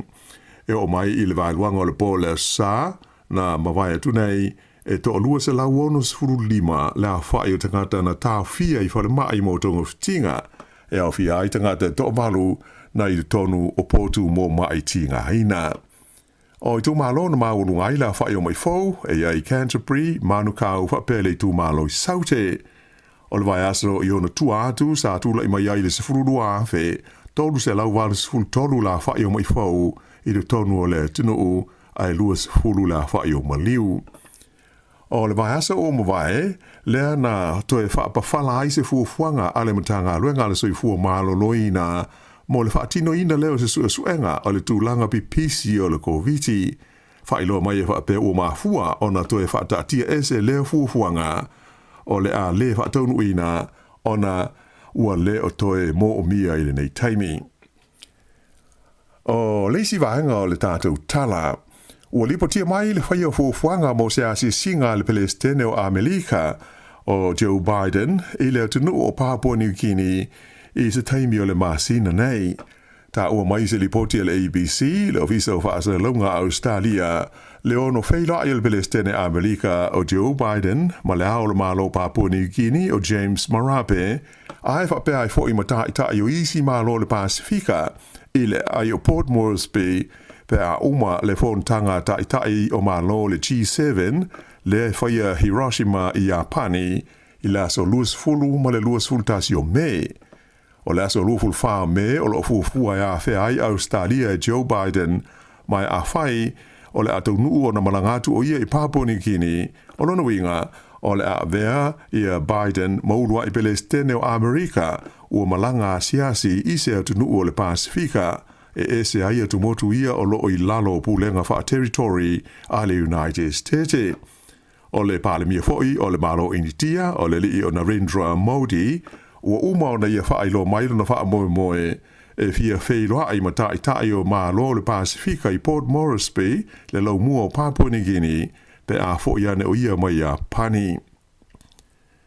E fitu la wha ni ta vale mo ngā luenga la veai po o ni ambulances sa wha o ngā iau au nanga le wha tonga le St. John's Sea Christ Church ua foa i atu mo ngā luenga Fesoswani mo tangata ia whaina ma manunua i le taua i le atunuu o Ukraine. O le whaalapoptonga e ta ua o le Kiwi Aid and Refugees Evacuation po o le KARE o lo whaapongai i le nei whaamoe moe lea o le aawina tuai nei ta amale i Ukraine e tusa o le tolus furuafe kilomita le mamao mai New Zealand. Whailoa mai e le tangata na ia whaavaina lea whaalapoptonga ingo ia Tendi Powell e whapea sa ngāru lua i la tau ma le whaalapoptonga a le St. John's i le whaamatui na mai o nei ta amale. Na ia ta ua le matua mo o mia tele i le tonu o Ukraine o ta amale whaapenei Fesoswani ngā luenga la vea ai ona o le tele o whale mai ua whaalenga ina ma ua whaatama ia i o sa whainga fita Lucia. O whaamaunga mai le whaalapoptonga le soifua marolo ina o le lololangi le WHO na ta ua mai ai e sili atu i le fitu se lau la whaai o sa whainga na whaia whaasanga i whale mai mano whanga tau le soifua marolo ina i le tonu o Ukraine mai a Februari e o ia te se mo le lua afe luas lua mai le nei a whainga se lau lima se furu la whai o whale mai e au fiai ma whale mai o tamaiti a toa mano whanga mo tonga fitinga whaapitoa na wha leanga i nai. O le amata i le vai aso nei o na toi da tala i malanga waalele i le vau au kilani ma le atunu o saina i se ngai o inga o amata ai o na toi foi i le tulanga masani i a whe malanga inga talu le tolu o tausanga o le wha mai COVID-19 o le aso lulu o le vai aso nei amata ai malanga i aso taitasi a le kompani waalele o le Air New Zealand i le vau au kilani ma le ai o Shanghai i Saina. Ai o le company wa ale le Saina le Air China ua amata nei ona toe wa ai ona wa ale le vani mo nimo o New Zealand. E whaale a whai o malanga le Air China i le vai aso o le a whai le le vau aukilani ma le ai o Beijing. Whai lo mai e Lian Chirati o le suile o le Air New Zealand o ia au aunanga le Air New Zealand ma le Air China o le a mawaya vanoa e tusa ma le ono afe lima se lau i le vai aso mo pa sese fia whaao ngā ina. Na ia ta ua o saina, o se maketi au tū lea mo le Air New Zealand, whaapea ai ma le ofisa, mo le ati na e o tangata ta whao mai mo mai po o tūlisi. A o le itulai mai le wha mai i COVID, sa to tele tūlisi mai saina na malanga mai i New Zealand ei. O le tausanga i luafes fruiva, na o ai i le wha se lau limas fruafe, lea whae o tangata saina, na malanga ta whao mai i Aotearoa. Mai ave aisaina mamaketi lona lua le te le mo New Zealand i la whai o tūlisi e malanga mai ai i le nā tausanga. O wha maunga o pito la tamai e le mtanga luenga o whainu mela wha mawina, wailoa ai e nā o le 2% o tūlisi na asisi mai i New Zealand ia Februari o le tausanga le nei e malanga mai saina wha atusa le 2% na iai i le tausanga e lua afe se fulu maleiva. I ta alonga, ua se e atu nei le au neti polo o Wellington o le Pulse, o te tasi o au lua i le tumutumu o le whaasalonga o au o le taimusanga a le ANZ Premiership o lo whaanga solo i le taimi nei, ina ua manu malola tau ana po i le au o le Tactics i le talonga sa whaia i Christchurch. Ai o le talonga e limas fulfa le Pulse, fast furu lima i le Tactics. O lona lua i lea o malo le Pulse i le taimusanga iwa, ai o le whaalua i lea o na whaia ina le Tactics i le tonu aso e lua. O le au le Mystics, o lo o tūlanga mua nei le whaasolonga o au le taimusanga, e luas fulfitu o na ai. O le Pulse, o le whaua luas fulfitu o na ai o tasi lana taalonga whaao popo ua uma o na whaia. E au le whaaiunga le nā o talafou.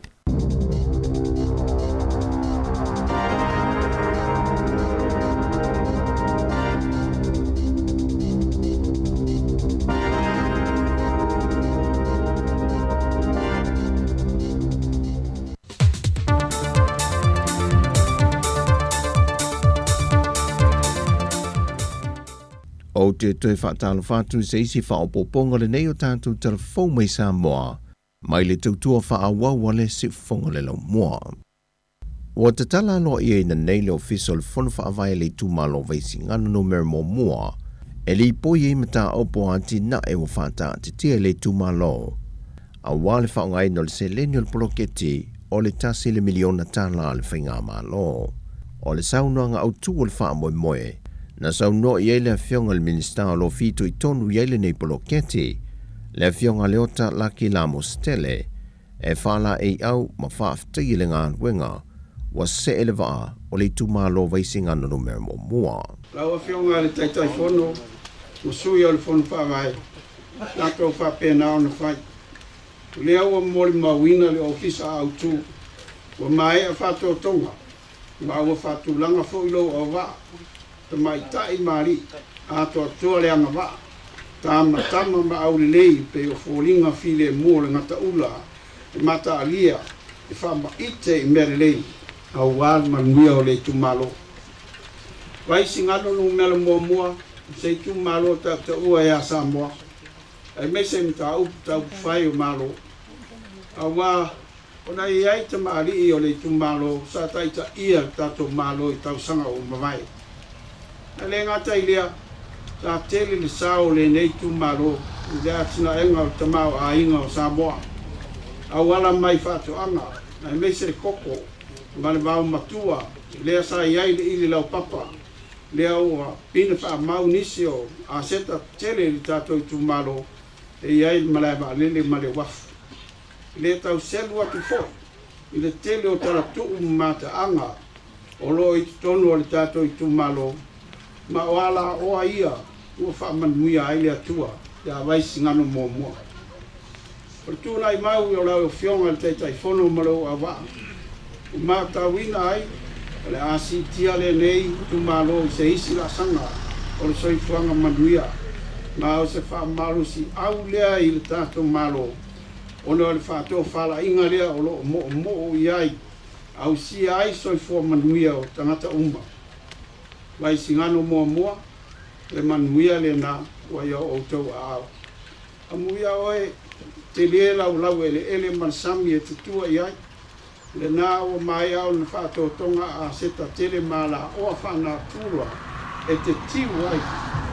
Ua maua le tala, le afa popo marisi malu so ang fo pe on tato mal mawina tama ite ai nisi tau mfainga fa le ya tiri ai lo lau fanua malo te mau ainga le fiongal minister mtangal wengo tinam tamai tai a tina numang so tai le fionga leota laki lamos tele o tele mai le komisina mtangal wengo leo awa pa au longo i tino Filippo e tua inga ia e whaata tau se waa na malanga sao mai Amerika Samoa, ma ngai sao i salolonga i tua i seuta na malanga mai maia.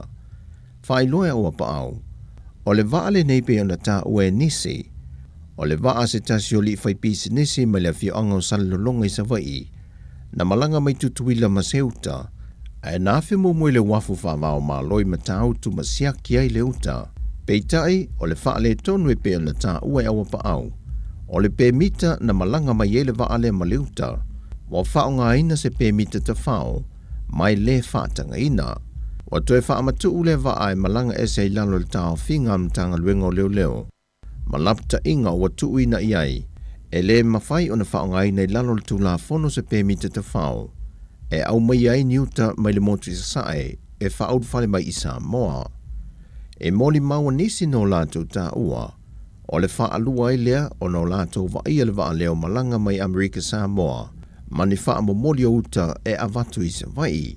O le uta e peo na ripotia mtanga luengo leo leo, o se uta o tau mawha mo le wha alvelave al whaipisi nisi ana le waa, ai ua te ena foia o pa au, le tua ia swafa o nisi o whaipule to lua, ai meise o le masalumia i lea, o le au ina mai wha asoli tu la fono ni whala au wha asa ina mai tutuila, e wala mai whainga malanga le waa lea, a lea fo i whaipisi nisi sa vai.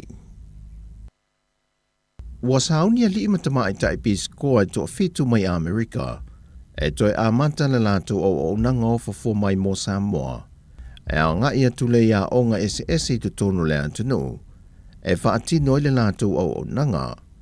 Se fulmaltasi va yaso sa whaatu te ia o onga o le whaonga ino le ngana Samoa, e meise o le malama ma o ina le tātou nganu. E lua tau sanga leo le anga lulue i lato ia mo Samoa, ma o la tofo ia le fato ato e amateina le au nanga le nea Amerika. ina utoe whaato atatala leo whemalanga ingai wawa tunu. O le a whaasoa tulu latu tu mai e whasoa swani o unanga wha teknolosi whanau o mata aupu tau matematika ai maise o le whaitau tusia whanau. Ua whaalau ilo mai le whionga le teitai o lea tunu, le whionga le tamai tai pāle mia fia mena o mi mata awha, o ia fo i le sui minista o le tupe, tau fau o le swau umo Samoa le o whaata atia mai, e a fo mai le aso mua nei masina o me wa amatalia. O le penisini i le wasi itia i le tasi tesi ma le wha sene le lita, mai le tolu tā la luas fulwonu sene le asa iai, i le tolu tā la luas fulfitu sene le lita. O le kiso, o le apa u i le luas fulima tesi ma le iwa sene i le lita, mai le tolu tā la limas fulwonu sene sa iai mua, e le tolu tā la tolu sfus sene le lita. O le karasini, o apa u i le luas fulfitu tesi ma le lima sene le lita, le sa tolu tā la luas fus sene le lita, ai o pa o te isi nei i le lua tā la tesi ma le iwa sful tolu sene i le lita. Mufai loa le whionga le tamai tai pānemia, o atu ngalunga e winga le whaavaivaia leo le tamau aingo le laulangi, o lo ua awhia i lava le tau le tiso ma le karasini, o whaasale launga le whaalapo ptongo atunu o lo ngā osi mai ei tufutufai no le swau, na whaata tau le whaititia o le au whaingo le swau ngosi, ma ua whaau popo i nai le popo lenga o le a avea matulanga, e ono toesi itia mawalungai le tau le swau. O tala fōwia mō le nei fo ia so lua manuia lo tātou tano, fa soifua.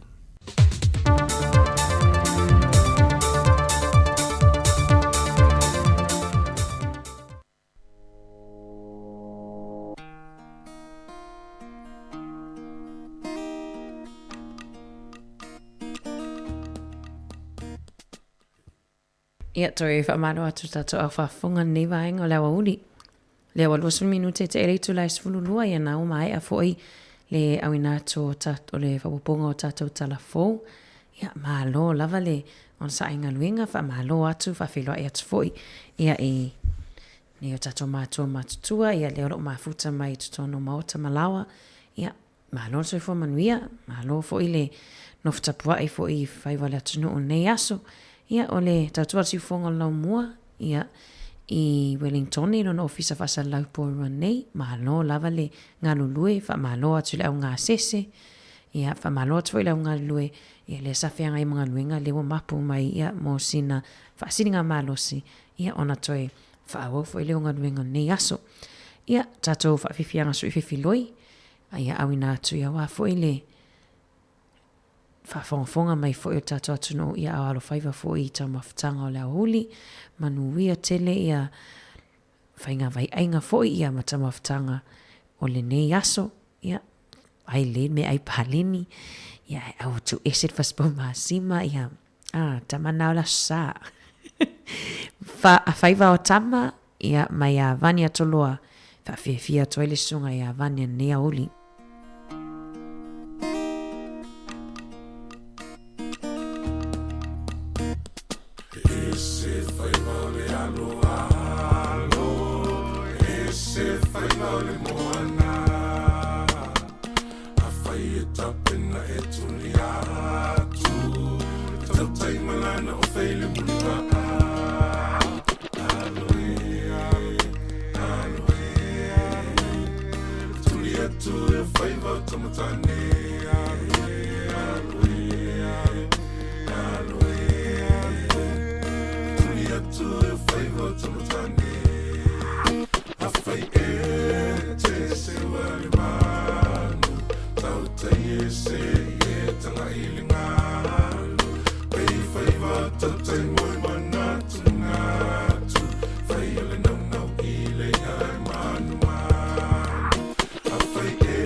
Tell you what.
Sinakona pona ninsa si na pona ninsa si tawa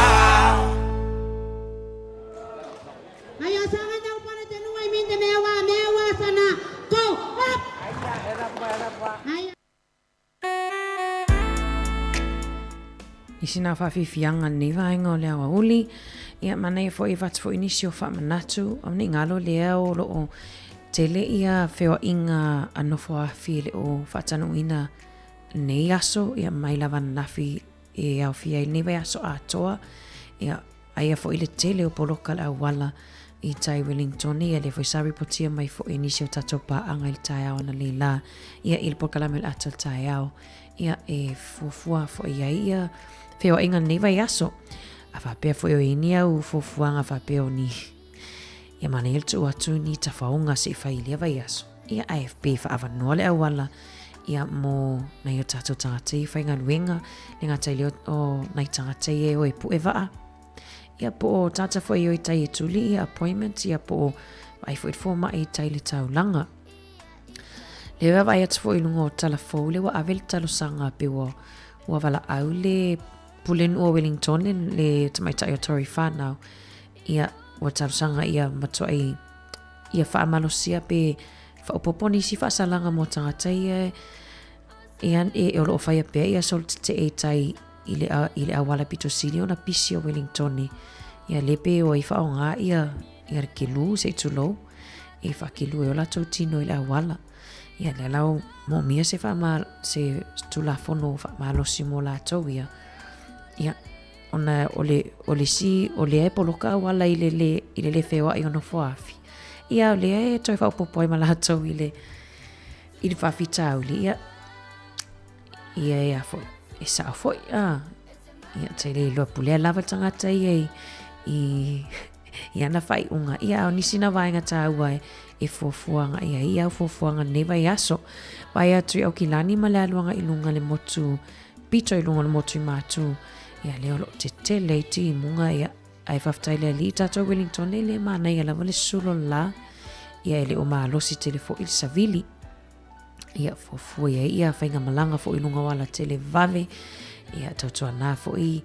Ia le whaimalanga atoi fo ilunga wala tele vave. Ia tautua nā le saonga le mu. Manu ia tau whainga malanga ni vai aso pe a whapea leo le a e malanga i o kilani pe malanga fo i Samoa.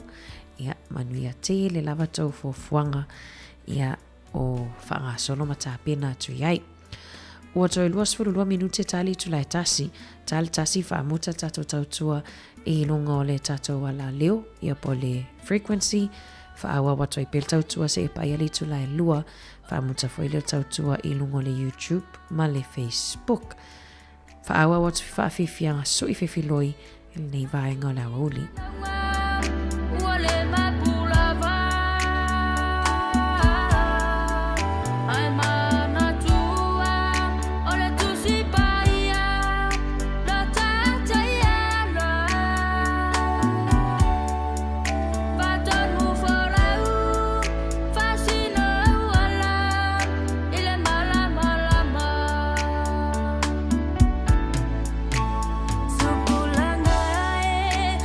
Feeling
ngia ngia i le era. O tu puta ma se tu buona e fide au Samoa. O le tama ai na la u Samoa lea. O tu puta ma se tu buona e fide au Samoa. O le tama ai na la u Samoa lea.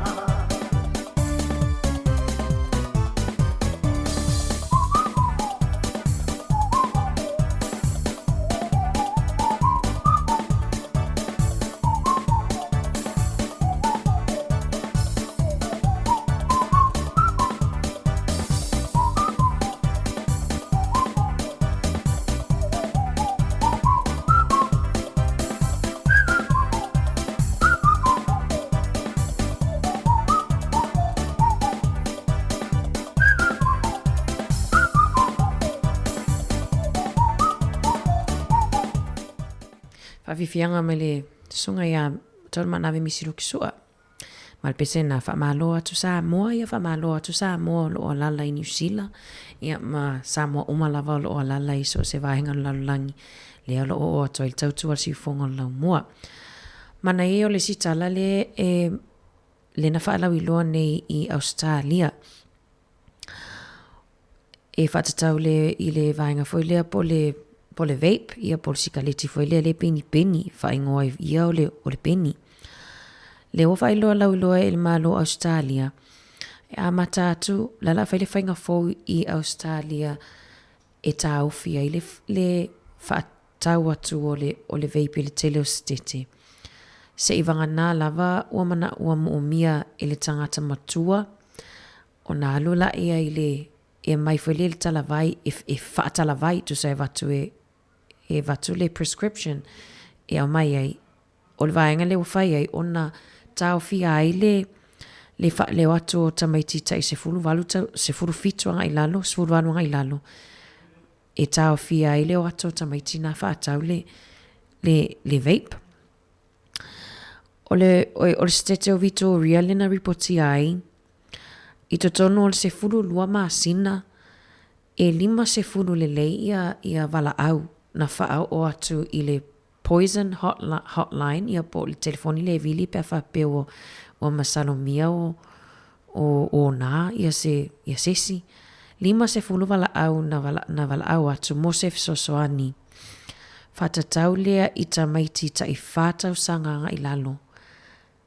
ia o nā ia pe wa afia fo i lea ona lea e mana vaina ia le vape 5 sefulu ia o tamaiti e ta i whatau sanga i lalo tu sa i le ofta ngofi i le ula le sikaleti peni lea ai lea e mana vaina ona lea e whioa e au tafa ia pole fo i e ula i tangata i tutono o fale o le alai sau noa le so upu o le poison hotline o le a ave esea uma ia flavor ia po itu ainga le manongi le vape ia po le manongi ai monongi purukamu se tu lo ia pe monongi lole fo ilea o le tele o flavors na o le a ave esea ia ona o vaenga ia le tosi na tuai ia tamaiti e whaatawina le vape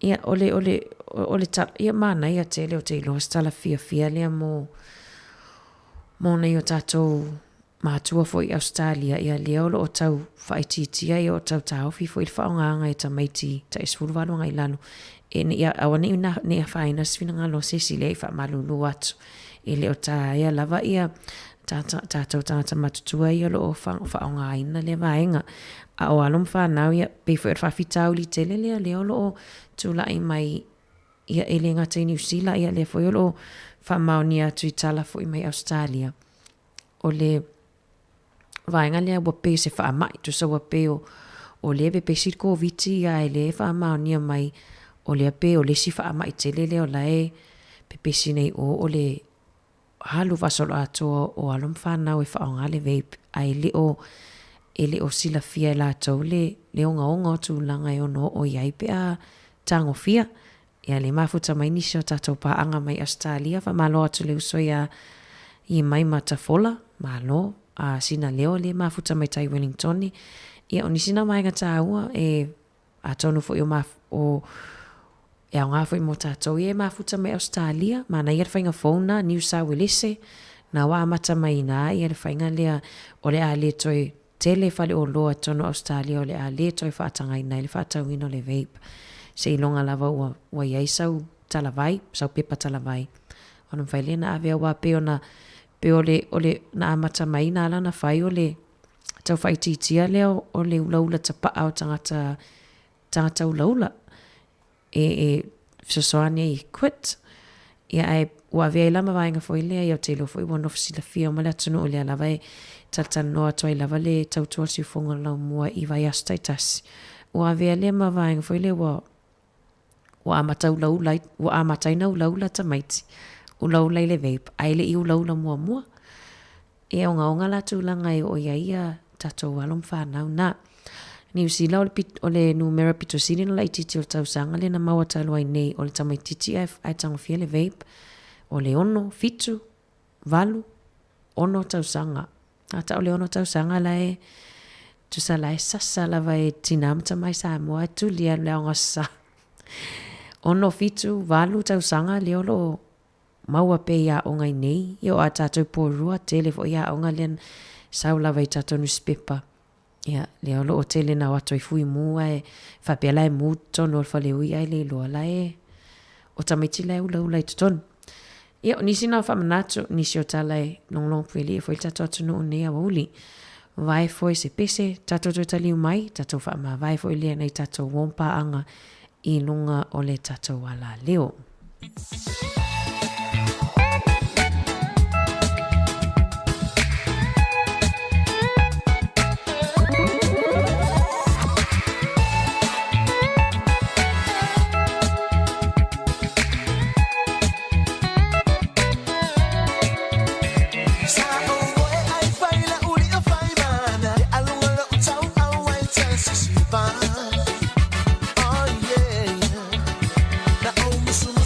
We love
So sfina ma le songa ia waino ia o se tasi o alo tama whanau poli lua.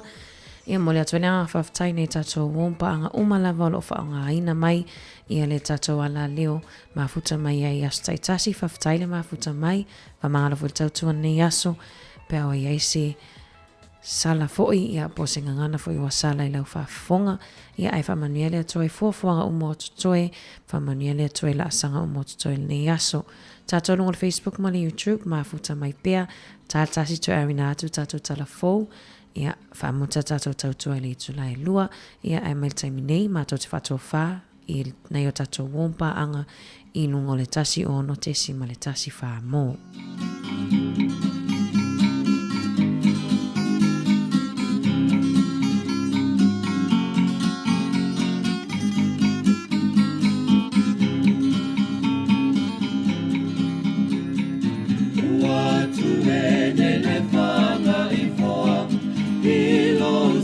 Malo, Samoa, Ilaitio, Watato Falawai, Uamafai, Ona Feso, Taiai, Watu Ene Fanga Ifoa, Ilo Suemalo, Samoa, Ilaitio, Watato Falawai, Uamafai, Ona Feso, Taiai.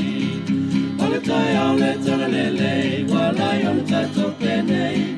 Ia so el pomisa, o mea umana whaingata. O nei ta sanga ua tato au lea mai. I nei manui a ua tato maua mai.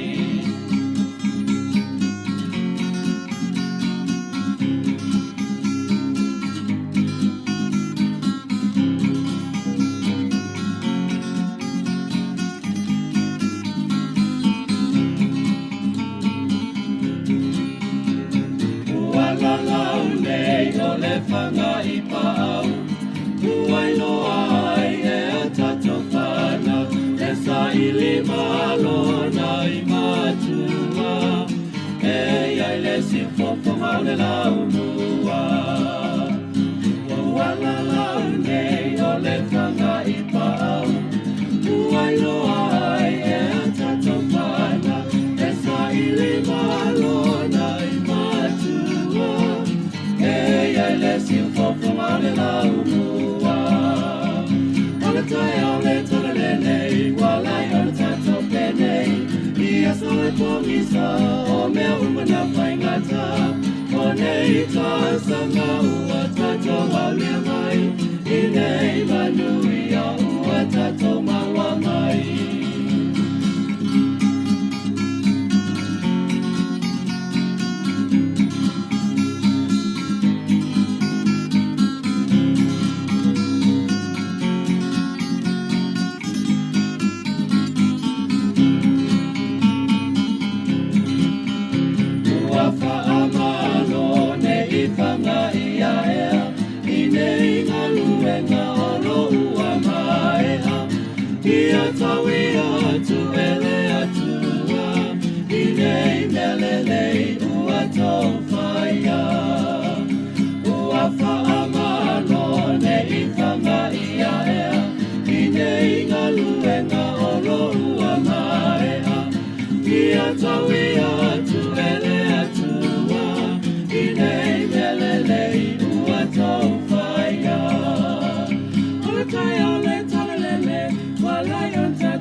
Ta alofa lava o telefou o le si ufongo le lumua ta pena ina I Wellington nei.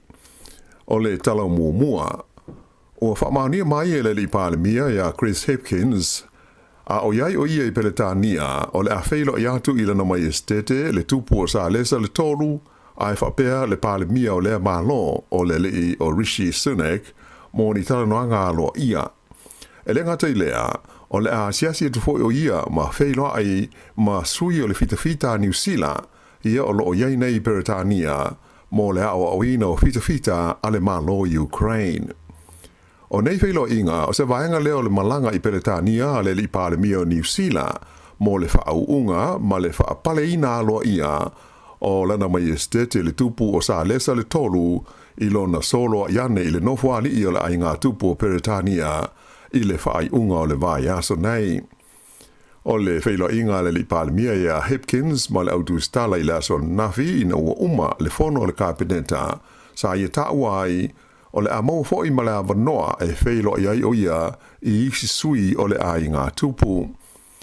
O le tupu o Peretania pe ono silofia o le ao lea o le Malo o New Zealand ma ena taua e le li palemia o le avanoa foi le nei o le aia tautino ai ina na mai estete lona lango ina o ia malana nofo inga.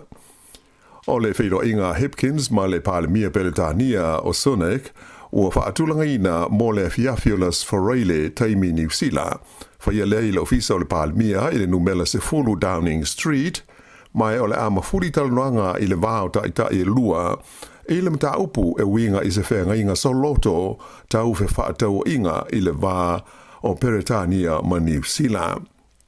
O se whenga inga sa o loto whapenei o le ama whai o na whauru whale atuai o loa mai New Zealand I Peretania e au noa ma se tiute ai moise lava I o loa au tū e au fiai a ano manufasi whapea le pata ma le sisi. O le au fia fo I talanoanga I le vāua li palemia ia le polo kalame e mawhai ai na whai ngā luenga I tangata o tunu e lua I le taimi e tā whawhao ma whea sia iai ai whapena foi ia le mta upu winga I le taua Ukraine ma le awhia ai o New Zealand ma le tūlanga o le awhia o Peretania I le tonu o le Pasifika ma le nei tūlangi o le Kelope. Na si itia le fitu tesi ma le fitu pasene le tau o le soifuanga I le tonu o New Zealand I le tausanga ua tua na I tunei e tu sai o wha maunga fau ia o wha ailoma I whala waitele I le taimi nei. Wailoa I nei wha maunga o a inga e masani o na tele a lātou wha taunga e whai ma tele a lātou tupe e wha alu sa au pito silio na mawhatia ai I le neisitanga ona o le mawalunga o tului o tupe ai tā lafu. Pei taila e ui ia tūlanga ai fo linga mai ua tau wheo lolo o le alua e pēr I lunga o le pau o le au ngā o le tupe ua I laro ifo o le valu tesi ma le lua pasene lea sa iai mo le se furu lua masina lea na wha uma ia te sema o le lua afe lua se furu lua. O le fua wha solo po le index ale mta ngā ruenga e wha maumawina fwa numera ale Malo New Zealand e fua ia afianga o le tau o loa I a inga SS e au fiai ma tangata e soifua I le benefiti, o tangata ua maua le supa ma le pensione, tangata Maori, whapea ma tutongi SS ma le maulunga o le whaonga ina o tupe ma tutongi o tangata. E wila o le fua avelesi o le sitanga na tula I mai le fitu tesi ma le fitu pasene ai sa mai tawina o a inga e mawalalo ma le tele tupe la tau te whaaluina e na o le ono tesi ma le iwa pasene le sitanga na whea ngai ma la tau. Ai o tangata e soifua le benefiti e ono tesi ma le fitu pasene le sitanga na fiai I la tau. E mafua lea ona o le maulunga o le tau po le tutongi o fale whapea foi e tupe tu lui o ai tā lafu le tau mea tau mafa ia e au fiai ia le sisi atoa mafuala au aina. Ai mo ainga e tele ma mawalunga la tau tupe e whaalu o le fua na afiai la tau nei na o I le valu tesi ma le fitu pasene ia le pau o leo ngā o le tupe e mafua ona o le tolus fulvalu pasene na si iti ai le tului o tupe ai tā lafu. Tangata Maori whapea ma ainga e mawalano la tau tupe whaalu sa ilonga o nā whaina I le taunga tau mea ai pe ona si le fia o whala au aina lama la tau a tō mo whala au whaikuka na o i le 20% le maualunga o le sitanga na iai. Sa tangia fo i nei wha maunga le mtanga luenga, o tangata o lo maua le super po le pensione sa ilonga o na mafatia, ona o le taungata o pasese i valele, e tusa ma le fitu tesi ma le tasi pasene le sitanga na o latou whenga iai i le nātou sanga ua mawai. Sa whaia se talanoanga i le telefoni a le li palemia ni sila Chris Hipkins ma le Palestine o le malo Ukraine ana po i le malaiva alele i au kilani a o lumana iai le tuina mai lea i le palemia o se wha silanga aloa ia e tu sai o nisi vaenga o veso swani a le malo New Zealand e lango ai le malo Ukraine. O le talanoanga Hipkins ma le Palestine o Ukraine Volodymyr Zelensky sa whaia a o le i tuua New Zealand le palemia malana au malanga molo ne tona e awai i le whaunga ma le whaapaleina alo i ora na mai estete le tupu o sa lesa le tolu o Peretania tele. Whaadia mai e whapea o staimi mua lea ua talano aita i o malo e lua taru mai le taimi lea na launga mai ai lunga o fesota inga tele wawave i a Zelensky mo le palemene o New Zealand i le masina o desema o le tausanga taluai. Na whaadia mai se lipoti mai le ofisa le li palemia o New Zealand, te le isi mata upu taua sa o fia i nei talanoanga, ai mai se o leo foi nātu o le langolongo sua le malo New Zealand i a Ukraine i le taua o lofa i Malusia. O le a whaailo mai whalau o i tele le palemia o New Zealand, a o iai o iei lo ne tona i a nisi so swani o le a tui nātu e New Zealand i a Ukraine.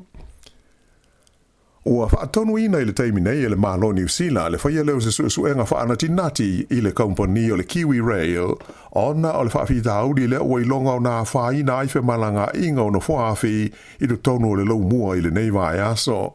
O le mafuanga utu o le whaafita auri o na ua leanga ma ua whaale tonu i le taamale tasi e whaabitoa e siaki na i le saunga le mu o awala ua mea i e wheoa i ai na whaafi.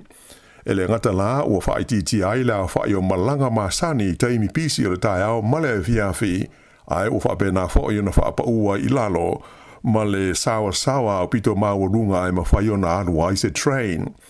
O na nafi, na wala awina ai le minister o wala o whela ua inga o Michael Wood i le pulenga o le Kiwi Rail mo se wheilo inga i le mauto le palemene e tusa o le mata upule nei. Sa fia i loa le minister ma le malo le au o le paipa a toa mani fuafuanga ua whaia ina ia tonga fiti ai se teimi wawe le whaafita auli. Ta ua le li minister o se tūlanga le manuia tele le mea wale ni mai ua talia foi e le Kiwi Rail o la tau e pa u ia i le whaale tonu mai ua whaia ia fuafuanga ina ia wawe o na toe whaafoi se tūlanga e maasani ai ia whe malanga inga o na whaafi le tonu le laumua ma ona a aitua oi. Whairo mai fwoi ele minister e whea ngai maati na e whaapis nisi ele malo New Zealand o Duncan Webb ua ia whaatonu ina le whaia leo se suenga tūma oti i le Kiwi Rail. Sa i li ai mafua anga o la whaina o ia au nanga ale company e le ngate le laumua a o isi tū o le tunu. Le vai asa nei le o lofa amoe moele le minister ya Webb e tofi ai se tasi po nisi o le ala tu whaafuina le suenga ma le whaamoe moele tau na mo mai se lipoti i le masi na fau. E talu mai le tausanga lua afes furufitu, e tusa male valu tesi male ono piliona ta la, le a whai o vanga tupe o whaalu le malo New Zealand, i le whaale leo a wala ma fesota inga ono whaafi, i du tonu o le tunu a toa, se vaenga tele o lese leni, na whapeo na suyai i au a mea, o a wala ono whaafi, ia mai se le fausia o nisi ana lau papafau, ma le whaale leia o puipuinga o awala mo trains. O le vai asa fwoi tanwai, lea na whaai loma ia le malo e whapea, e se fulu ma le valu la whaai o ni train fau, o le a au maia mo fe malanga inga nga iatu i le tu malo le Wairarapa, whapea ma le Kapiti Coast, ina ia sanga whaale le iai fe malanga inga i teimi pisi, ma ia lava ia vanoa mo le tunu u fe malanga ai. Ua whaia le malo New Zealand ia se swinga i lana whainga whaamae mo tupe whaafoi po rebates i ta vale fo nei ta ua o ta vale ma le lei mo le sio manga o le whaamoe moe au tu o le nei swinga ina ia sanga whaititi ai kasa o ona masua atu i le ea male si umanga ona o taavale alu le sua u male pen sini. E taru na amata mai le nei whainga whaia le malo le tau sanga lua afe luas futasi o sidi atu i le se lau afe la whai o rebates o uma o na whaia mo tangata sa whaatauni a latu taavale elitise ia e alu i le maa.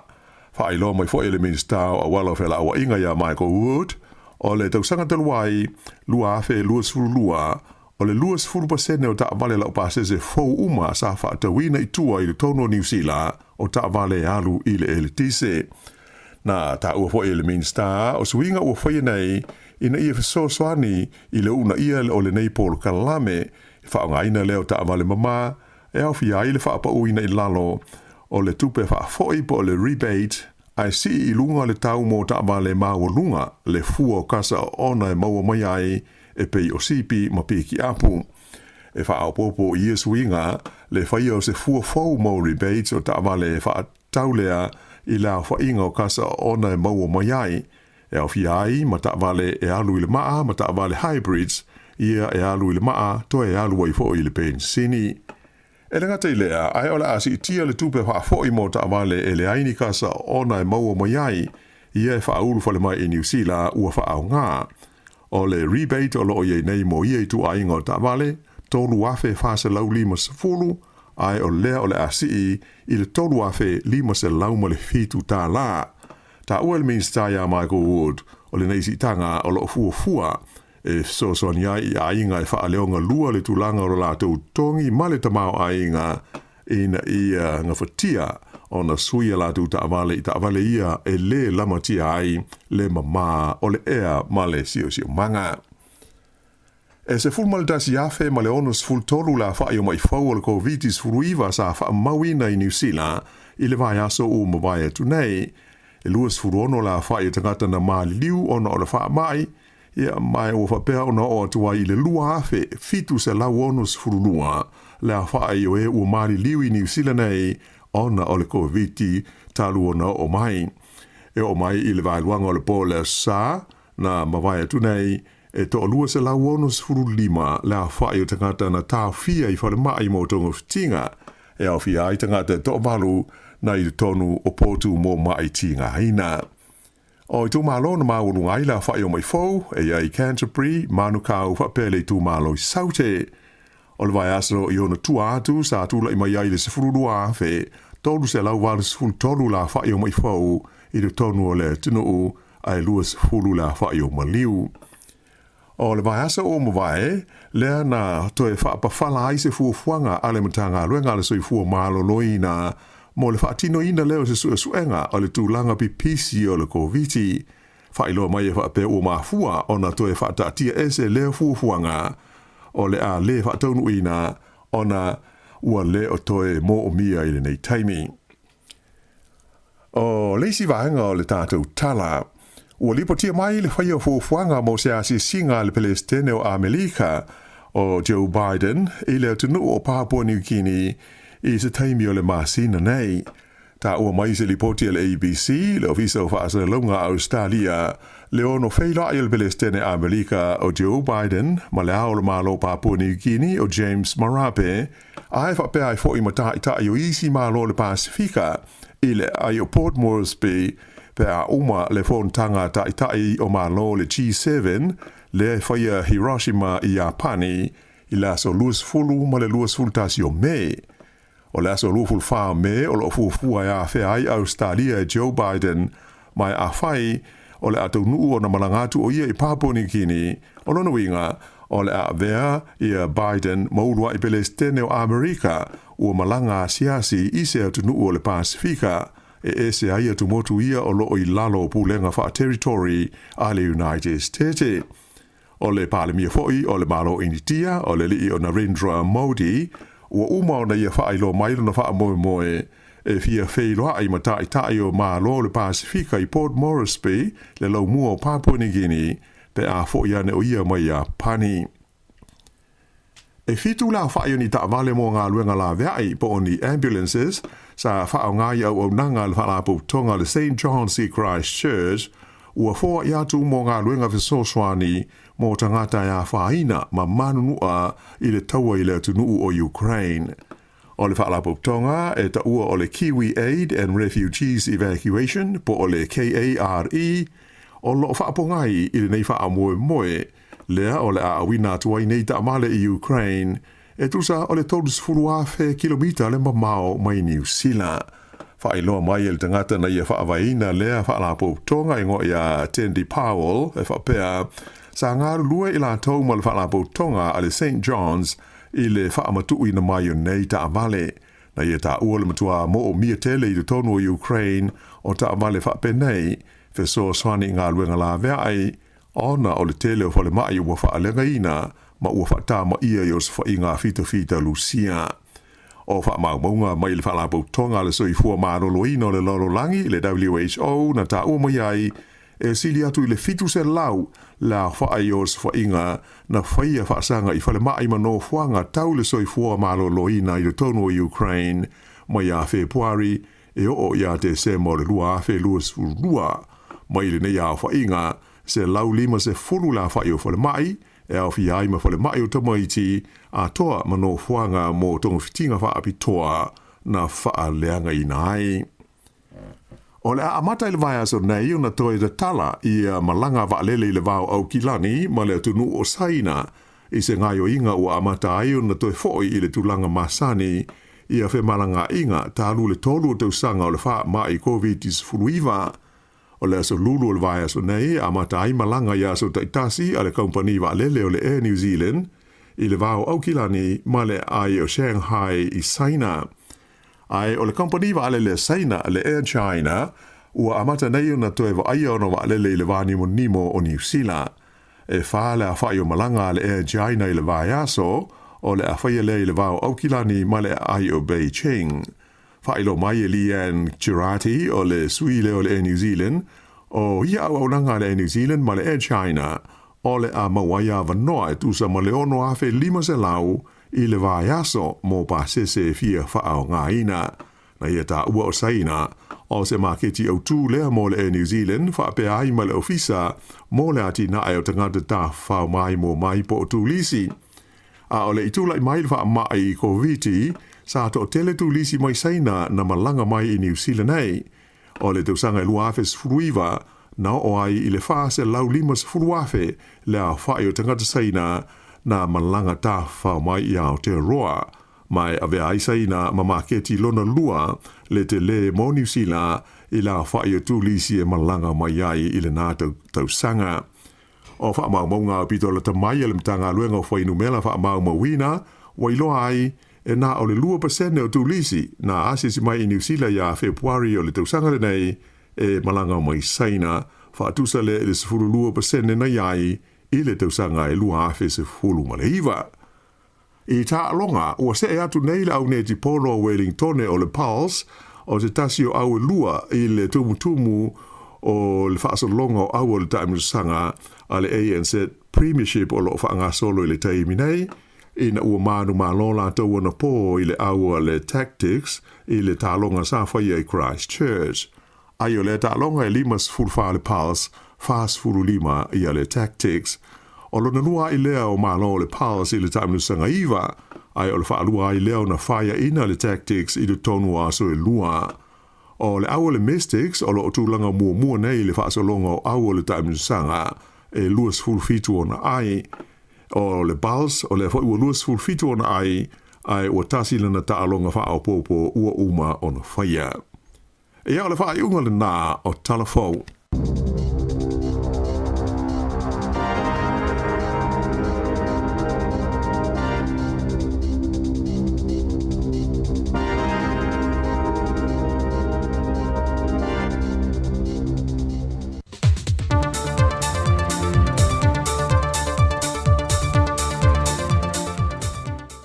O te toi whaatalo whātu se isi whaopoponga le nei o tātou telefou mai Samoa, mai le tautua whaawau wale si whonga le lau mua.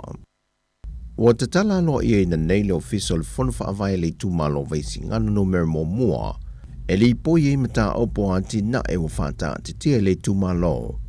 A wale whaongai no le se lenio le poloketi o le tasi le miliona tala le whainga Malo.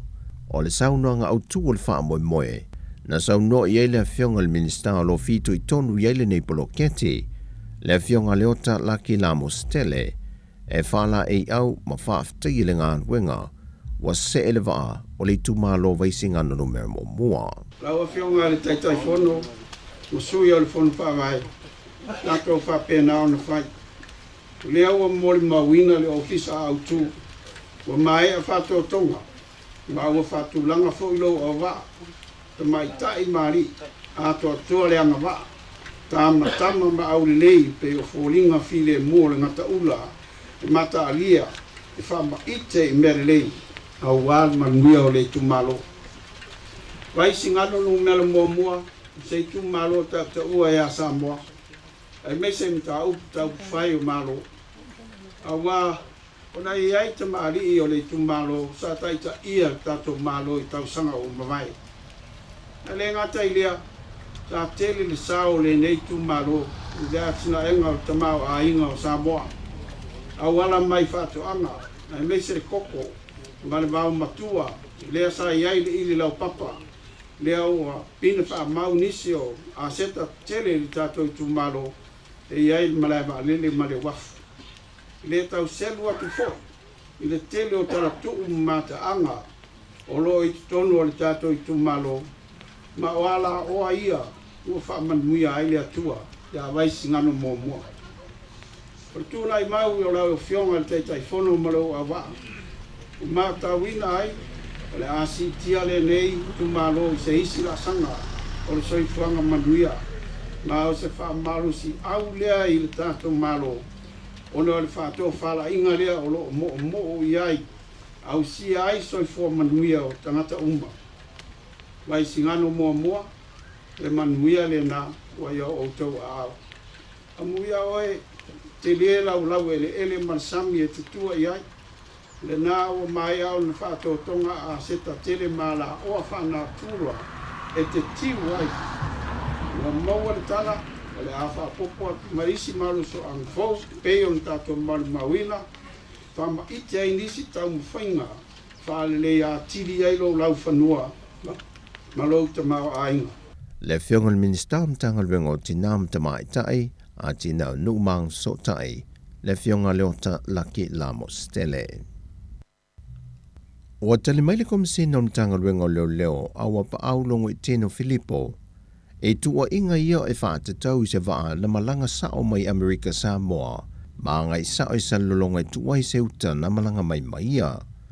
Whailoa o apa au, o le waa le neipe ona tā ue nisi, o le waa se tasio li whaipisi nisi mai le whioanga o salolonga i sa vai, na malanga mai tutuila ma seuta, e na whimo mui le wafu whawao ma loi ma tāu tu ma siaki ai le uta, peitai o le wha le tonu e pe ona tā ue au apa au, o le pēmita na malanga mai ele waale maliuta, wa whaonga ina se pēmita ta whao, mai le whaatanga ina. Wa toe whaamatu ule waae malanga ese i lalo le tau whinga mtanga luengo leo. Malapta inga wa tuu ina iai, e le mawhai o na whaonga ina i lalo le tula fono se pēmita ta whao, e au mai ai niuta mai le motu i sasae, e whaud whale mai i Samoa. E moli maua nisi no lātou tā ua, o le wha alua i lea o no lātou wa ia le wa leo malanga mai Amerika Samoa, mani wha amomoli o uta e avatu i se vai.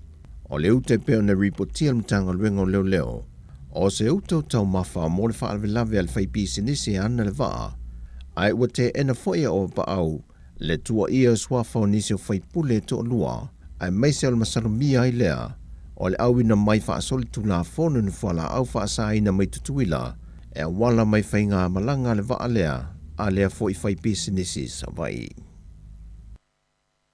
Wa saunia li imatama i tai pis koa to fitu mai Amerika, e toi a manta le lato o nanga ofa fo mai mo Samoa, e a nga ia tule ia o nga ese i tonu le antunu, e whaatino i le lato o nanga. Se fulmalitasi vai aso sa whaatu te ia o onga o le whaonga ino le ngana Samoa, ai meise o le malama ma o ina le tātou nganu. E lua tau sanga lea o le anga lulue i lātou ia mo Samoa, ma o i lātou fo ia le whato ato e amateina le au nanga le nei Amerika. Ina utoe whaato atatala leo whemalanga ingai wawa tunu. O lea whaasoa tulu latu tu mai fso swani o unanga wha teknolosi whanau. O mata aupu tau matematika, ai meise o le whaitau tusia whanau. Wa whalau ilo mai le whionga le teitai o lea tunu, le whionga le tamai taipa le mia fia mena o mi mata awha. O ia fo i le sui minista o le tupe, tau fo o le swau umo Samoa le o whaata atia mai, e a fo mai le aso mua nei masina o me wa amatalia. O le penisini i le wasi itia i le tasi tesi ma le wha sene le lita, mai le tolu tā la luas fulwonu sene le asa iai, i le tolu tā la luas fulfitu sene le lita. O le kiso, o le apa u i le luas fulu lima tesi ma le iwa sene i le lita, mai le tolu tā la limas fulwonu sene sa iai mua, e le tolu tā la tolu sfulu sene le lita. O le karasini, o apa u i le luas fulfitu tesi ma le lima sene le lita, le sa tolu tā la luas fulu sene le lita, ai o pa o te isi nei i le lua tā la tesi ma le iwa sfulu tolu sene i le lita. Mufai loa le fionga le tamai tai pānemia, o atu ngalunga e winga le whaavaivaia leo le tamau aingo le laulangi, o lo ua awhia i lava le tau le tiso ma le karasini, o whaasale launga le whaalapo ptongo atunu o lo nga osi mai ei tufutufai no le swau, na whaata tau le whaititia o le au whaingo le swau ngosi, ma ua whaau popo i nai le popo lenga o le a avea matulanga, e ono toesi itia mawalungai le tau le swau. O tala fōia mō le nei fōia so lua manuia lo tātou tano, wha soifua.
Samoa ile tautaua Ose songa ibiki wasabali bali mai Ua fepu na pimai o na pa Aila whaai fa whaamuni ali au whaatu alo se o whaalau. O le singa no whaapea whaau tau ua o ai le vasanana.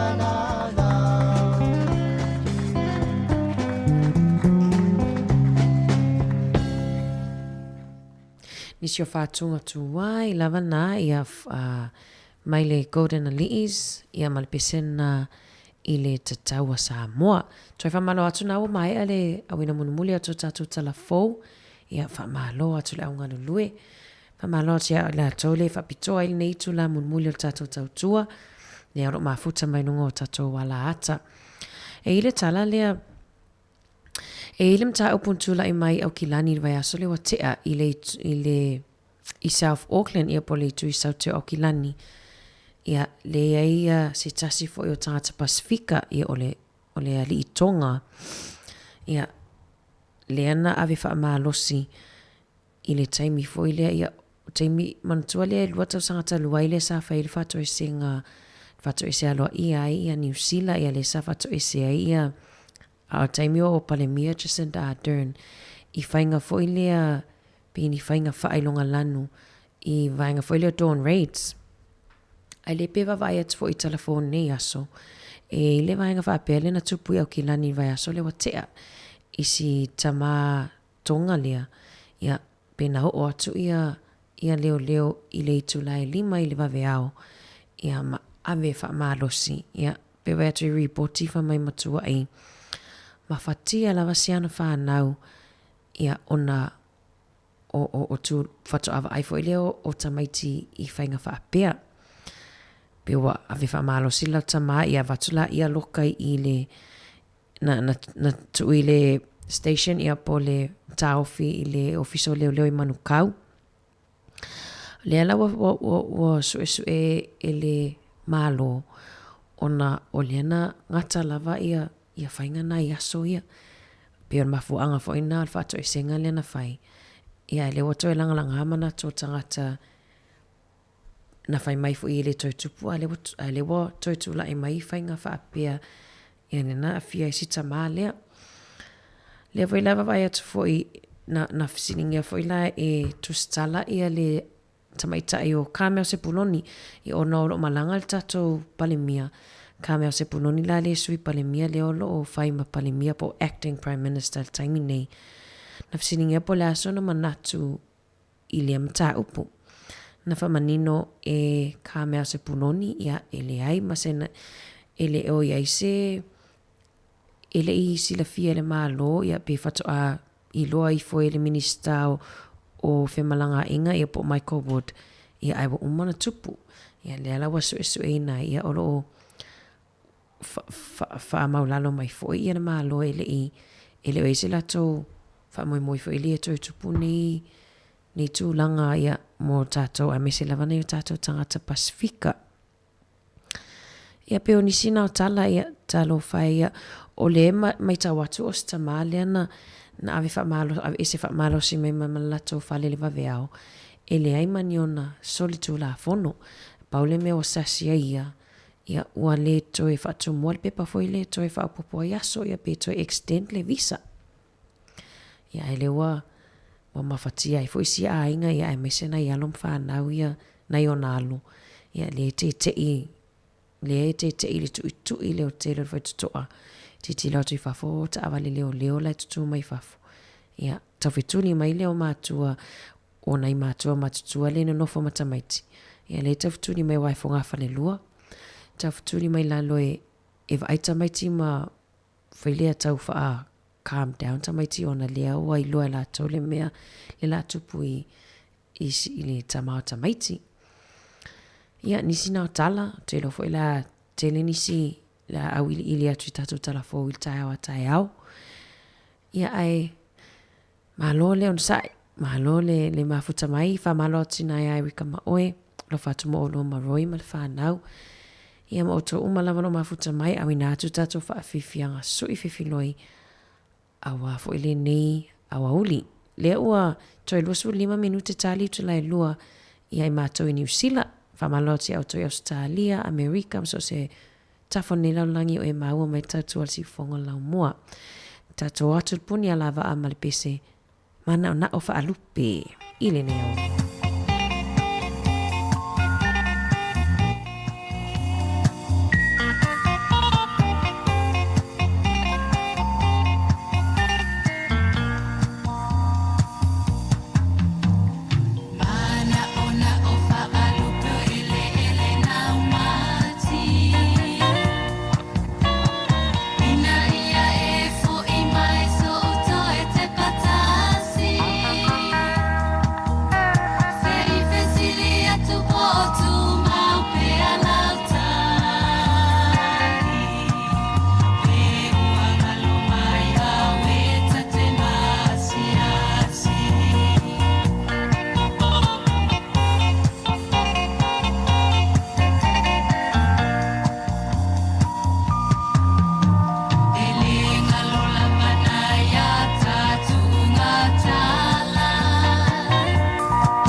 Tato, Tato Teva, the Pacific love, if I my on the ball, the Apatuna, Elelo Lolo, it's a lay my for yai, ever my, ever young fancy, I know bye bye.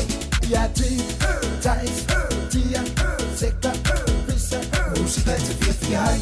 So my Malo Banga, Famanga Yaila Webanga, Elma Ole Polu, Koi for you, Fishi Oil for a mouth of a fanga, yeah, Ale for Yolinga, Kuisau Kasima for a fanga, Faseki, Ayo Ficole, Ukui, my Ole Musica. Put your hands in the air, yeah, yeah, and move your body side to side, yeah, yeah, put your feet on the ground, shake me on the round, move your body, shake your body, jump up and down.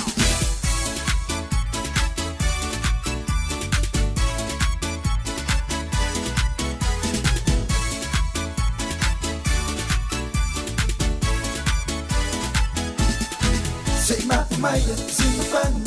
Say Malo, still away. Make it gassy, make it was so let's say 544.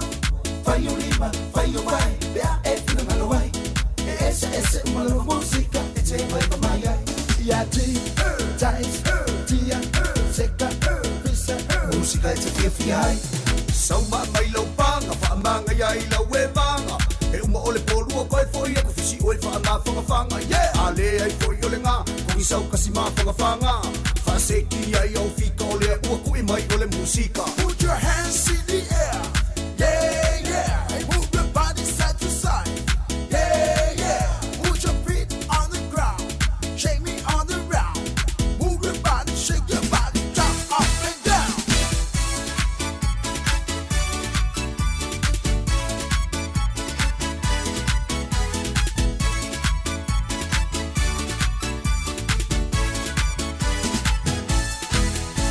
So my Malo Banga, Famanga Yaila Webanga, Elma Ole Polu, Koi for you, Fishi Oil for a mouth of a fanga, yeah, Ale for Yolinga, Kuisau Kasima for a fanga, Faseki, Ayo Ficole, Ukui, my Ole Musica. Put your hands in the air, yeah, yeah, and move your body side to side, yeah, yeah, put your feet on the ground, shake me on the round, move your body, shake your body, jump up and down.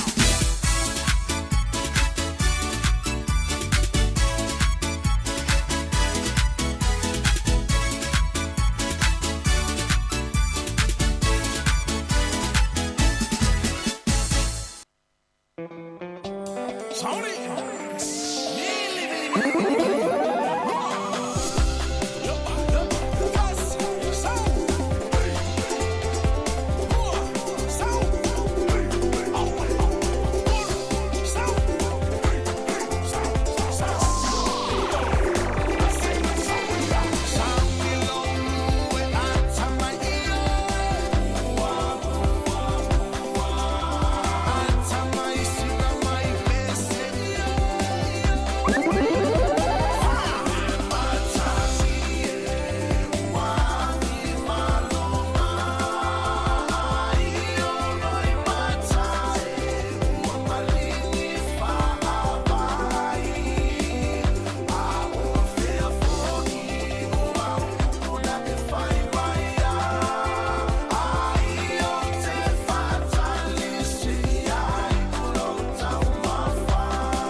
tama.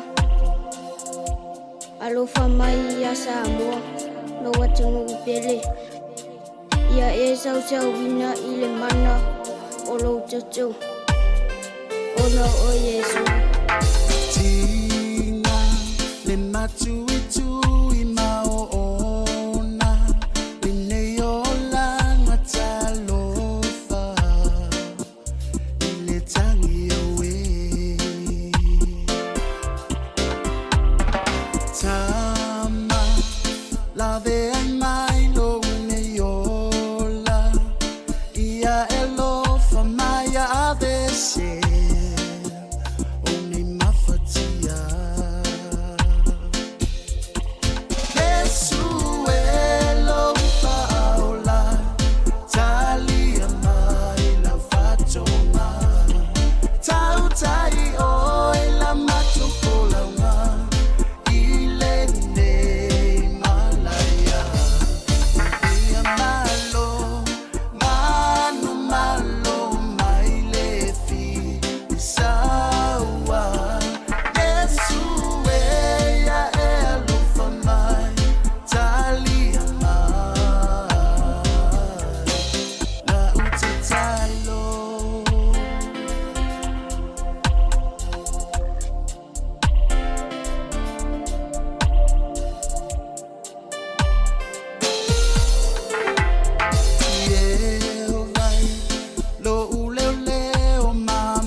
Malo whawhtai, le watoi ono minute whamuta tato tautua, ia mo le toi fo ile anga whawhtai tato au whafonga, ia ila tolo mafuta mai lungo a la ata, ia whawhtai mafuta mai tato tautua nei aso, tato toi wheloa ai ile tai awa le itu lai fitu ile tai awa, ia ala tato wheloa ai mafuta toi fo ia matoani a mari ile tai awa, manuia tau whaiva toi nei aso, wha manuia le atua, whawhtai.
Samoa, aku ai le sao, o Aotearoa, sau. Sauna e alu, he ua umata, maua taita si malelo foanga. Solo, solo, uta, baioa, solo pa, manamo aulele. Awe natayala, awe si umo, fapema si upapa. Solo, solo, uta, baioa, solo pa, manamo aulele. Awe natayala, awe si umo, fapema si upapa. Awe natayala, awe si umo, fapema si upapa.